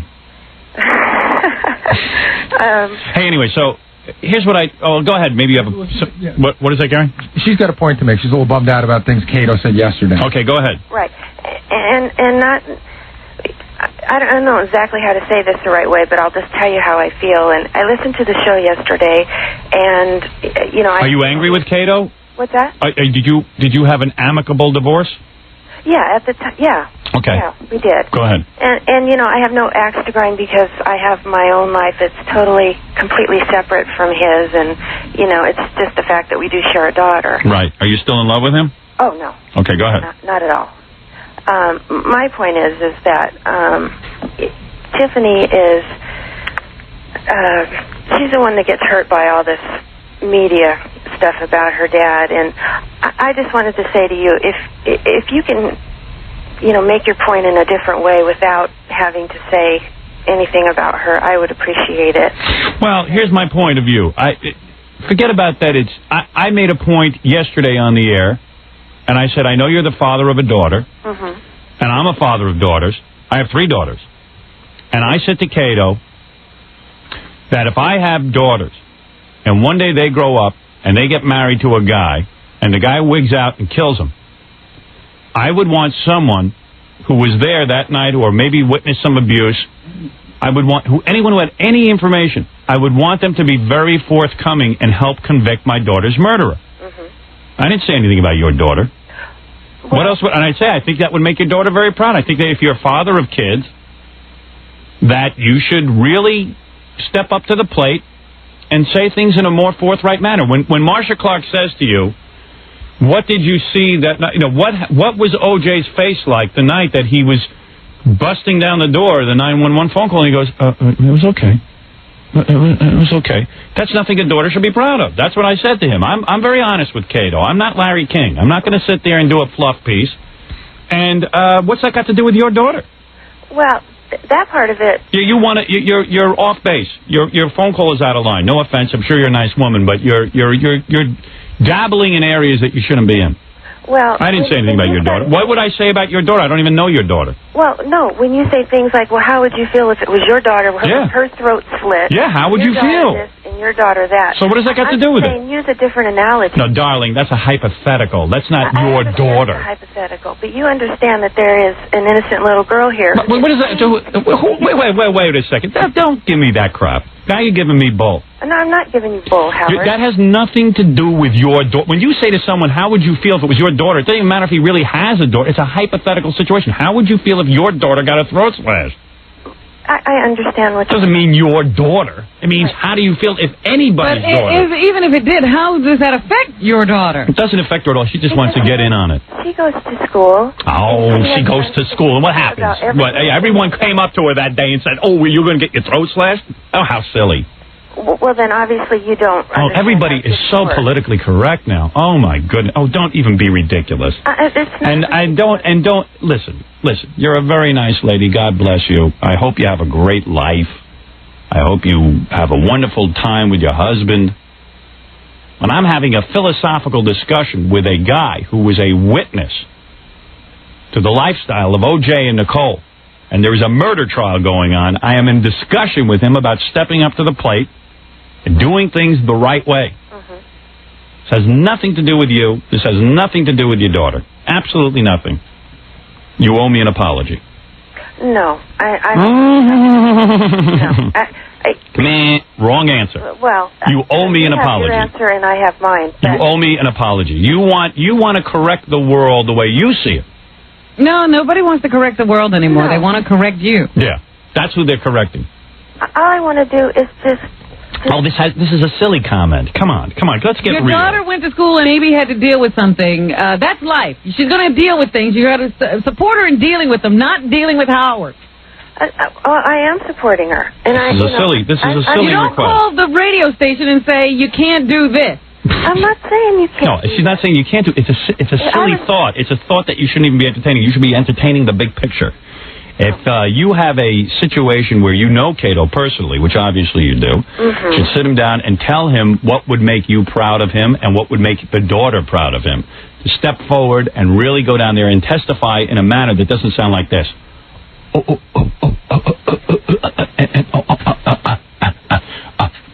I just heard his test radio show. He wasn't going like this when he was talking about the broad who was giving him the massage. Let me tell you something. If you're worried about what your daughter thinks of her daddy, that's what you should be. You shouldn't be talking about getting massages on the air if that's what you're uptight about. I got no qualms. Okay. Listen, come on. Let's be serious. This has nothing to do with. This is a silly conversation. I can't entertain. This is what I'm saying. She called here to make something happen here. Nothing going to happen here. We want you to talk to Kato and tell him to get down to that courthouse. Have you talked to him about it? No. Well, of course you should. Well, you're the mother of his child, and you must do this. Yeah, I demand you to do it. I'm not going to get into that with you, Howard. Why not? I guess I was thinking this was going to go a different way. Of course, I'm a smart guy. I don't tolerate nonsense, Mrs. Whatever. I don't tolerate nonsense. We're talking about the big picture here. Yeah. Well, you can call it nonsense, but when I'm living the life and... You're living the life. I'm living the life, too. Everyone's living a life. It's not Howard's fault that your child's father is Kato and all this stuff happened. And it's not my fault either. Of course not. Oh, well, I think it's more your fault than ours. No, it's not her fault that Kato lived at OJ's house and was a witness to this. No, it's not her fault that Kato is the father of her child. Right. That's what you just said. No, that's her fault. Yes, I would think so. But the thing is that you listen. This is silly. I'm having a discussion with your husband about the big picture in his life, about being a parent, about being a responsible citizen. And you're sitting and talking about word it differently. I don't even know what you're talking about. I gotta talk to real people. I can't hear nonsense stuff. I'm sure you're a very intelligent woman, but you're caught up in something that I don't know what you're caught up in. Okay. You know, this is crazy. This is a crazy situation. You want to talk to me about something real? Talk to me about something real. All right. I just, you know, like I said, I thought that you would feel a little bit differently, but... A little differently about what? Because you're a parent. I know I'm a parent. That's what I was talking to him as, of one parent to another. I understand that. But somebody must have said something to her daughter at school, and it's your fault. No, nobody said anything to her daughter at school. That's what she said. She went to school. No, she wants something to happen to her daughter at school because then she would have a story. She'd be able to call me up and give me a story. Everybody wants something to happen in their lives. Don't you see people are bored? I'm after the big picture. It's when sometimes certain people are called up to the plate in life, where they can step up and make a difference. But I'm sure something's been happening all along. There's never been anybody to call. Right. Now she's calling you. Yeah, everyone's looking to call me. Everybody calls me. I'm a great guy. Something you did was wrong. Yeah, I did the wrong thing. I'm saying... She hasn't talked to Cato about his testimony. Call Cato about what he's doing at the courthouse. Don't talk to me. When you saw your ex-husband going, I don't understand the question. What did you think? Tell me, be honest with me. What do you mean you're not going to go there with me? Where are we going? I'm asking you, what did you think of the testimony? I just called to tell you the one thing. And what thing are you telling me? I don't understand what you're telling me. I wish I could comprehend what's going on here. Well, obviously you don't, and I guess I thought you were going to be the type of person that would. To understand what? What, that I shouldn't say that he's a father? No. But that's all I said to him. You're a father. Step up to the plate. Everybody wants to be involved with me. I want you to call, instead of calling me, call your ex-husband. Instead of calling me, call your ex-husband and say, you know, Cato, maybe what Howard said is right. Maybe you go down there in a certain manner. Not that you were not being truthful, but maybe you could have been a little more forceful. What was the look of terror on Nicole's face that night? Maybe not be a little more forthcoming. Don't make Marcia Clark drag everything out of you. That's what I'm talking about here. I understand. Do you understand now what I'm saying? Yeah, I understand what you're saying. All right. Thank you. Thank you. Have a good day. You too. Right. Bye-bye. All right. A nonsense call. I'm sorry to have disrupted the show with that. I was in the middle of playing music. I was in the middle of playing the electric comic book. Yeah, now I've forgotten all about Fred's version. Formerly the plumber's of silver nickels and golden dimes. Well, I'm sorry for that. I had to straighten somebody out. Ignore what had just happened. I don't know what that was. Everybody wants to be on the air. Okay. Anybody else want to talk to me? Anybody else's ex-wife? Next up. It's got nothing to do with the kid, this, that, or the other thing. This is. I'm talking to a guy about being a parent and being a man. That's all. It's got nothing to do with her and the kid. I don't know anybody's kid. Got my own problems. Does any of the former Mrs. Johnny Cochran's want to call in? Now that I would love. You know his wife has a book coming out. Why don't we book her? Ex-wife. Get her on my show. I want everyone's ex-wife on my show. It's always fun. All right, let's take a break and we'll be back right after this. You can knock them over. All right, these are reports from other markets and how they mangle my show. Okay, let me start by saying that... They couldn't be that bad. Let me start by saying that... Because you know why it can't be that bad? Why? Because I've already explained this stuff 900 times. Well, the last one that I'm saving up for you is the one where your head just falls off. All right, start off. But I would like to start by saying that all the CIA holes have received their badges now and their instruction letters. I am going to remain calm while you tell me this. Okay. The CIA holes have secret instructions? Oh, yeah. We sent them out a whole letter. And a badge, and what to do with the letter, and how to destroy it. Because there are people who are faxing, second-guessing the CIA hole because they don't have they're on top of reports it. on hand. No, they're on top of it. We'll fire any CIA hole that doesn't work out. No. CIA holes, for those of you who don't know, are people who are planted in each market. They are unidentified. The only people that, in fact, I don't even know who they are. And they have badges. That is true. Their badges are not to be used in clubs where they can... Never to be shown. They can't impress women with it. They have to remain completely underground. And they have to tape the show every day and look for infractions. Go ahead. Okay, we'll start. This comes from our CIA hole in Baltimore. All right. Now, you know that our show in Baltimore and Washington you know, it depends on what time we end, but if say we end the show at 10:30 in the morning. That's right. We're followed by the Gordon Liddy show. Right. What goes on between us and the Gordon Liddy show? You're saying that G. Gordon Liddy usually goes on at 11 o'clock because we finish up, but if we finish up at 10:30... What happens? What happens in the half hour? Right. Now, I assume that G. Gordon Liddy... would just be there and come in at that time. I heard he starts at 10. That is not the case. Oh. What happens is they play something that is known as Howard Highlights. And they just take the first hour of the morning and replay it until it's time to go to Gordon at 11 o'clock. You're kidding me. No. That's the one that... And Howard highlights it, and then they just cut it off as soon as he comes on. Right. That must sound totally retarded. I mean, So you could be in mid-thought. Right. Well, I would... So Ken Stevens, you're telling me, is close to a retard. Right. Because only a retard would run something like I haven't heard the actual tape of it, although I did call down there and they told me that's how it works. So I would You know, hope G. they don't- Gordon Liddy gets paid a lot of money to do that show. He could be there, standing by at 10 o'clock, ready to do his program when we get off. What, he's such a big star, he can't do that? He's no star. What happens if we go past 11? He doesn't even beat Rush Limbaugh. Wait a minute. I know what happens when we pass 11, What? that the G. Gordon Liddy stations just cut us off and go. Is that right? Oh, I've known about that. Oh. I've known about that. That I understand. All right, 11 o'clock, fine. But, listen, they're making a mistake. We get bigger ratings than G. G's got to work on beating Rush Limbaugh before he starts pulling a prima donna act. You tell him to get his ass in at 10:30. Listen. All right, I'll take care of that. Go ahead, next. Okay. Oh, here we go. From numerous CIA holes in Boston, even people who don't have a badge. I guess our Boston station... No one can tell G. Gordon Liddy what to do, but they can tell me what to do, right? Yeah. They're all afraid of him. I love that.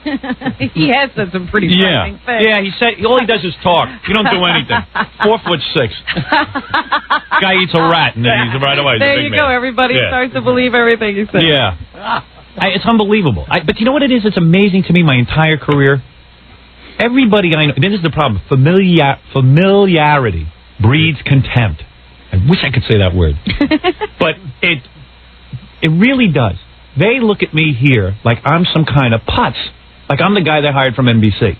They can't recognize that I've grown. I'm a little bigger than G. Gordon Liddy. There's nothing wrong with saying a guy whose first job in radio, G. Gordon Liddy, this company gave him a job. No one would give this guy a job. Gave him a job. He could show up at 10 o'clock and sit there. They were afraid to tell him to sit there during my show and wait to go on. They were afraid to tell him that, but they're not afraid to tell me anything. Or to cut you off, or to slap your show on and just cut it off in mid-sentence. With me, they make contractual addendums, and you're going to fine me $25,000 for saying a station's call letters. I tune in G. Gordon Liddy. He's giving all the call letters to the stations. Him they're not afraid to tell anything to. Baba Fooey. No, you mean you they're not afraid to tell anything. What? No, it's amazing to me. It's just friggin' amazing to me. Listen to this. They write in my contract, you're going to be fined $25,000 if you say the call letters of the Los Angeles station, which now I can say, KLSX. They write that in because I'm going to syndicate to Los Angeles. I say, okay, that's how you feel. I'll abide by the rule. I tune in G. Gordon Liddy, and he's on there talking about WABC in New York, talking about this one, talking about... I go, how come the rules don't apply to him? You're working for the same company. Why am I fined $25,000? Why do I have to be kept under control and nobody else? Why am I so dangerous? Poof! I got to get out. I'm so afraid to go ahead in this list. What? You just do your job, boy. That's the least of what's going on. Oh, please. You are a nutcase. Baba Booey. Not yelling at you. Why are you afraid? What are you afraid of? Why are you so afraid? Why are you afraid? Because of this. Yeah. Mr. Afraid. I never once yell at you. Keep your job way too... You're another guy to clean out of here. What a loser. Take the rest of the day off, Gary. We'll see you tomorrow. I'm grateful that it took so long to get. You've got to grow that mustache back on. I can't concentrate. I can't. I'm going to. God Almighty, the teeth and the gum. He shaved his mustache as a favor to me because it was part of this project I'm working on. I can't mention because I'm busy with press conferences. I'm going as fast. All right, go ahead. I just got to cover your lips and teeth. All right, now we move up to Boston. You know what? He needs a curtain over there. Put a curtain over your mouth. Seriously, that's better. All right. He's got a piece of paper over his mouth with the mustache drawn in. Good. All right, now talk. Now we go. All right, move. Don't be stupid. Now go ahead. We moved to Boston. Right. And we got a lot of calls about this. Apparently, our WBCN has I caught wind of this signed one. a contract Yeah. with they carry New England Patriot games. Unbelievable. So starting this past Friday and 3 more times this year, unbelievable. Our show will be bumped back to run after the Patriot game. I bet they don't do that to Imus in Boston. So well, let's make it clear to other people around the country we're on at night in Boston. Right. Screw the rest of the country. I don't care if it's clear, Robin. So here's an example. If a Patriot game starts at, say, 7:30, it generally takes around 3 to 3.5 hours. Oh, I get the idea. postgame So I go on at 3 in the morning. You go on at 11:30. That's great. Which means you'll end at... Please. They don't give a rat's ass. 3:30. And they do it. They abuse me. They don't even check with me. They don't even ask. They don't even inform So me. wait a minute, what is the deal? Does your contract say that the show has to air? My contract should say that show's on in the morning already. What is this joke? Me protecting everybody. But the question is why, if they're going to run something else in our time slot, that's preempting our show. Why I'm going to put it preempt on my at show. 11:30? Put it on instead of Parento. Put me on early. Yeah, they got the tape sitting right All right, there. what's the next? Oh, I can't take it. Okay. I can't take it because the Tony Berardini thinks he owns the country. I know exactly what's going on up there. He should grow some hair. Another one. Everybody busy tinkering with the show. Tinkering, and they don't tell anybody. They all sneak. They have sneaks. That's what we had to have CIA. CIA holes. Is this the worst one coming up? Because I can't take much more. That's second to the worst. Oh, boy. How much worse could it get? Yeah, I can't wait. What's the next one? Okay, out in Los Angeles. I think I know this one. Is this the one about the traffic reports? That's right. Yeah. Holy mackerel. Here's a listing.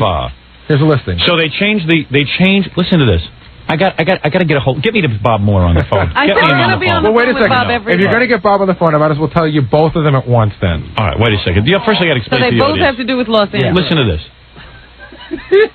This guy changes the format of the station in Los Angeles. I don't care what he changes it to. If he wanted to play gorilla humping music, I couldn't care less. So they go to this talk format. Real radio. Real radio. That's some real radio. Hoofa. Real radio, my ass. Should have called it bad radio. Bad radio. Radio Hindenburg, I call it. Oh, man. Disaster radio. Real bad radio. So they go to Real Bad Radio. And they take it. And they decide now they're going to run traffic reports. Not only when I break every time, but 2 times when I break. Listen to this.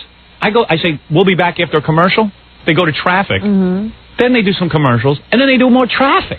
Is that important? I have told them point blank, they must think I'm a big a-hole. They must think I'm a moron, that I don't know what I'm doing. They must think that I'm the stupidest guy in radio. Here I am, the #1 guy in all of radio, and they turn to Walt Sabo, who hasn't done anything his entire career, and they're taking advice from him. Get Bob on the phone. What is the other thing? I said no traffic reports with that dumb traffic during my show, that stupid-ass traffic. The other thing I heard was it was like a wacky traffic guy trying to make jokes about the traffic. Oh, don't tell me that. That's what I heard. I want him off my show. Put him on during Cato's show. He's got nothing to talk about. I want to hear his joke. Put it on during. Hear one of these traffic reports. I don't need the traffic. I already got high ratings. Why are they messing with my show in Los Angeles?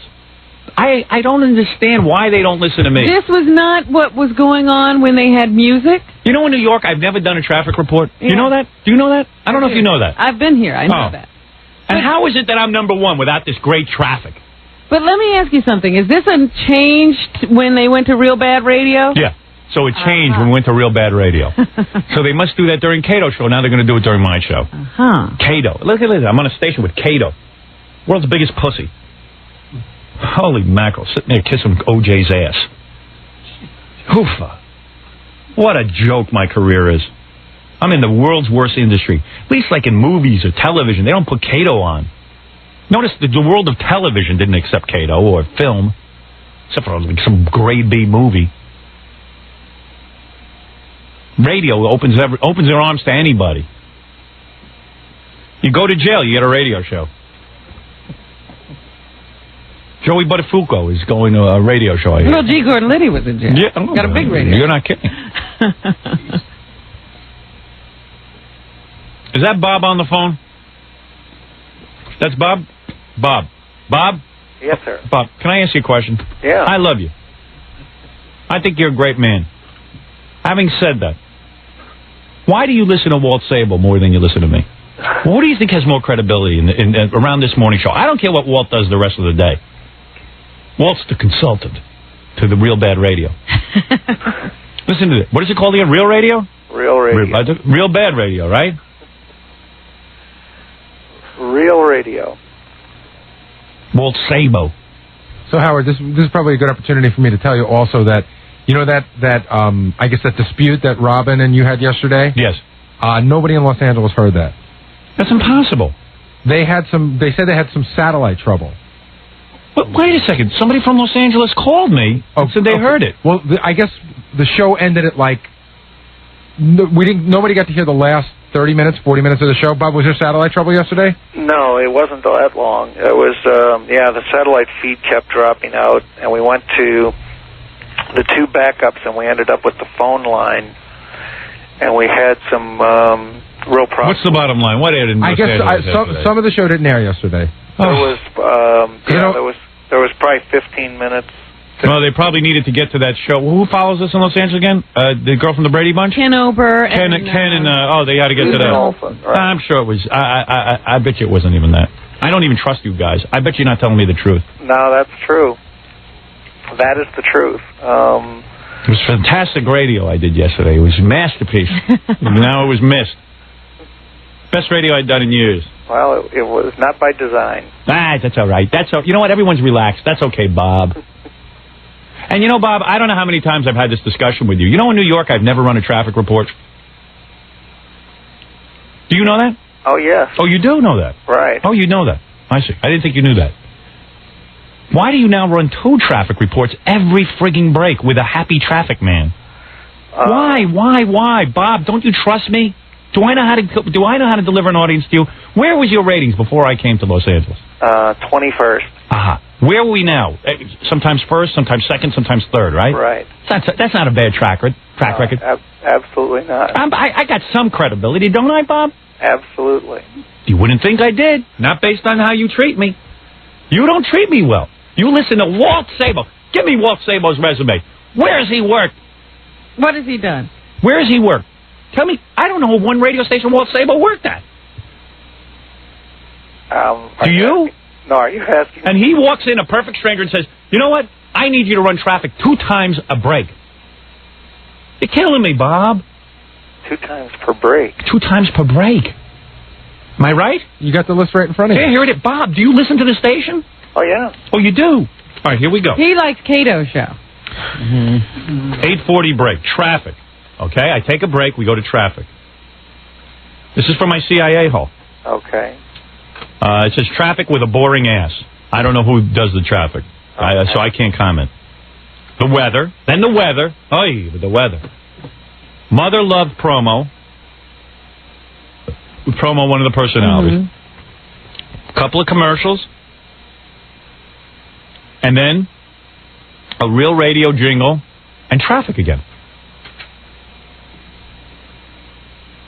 And that was from yesterday's show? No, the day before. Day before. Yeah, well, but a lot of people fax that in, Bob. Seriously. Right. Here's the 9:34 break. Traffic. And then more traffic. And the same break. Why not birthday announcements, Bob? When is Walt going to put that in my show? Birthday announcements. Listen, you guys can do what you want. I can't control what you do out there. You got to be on the team, though, with me. I'm trying to advise you. Why is my advisory taken with such little respect? And why is Walt respected? Walt has never done a show that got a rating like mine. No, that's true. But I know more than Walt. Why won't you believe that? Why? Because I'm a rating lunatic? Just because I can't act a certain way? Underneath all of this mess underneath this horrible veneer is a bright guy. I'm a bright guy, Bob. Oh, I know that. No, you don't. Don't say you know that. You don't, because you don't take my advice. Because it wouldn't be very bright to have a bright guy not listen to him, Bob. Only listen.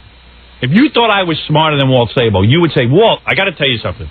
Howard doesn't run any traffic. Don't mess with Howard's show. He's already advised me 9 billion times. You know what? During Kato, he needs traffic. You're the expert on Kato. Howard is the expert of Howard. I am the genius of me. I don't know what's good for the Kato show. I couldn't tell you what to do during Kato show. Walt's a genius. He knew that Kato was a rising star. I got to hand it to And him. Bubby. And Bubby. My song parody winner. Listen, that's Walt's genius. Walt is a genius. There's no question about it. Any guy who can take Kato and turn it into a show is amazing. But he only knows what's good for Kato, not for me. Why did Walt Sabo enter my life? He's a huge fan of I don't care. I don't let every fan run the show. No, that's true. Billy's a big fan. I don't let him run amok with his impressions. Once in a while, I stick him in. Jackie's a big fan of mine. I don't let him do jokes every 2 seconds. I got a lot of fans. You going to let Walt Sabo walk in and just trash our show? No. And you're doing it. You're allowing it to go on, Bob. I'm shocked at you. I thought you were a great program, whatever you are, general manager. I thought you were the best in the business. But now I'm losing faith. I tell people Bob Moore is a stand-up guy. He would never let Walt Sabo run my show. 2 traffic reports. Get rid of the traffic. Take it off. Why won't you guys listen to me? What do you think? Do you think anyone's tuning into this station, this dumb station, for traffic? Nobody is tuning for... I have no credibility in that area. You want to be the traffic station? Not only that, you know our traffic is completely wrong. Of course. It's completely wrong. It's probably... Why would we know what the traffic is doing? By the time we get to it. If a guy... Bob, I want you to listen to this carefully. I know you think I'm a lunatic. I'm driving in my car to work. I need the traffic. Am I going to tune to Howard Stern to get the traffic? I'm going to go to a station that plays traffic every 10 seconds. The all-news station. After I get my traffic report, I'm going to tune over to Howard to be entertained. That's the way it goes. I know how people think.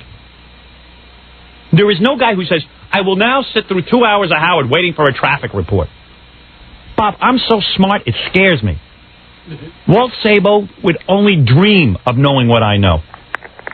I live and breathe this stuff. Oh, Bob, since I was 5 years old, I knew I was going to be in radio. I invented an entire new generation of talk shows. You're listening to Walt? You got me. He's listening to the developer of Real Bad Radio. Yeah, you're listening to a guy who hired Kato. Wow, how could you ever... I would say, hold on, I got to check with Howard. Walt says, you know what, we need the sound effect of blowing the nose on the show. I will check with Howard. Because Howard is the genius of Howard. Now, what I said about traffic, does that make any sense to you? Do you want to argue that with me? No, I don't. You do not? No. So it makes sense. It out. Well, let me ask you something. When you drive in the morning, okay? Right. You're going to commute. L.A. has tremendous traffic problems. Traffic backup. Am I correct? Right. Okay. I get my car, say, no. Well, I better check traffic. But tune to the Howard Stern show. Because Howard talks sometimes for a half hour, 45 minutes. You never know when the traffic's going to show up. You never know when the traffic... There's no rhyme or reason when the traffic's going to show up. But I'm going to sit and wait in my driveway so I'll know which road to take. Do you think that anyone honestly does that? And then I know Howard has the best traffic. Who are we kidding here, Bob? Who is thinking this through? No one. Walt Sabo. Someone I don't know.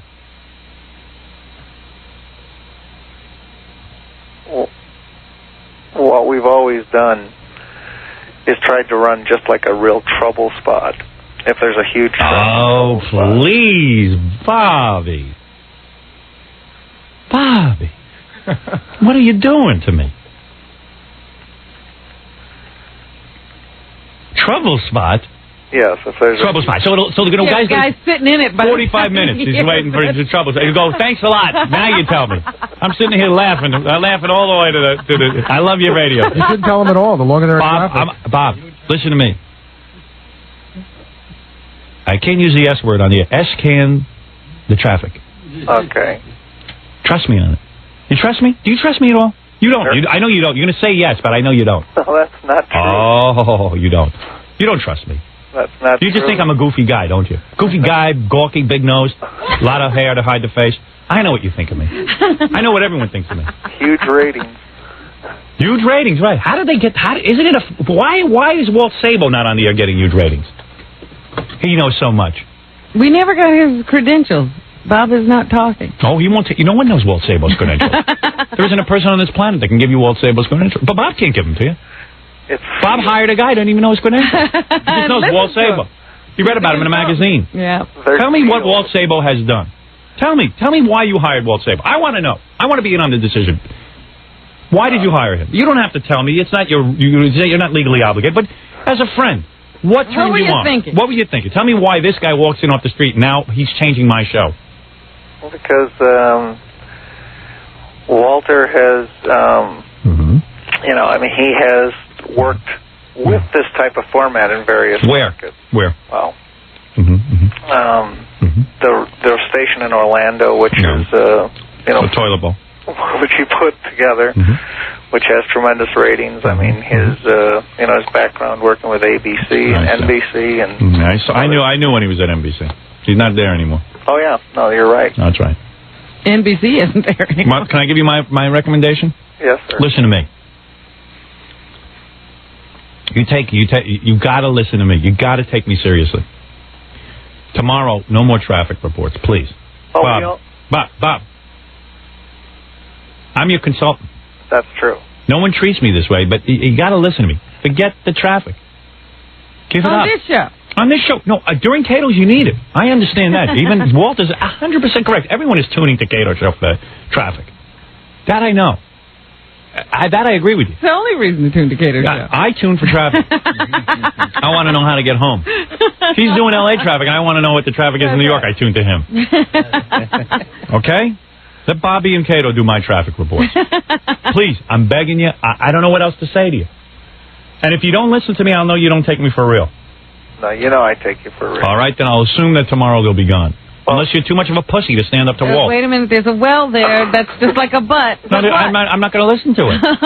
He said he respects my opinion. Yes. He thinks I know more than... Do you think I know more than Walt Sabo? Yes. You do? You know I would agree with that. I don't know everything, but I know more than Walt Sabo. So? Who is on my phone? Well, now, Bob, I'm not ganging up on you, but I figure since we have you on the phone, we might as well take care of everything. Right. Have you stopped running the promo that says Howard Stern's radio station? Yes. Because this guy says he heard it 11 times since midnight. All right, let me hear that. What did you hear, sir? Hey, Howard, they've got a promo of a girl's voice saying the Howard Stern radio station right after it says Real Radio. I see. And that aired today? Yep, 11 times since midnight. I've been marking it down. Thank you, Bob. Put the knife in my heart some more. No, that was... That's all right, Bob. What was that?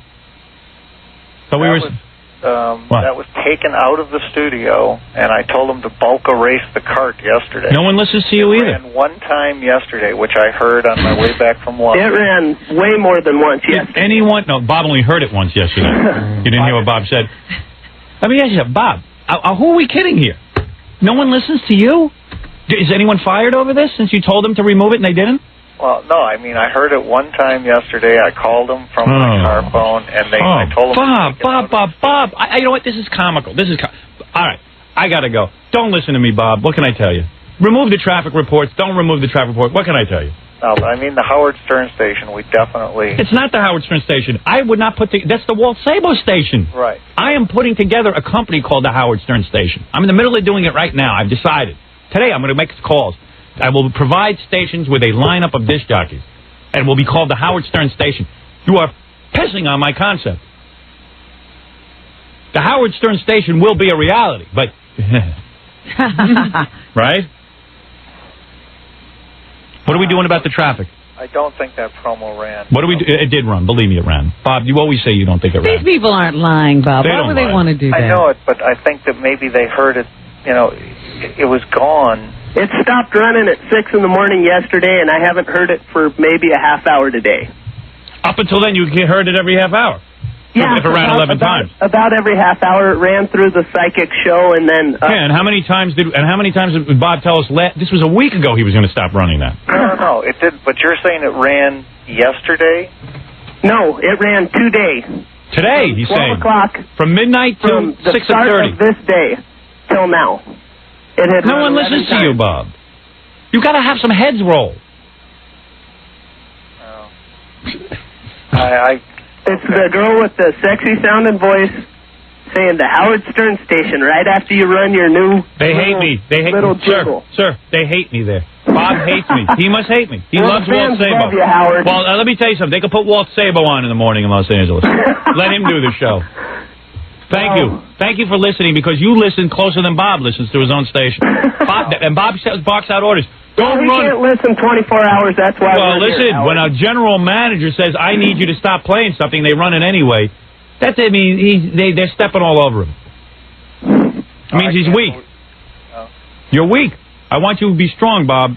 You're my hero out there. So I got to get back to work, Howard. Well, listen, I'm glad your work's going well. I'm glad you are, because I don't know what Bob's doing. Bob is. I wish Bob was saying I got to get back to work. That's what I'm waiting to Sorry, hear. Bob. Go back to playing music. Everyone that I know liked it better. I don't care. Listen, listen. No one was listening to the music. They're trying something new. God bless them. Just get my show out of Walt Sabo's hands. Thank you, Bob. You hear what's going on out there? Hold on a second. What is it? There's Jessica Hahn. She wants to explain. She listens every moment. She said there's a lot of things. Jessica's forbidden from the show until she wears my snot on her nose.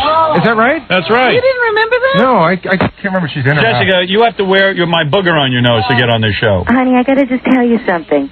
You know, in the middle of yours and Robin fight, you were arguing a little bit. Yes. I have no idea what happened. I know what happened. Don't you just come in here and wear my booger on your nose. And also they did the Howard Stern radio show like a bunch of times. Of course. The Kato show. Yes, I know. All right. You wear my booger. Come on in here and wear my booger. Well, Robin, happy birthday. Thank you. Miss Birthday. But I guess the point she was making was that in the middle of that conversation yesterday, it did end. They don't know what happened. The people of L.A. don't know the resolution of what happened between you and Robin. And they never will, because Bob wants to run traffic. Bob says he would run it as a special, but he got to get to the traffic. That's right. Bob has never once tuned to this station to get a traffic report, and yet he fails to believe that no one else has. That's amazing. You see, people who are in radio don't listen to radio. And they stop thinking like listeners. They get whacked out. All of a sudden they make it into a science. Right. But they no lose science. the practical aspect. Here is the science. I do what I think someone's going to like. If they all take to it, great. If they don't, then I'm out. That's all that radio is. There's no science involved. Walt Sabo don't know anything. But Bob's like, oh, Walt, oh, thank you. They're jingling, they're weathering, and trafficking. Walter, oh, my God, if I was a woman, I would have sex with you. Because that's going to bring in listeners. Yeah. Listen, everyone's an expert on radio, except me. Because Bob ignores what I say. Very distressed. I'm very upset, Bob. Well, the promo part, I can assure you. Oh, you assured me a week ago. You can't do anything about anything else. No, you assured me. I gave up on the promo. You might as well play it because you keep assuring me and it runs anyway. You have lost control at the station. Walt Sabo, I'll call him. Are you contractually tied into traffic? Well, honestly, in all no, they're not. No, but in all the research that we've done. Research. Yeah, That's what I say. It's a science. I got to tell you about research. When I got into radio, when I first started doing this, before we had every imitator doing it, now it's commonly accepted, there was no rock station that would play a guy who takes phone calls. Mm-hmm. And I sat down with, at the time, the Walt Sabo of his day, Dwight Douglas from Burkhardt Abrams. And he sat down. We've done research. Lee Abrams has done research. Don't take any phone calls when you play the music because people do not. We studied. People do not want to hear music and a phone call show. Mm. I said, but they never heard the way I do it. It doesn't matter. They're not open to it. I said, this sounds like the ravings of a lunatic, right? Right. I said, this is ridiculous. I'm going to have to ignore what this guy is saying and do my thing. And if they fire me, they fire me. And I did it. And I became #1 in Washington. And now everyone does radio like I do. And you're going to tell me about research? If I had listened to research, I'd have no career. Bob, I'd have no career. I'd still be in Washington playing records. See, because they did a study. Robin and I would have been tunnel bunnies. And I think Howard would have made a few dollars more than me. Oh, I'm good at it. Oh. Can we double Walt Sabo's salary so that he'll pay him to stay away from my show? Now, I just told you about research. Now you tell me about the research you did. Go ahead. In the research that we did, go ahead. What people said is because they listen to your show for such long periods of time that they don't like to switch around to other stations. So they like to have traffic trouble spots. I see. And they can hear and you believe that? You think they know what they want? Well, they don't want to switch away, but the point is, you would have to play a traffic report every 10 minutes to satisfy them. So you're not going to satisfy them by waiting 25 minutes and playing 2 traffic reports during a... Then you get... Do you follow my logic? You can't satisfy those people. A guy who sits there and says, gee, I wish I didn't have to tune away. He should have 2 radios. He should be playing me on one radio and the traffic constantly on the other radio. You can't satisfy those 2 groups. Right. The research is correct. You're right. The research is correct. I would like never to have to move away from Howard. I would like to be on Howard Station all the time. Why should I have to tune to another station to hear traffic? Fortunately, they're going to have to. And I'll tell you why. You cannot satisfy a guy who wants to hear traffic, because when you need traffic, you got to get it right away. I don't have time to wait for you for traffic. You think I'm going to sit for a half hour and wait in my driveway for traffic? I got to know how to go now. So you can't... Do you understand what I'm saying, Bob? Yes, I do. You do. You say you do, but you really don't. He's still going to stick to You're still going to... Tomorrow you're going to have traffic on my show, aren't you? You're afraid. You're a coward. You're afraid to take away the because traffic. I could tell in the way he said the research. He really respects the research. Wow, of course. In other words, can you imagine? They set some dummy down, and they said, listen, dummy, do you listen to Howard? Yes. Now, what upsets you about the show? I can't get the traffic. So you know what they do? They say, okay, whenever Howard takes commercial break, we're going to load up with traffic. Thank you, dummy. Yeah, thank you, dummy. You changed the industry. Now you got 2 dummies thinking. You got the first dummy who needs the traffic. The second dummy goes, oh, I'll provide traffic. You can't provide traffic to the first dummy. 2 dummies. Now I got 2 dummies involved in my show. It's an endless cycle. I still hold out hope for you, Bob. Oh. I'm the only one in the room. I know Robin's saying he holds out hope. Up on you. There you go. Give it up. Everyone else has given up on you. I mean, you are the perfect example of a guy who gets everything explained to him. You agree at every point that Howard's right. He doesn't agree. No, he has said. No, yes, he said he agreed. He says yes, you're right. He does not agree. Yes, you're right, but you're wrong. Listen, let me tell you something. Even Tom Chiasano doesn't run traffic here. He knows. Well, listen, he would be running it, but he's got a boss over him who'll bust his balls. That's what you need. Somebody needs to watch you. Someone, I got a boss here, God bless him, in New York. If I go in and explain it to him, he says, he gets open-minded about it. He says, okay, I buy that. Been very reasonable with me. He says, wait, because I remember he hired me, the program director forced me to play 6 records. So I did the first show here, I only got to 2 records. And he pulled me into an office and he says to me, you broke your contract, you only played 2 records.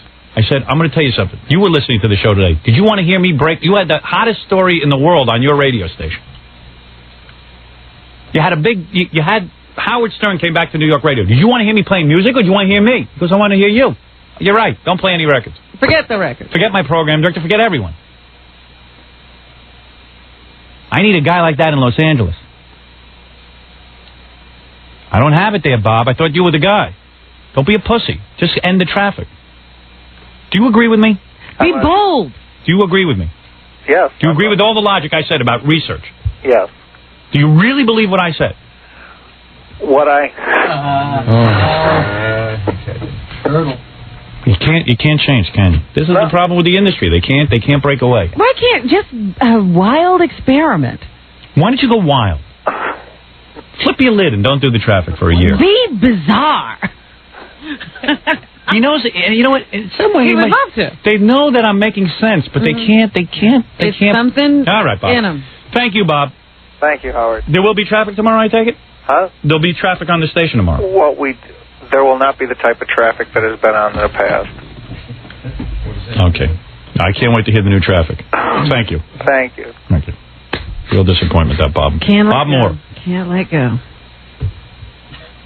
I explained it to him. Let me tell you something. You have just witnessed what my whole life has been. This is why, when people say, why are you getting out of radio? I say, this is why. I cannot continue to explain to guys what to do. But it's amazing to me how they can agree with you at, you break the argument down. And he'll say, I see what you're saying, Howard. Yes, that makes sense. You're right.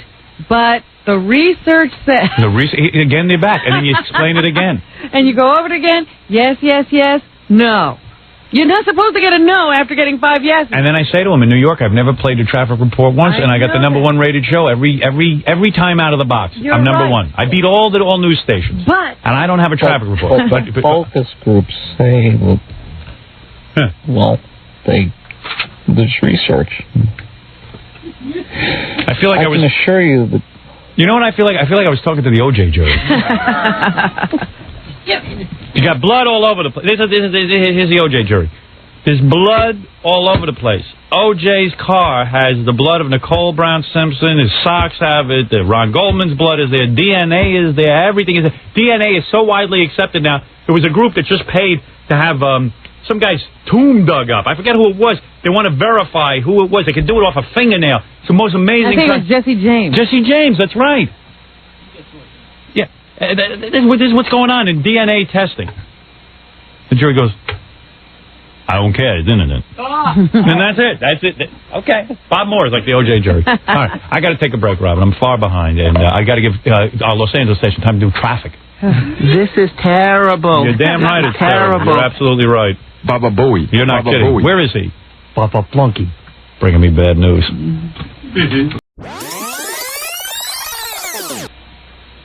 That's happened. The Howard Stern Radio Network will debut in October. Is that right? Yeah. And it's not going to be Kato Kaelin. No? No. That's what everybody was thinking. Well, if he gets... Going for this Howard Stern station. If he gets real good, it might have to be him. He might improve by then.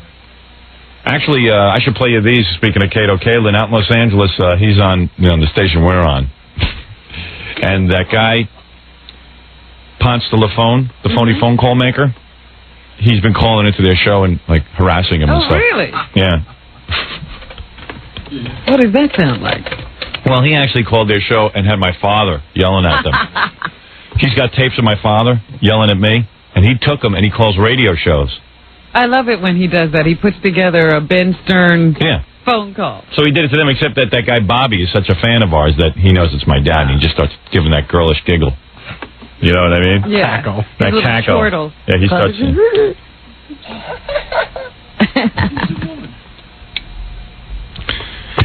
Where is the stupid plug into my computer? Yeah, we can't hear anything. You're playing sound. I know. This is some setup. You can't get your notes. Look at this. I got nothing. There's plugs here. You don't believe it. Yeah. Ah, there we go. Of course, Fred's nowhere to be found. That's the Bobby girlish laugh. Giggle laugh. So anyway, here's Ponce de la Phone calling into the Kato show as my dad. Dan from Real Radio 97.1. Dan from Pasadena. I'd like to ask you a question. Go ahead. Do you feel that the United States should remain brilliant the United Nations, as a member of the United Nations? Oh, that is so great. That's be stupid, you moron. Shut up! Sit down! That's Howard. Sit down! Shut up! Sit down! Oh, that is so cool. That's Howard's father. Howard Stern's father. That was he has time to call us. That's from when Howard was 7 years old, and he was in this recording studio with his dad. And that was his father asking these questions. Do you feel the United Nations should... Of course, Bobby stepped all over it and talked through it so no one could hear it. He was so beside himself. Yeah. He says the word old funny. He says a lot of words funny. Old. Old. Old. Old. It's old types. This is from when Howard was 7 years old. Old. Stage at Kennedy. It was one of the greatest bits. Yeah, you know every bit that he's ever done. Yes, I've been a loyal listener for 11 years. Your band. Bobby was our song parody winner. Yeah. And somehow Walt Sabo got a hold of him and put him on the radio with Kato. I heard that Kato's, when people call in and say, why don't you take Howard's advice? Yeah. He says, oh, Howard's just doing a radio show. I'm not just doing anything. Kato, don't put words in my mouth. I think you really should go down and testify. This is a wacky jury who is going to be influenced by anything stupid. I mean, they're going to be influenced by Mark Furman tapes. Well, you don't know. Oh, I know it.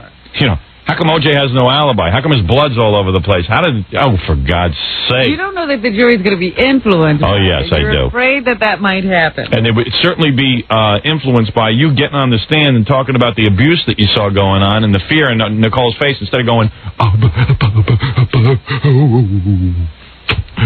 I could have had courage. I could have had courage.